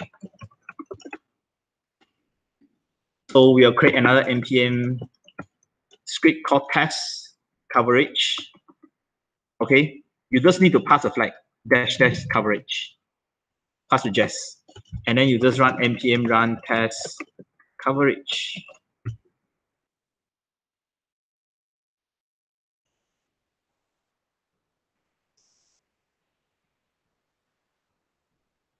And then it runs and it will generate a coverage report.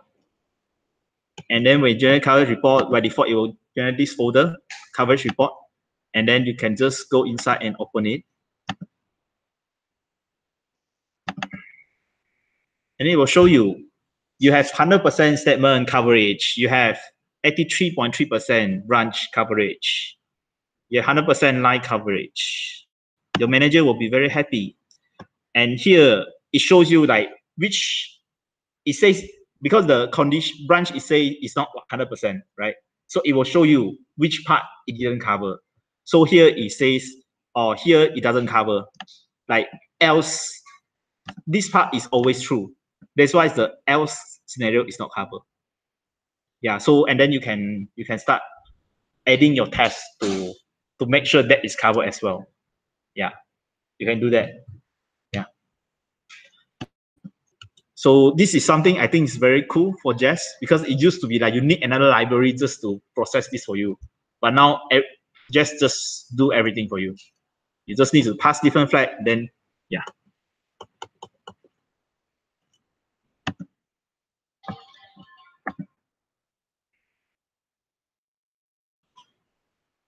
So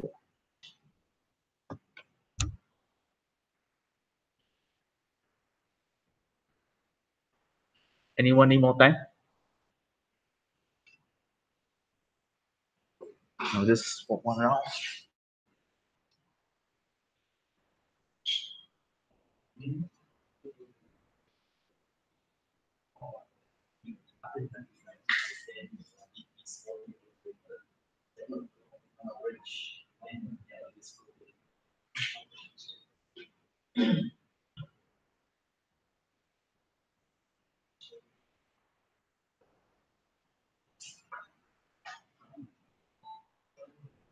Oh, okay. Sorry. My fault. Sorry, I missed out something. To run Jest in watch mode, you need to be a Git repo. Okay, so what you need to do is in your folder, you type git init. Okay, git init, enter, and then only you run a watch mode. So why you need to be a Git repo for you to run watch mode, right? Is Jest is very nice. He will not run the tests you never change since your last commit. So it need to know like what have you changed. Yeah.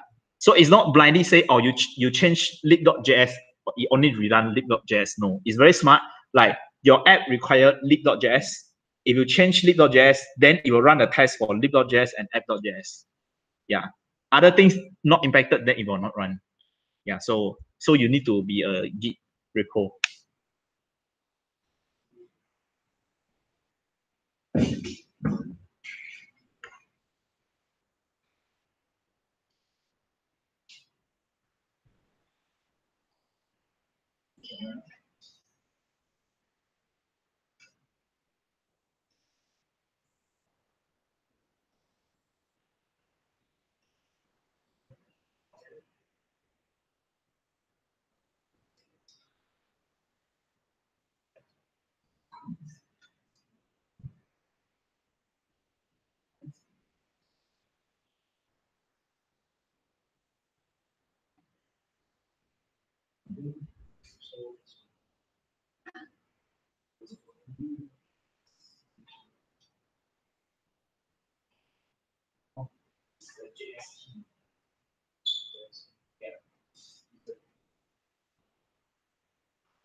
Okay.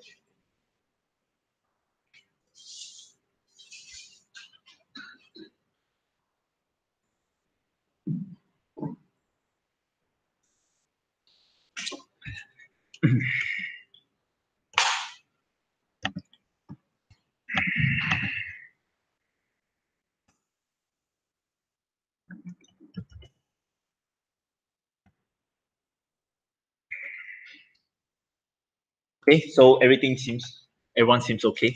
So now we're going to write tests for React component.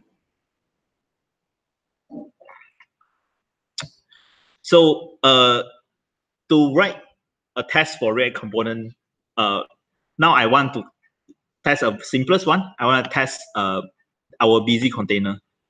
Okay, so now I have this busy container here.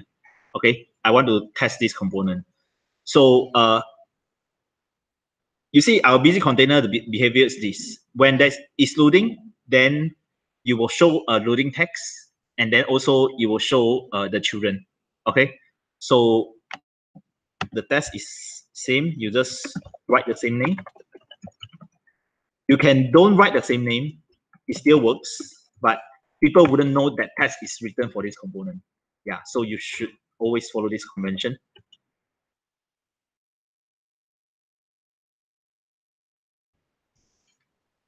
Okay, so React DOM.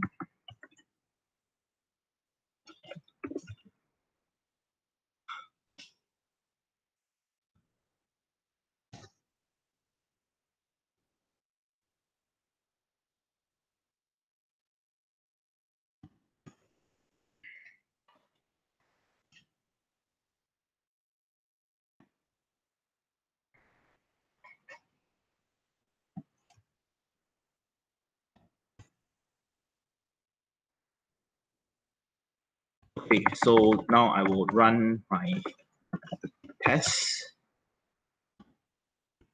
Let me make sure the pass first, then I will explain how I test a React component.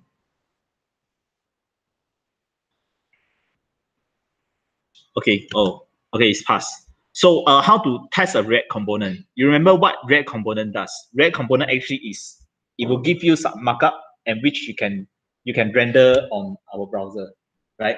So we will do the same thing here. So we will import our busy container, okay? Remember in our index.js, this is our index.js.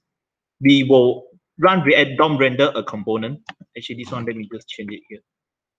React create element is just JSX.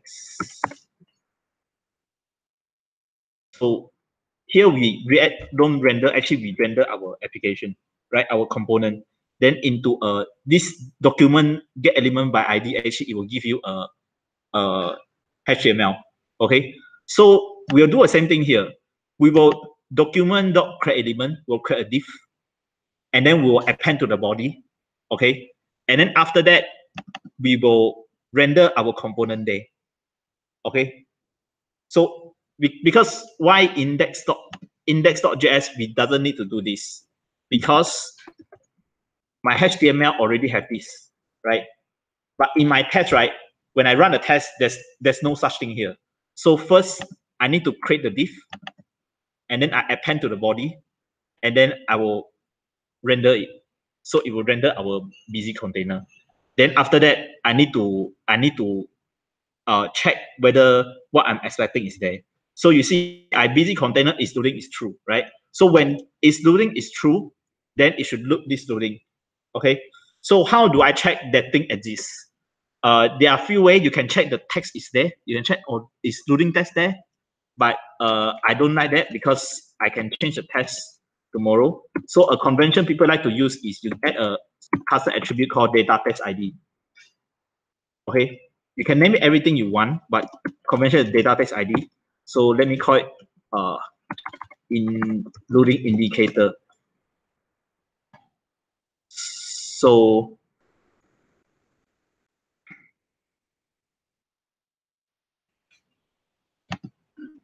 yes, so here I have a data indicator. Then when I do this query selector, I select the attribute. Then I need to check whether it is not to be now. Actually, just now the text is wrong because it should breaks.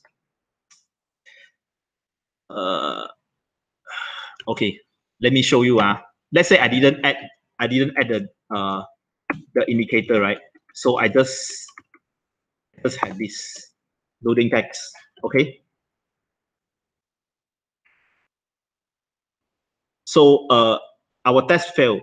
Why?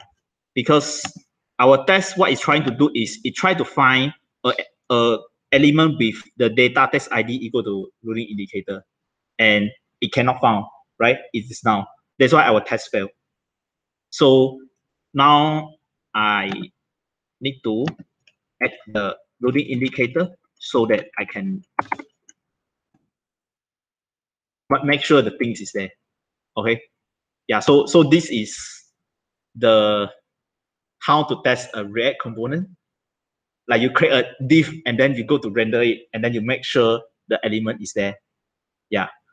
But you see, there's a lot of repetitive code here, because every React test you need to create an element. Every React test you need to append a div. Every React test, then here you need to clean up. So there is a library that write all this for us. So its name is called React Testing Library. Yeah. So we just install React Testing Library.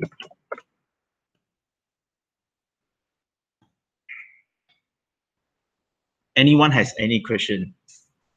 Actually, this part is, I will be surprised nobody has questions.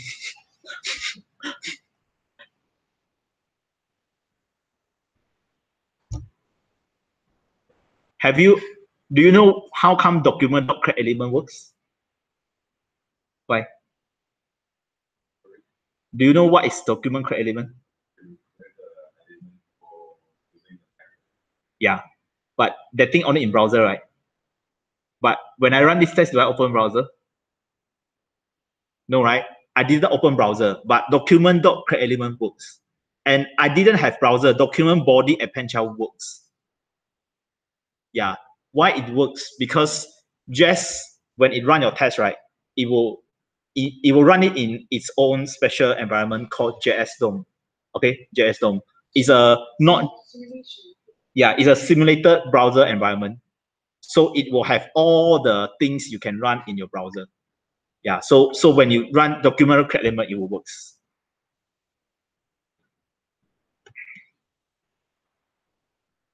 So don't write the test first, because this is not the code that I want you to write.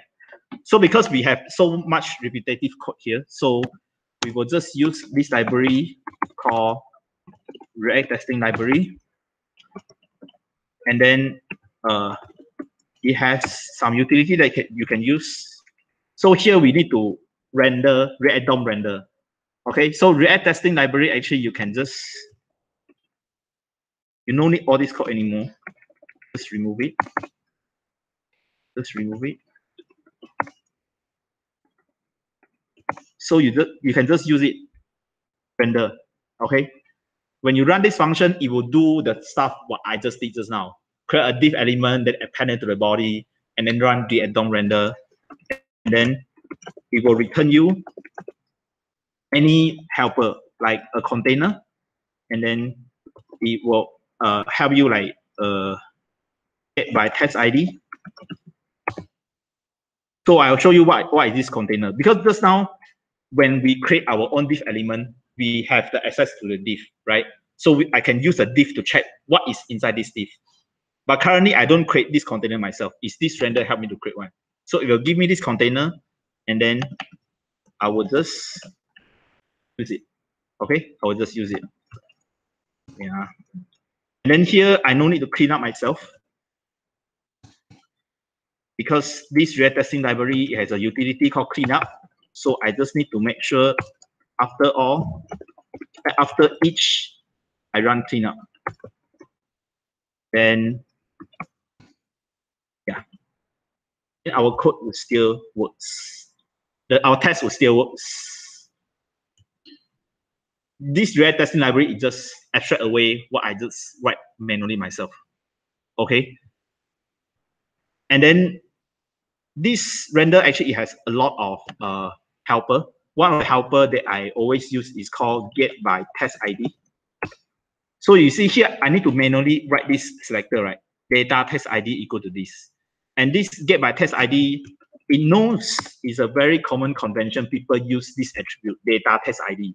So you can just use get by test ID, and then you just pass down loading indicator. Yeah. So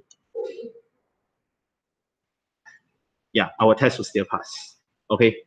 So if this is too much for you, right?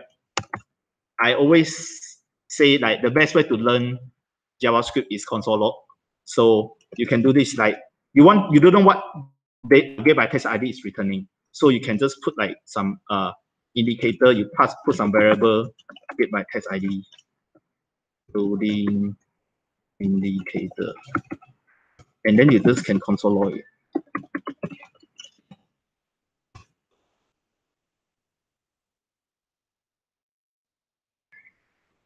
Yeah, so it is actually getting a HTML span element, which is this guy. Yeah.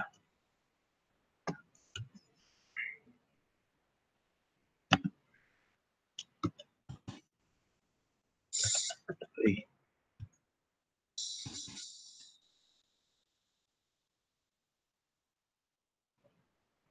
More question? No?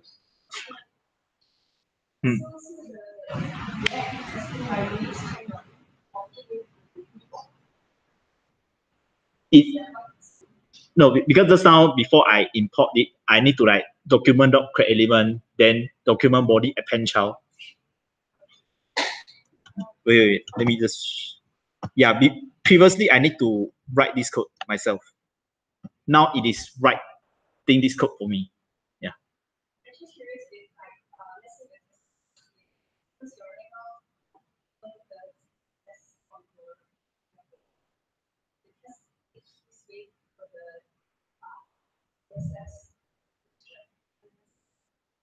Come again.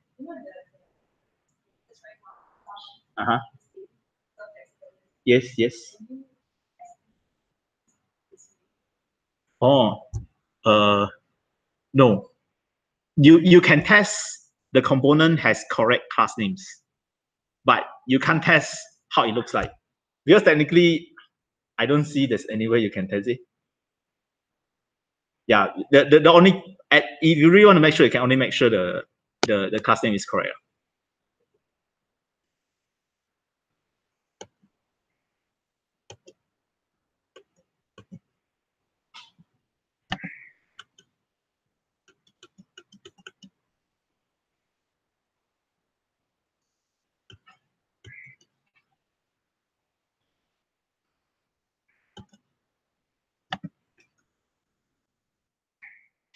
So you see the test, right? A lot of time when you test one condition, actually it is like not really testing, because you need to test something happen when A happen, B happen. Then you also need to make sure when A doesn't happen, B also doesn't happen, right? So there's a negative case.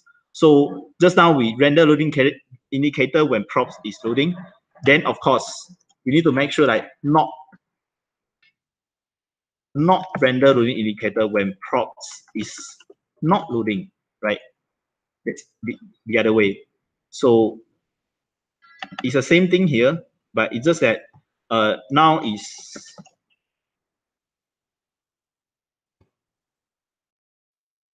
we will need to make sure when it runs, the value will be now.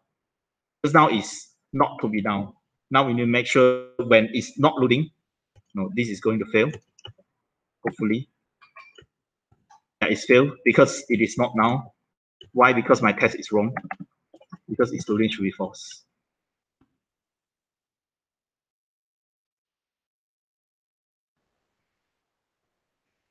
Okay. Yeah. So this is just the React component test. You render something, then you go to make sure things should be there, is there. Things shouldn't be there, then it's not there.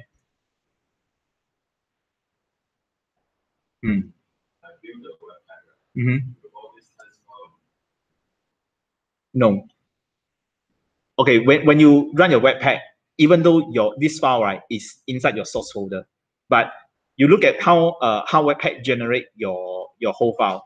It will take your entry file, which is our case is index.js, and from this index.js, it will start to check what is this file depends on. So it depends on React and React DOM, then Webpack will put it in. It depends on app, so we go to put the app in. And then you see app depends on this, then I will put it in. So that's how Webpack works. Because you never import your test one. you shouldn't be. Yeah, that's why your test wouldn't be included.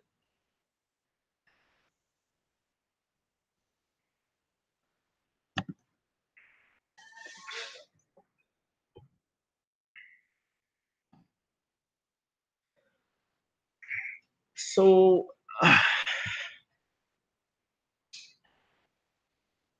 so okay, so this is how we write tests in React component. I have a more complex example, but I think you can go back and do it yourself, because I think we don't have much time. We'll go to the last section, code splitting. Code splitting.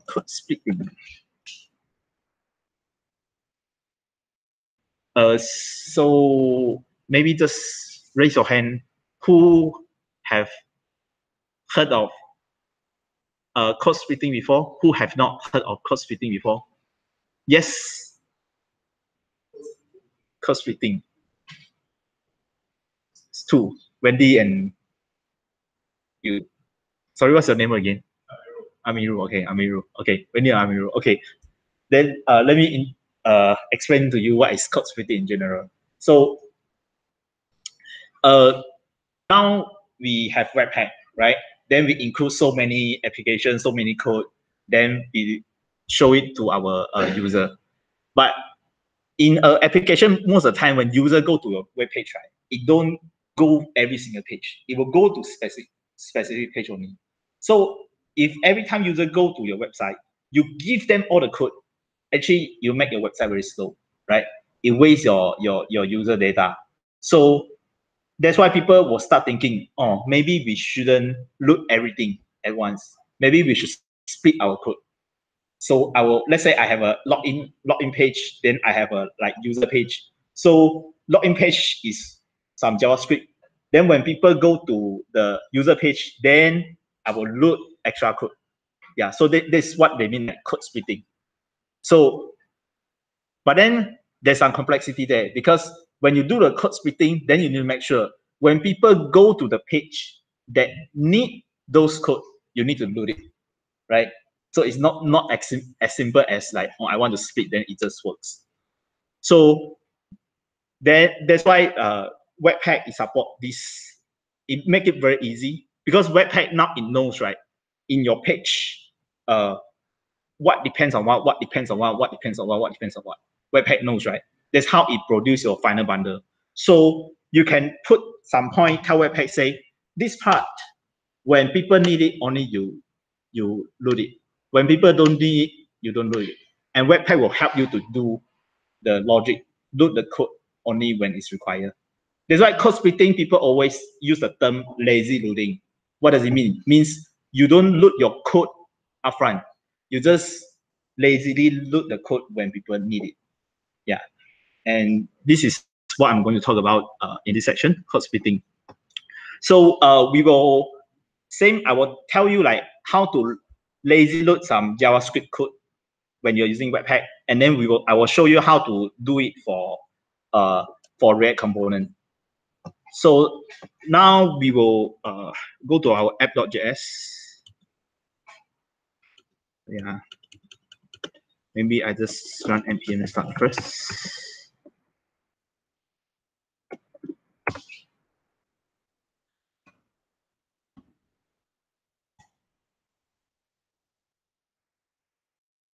Okay, so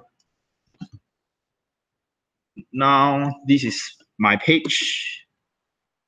Let's look at our network tab. So when I load the page, where is a JavaScript? Yeah, this is my whole bundle, Malcolm something.js. This include all my JavaScript file. Oh man, yeah, this include all my JavaScript file, regardless I need it or not, right? Because Webpack is put all your code together, so we need to lazy load something. So how to lazy load is, JavaScript has a standard way of loading code lazily. It is called dynamic import. Okay, it's called dynamic import. So now here we use import, like import this thing from this file. Okay, dynamic import is the import itself is a function.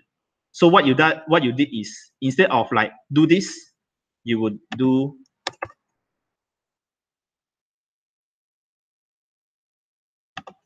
this.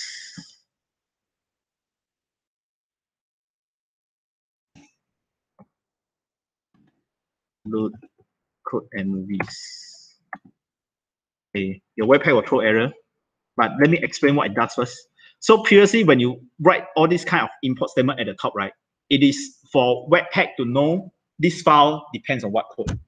Okay, but at the bottom here, we put import .api. It means, right, when you run this function, you go to import this code.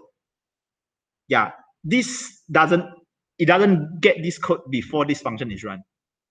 And then when import this code and get the code ready, then run the code. So this is what it is doing here. But your webpack will go crazy again because by default this import doesn't support. So we need to install something again. So we'll install this Babel plugin syntax dynamic import.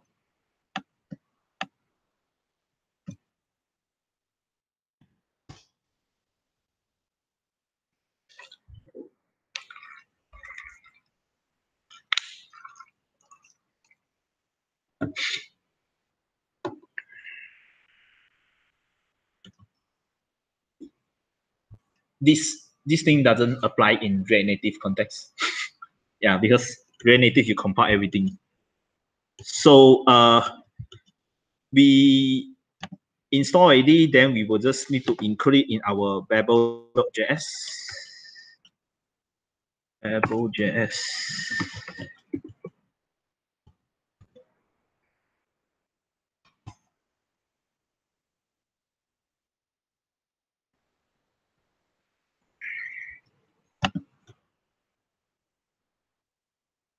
Okay.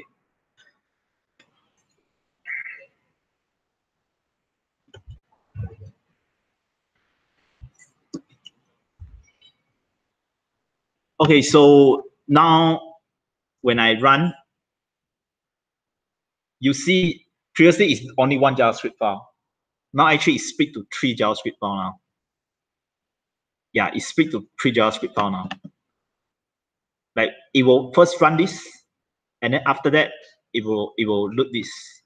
But why is it still loading everything? Because when you mount your component, then it will just run this, right? Then when it run this, then it will go to grab your code here. That's why it will include this file. Can you imagine?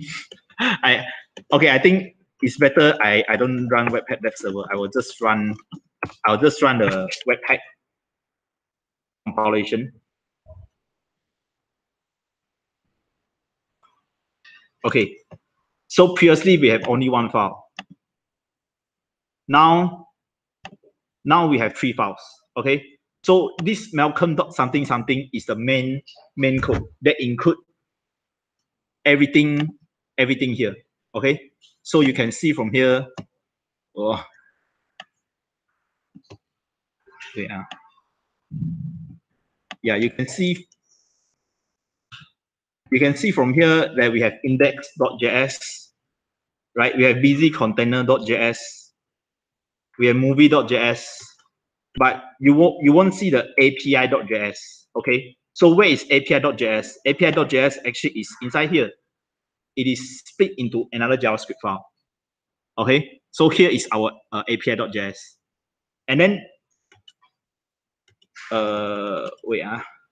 then you look at our API.js file. Our API.js is required edges, right? So our other part of code doesn't require edges.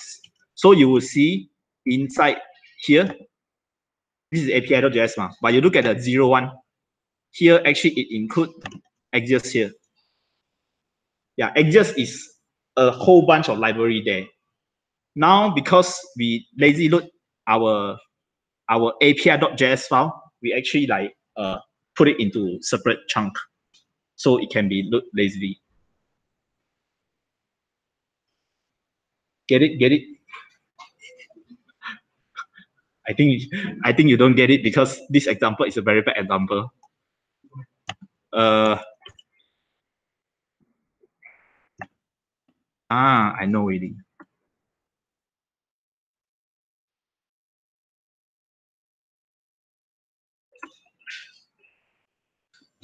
I know how to show you magic. Okay, if this state show movies. Okay, I changed our code slightly. We don't load the movies by default. We only load the movies when it is shown. Okay, so by default we don't call the API. So now I will just run again. npm run npm start.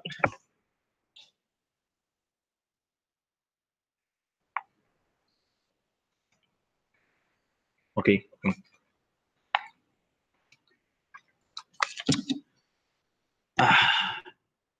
Hey, we don't have much time.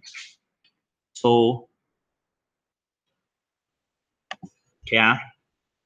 So now we just require our main JavaScript file. There's no exist code here. There's no API call. We haven't even made API call. And when I click this, it is doing those extra JavaScript only when I click that.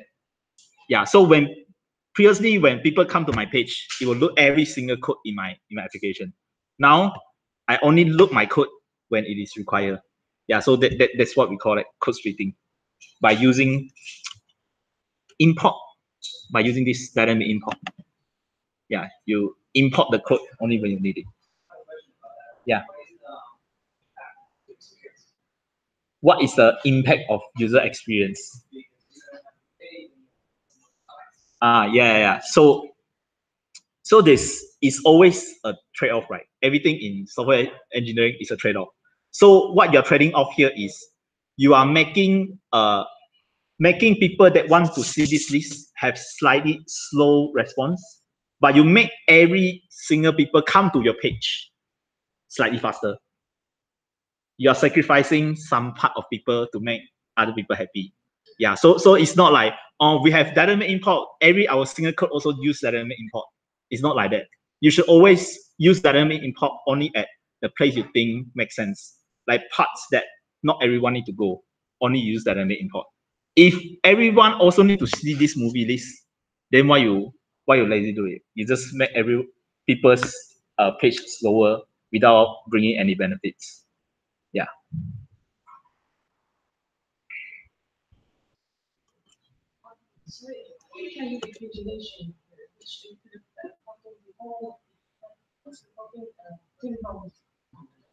Sorry?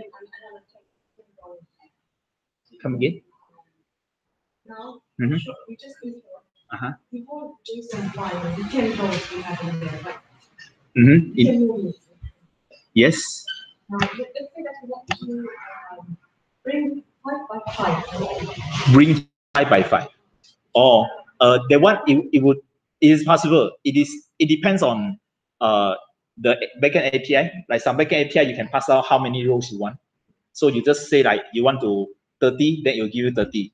And then you go to the bottom, and then you will make another call to get next 30. How to do so? That example, I think need more code. Yeah. No, okay. See, this import is import code. It's not import data. So where is the code that import the data? Actually, is this look movies, because this look movies actually API.js. This look movies actually made the API call, right? So this is a part that get the data. So, but then so it depends on how you pass out parameter here, like first 30, second 30. Yeah, it's here. It's not at the dynamic import part. But one thing I want to let you know is some people will say, yeah, you lazy load this code. Does it mean that every time, right, I show here that it will, wait. Yeah. Does it mean that every time I click the button, I click the show button, it will go to require all these two files again. So the answer is, it is not. So Webpack is smart enough to know you already load this code before. So it will just return to you directly. Yeah. So that's why Webpack is so powerful that you wouldn't do without him in today front end. So see load, then it will just give you. So it's just first time for people come here for the first time.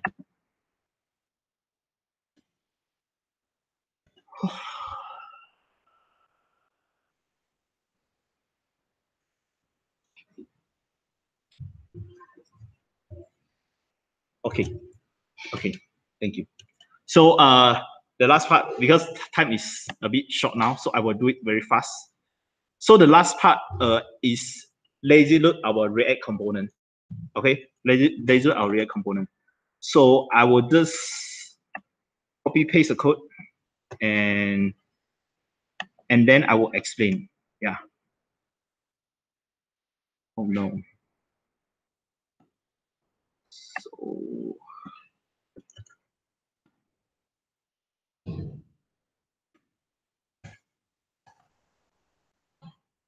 okay.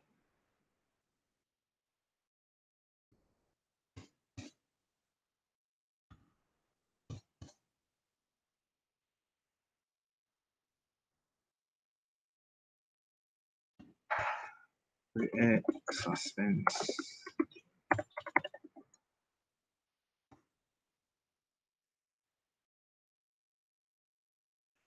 React loading component. Okay. So now we do more code splitting, because just now we only lazy load our API.js file. Now what I do here is I will lazy load by movie file. So yeah, I'll lazy load my movie file. So now before, when I click this,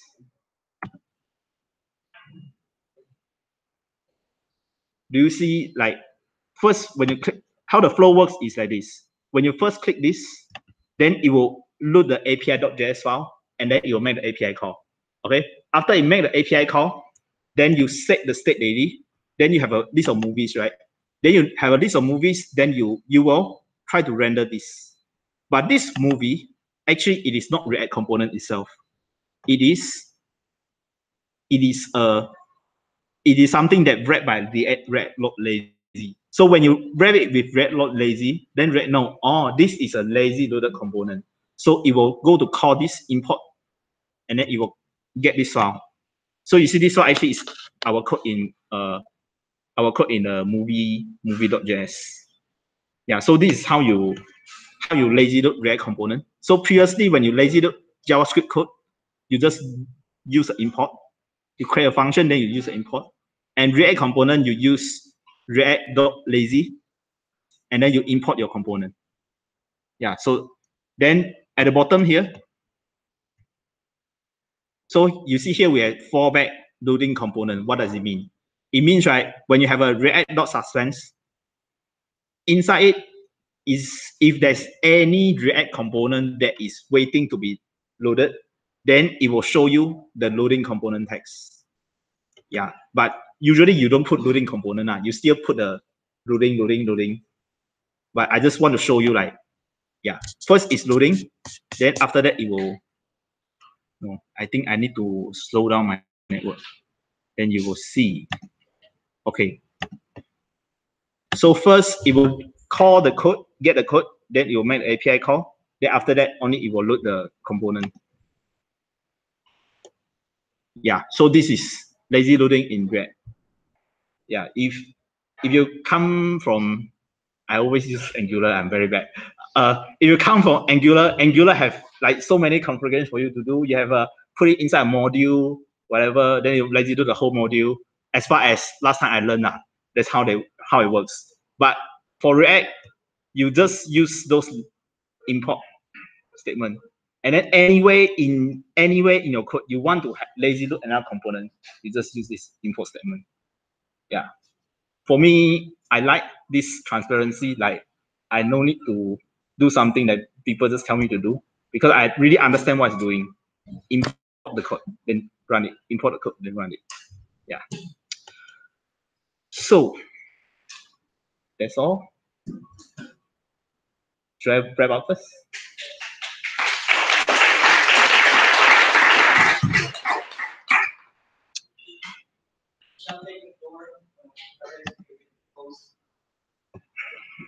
Thank you everyone for coming to the session today. I wanted to share with you a few things before the end. Well, I didn't introduce myself before. My name is John. I'm the founder and manager of the IO Foundation. We basically are an organization that works on digital rights, and we are the ones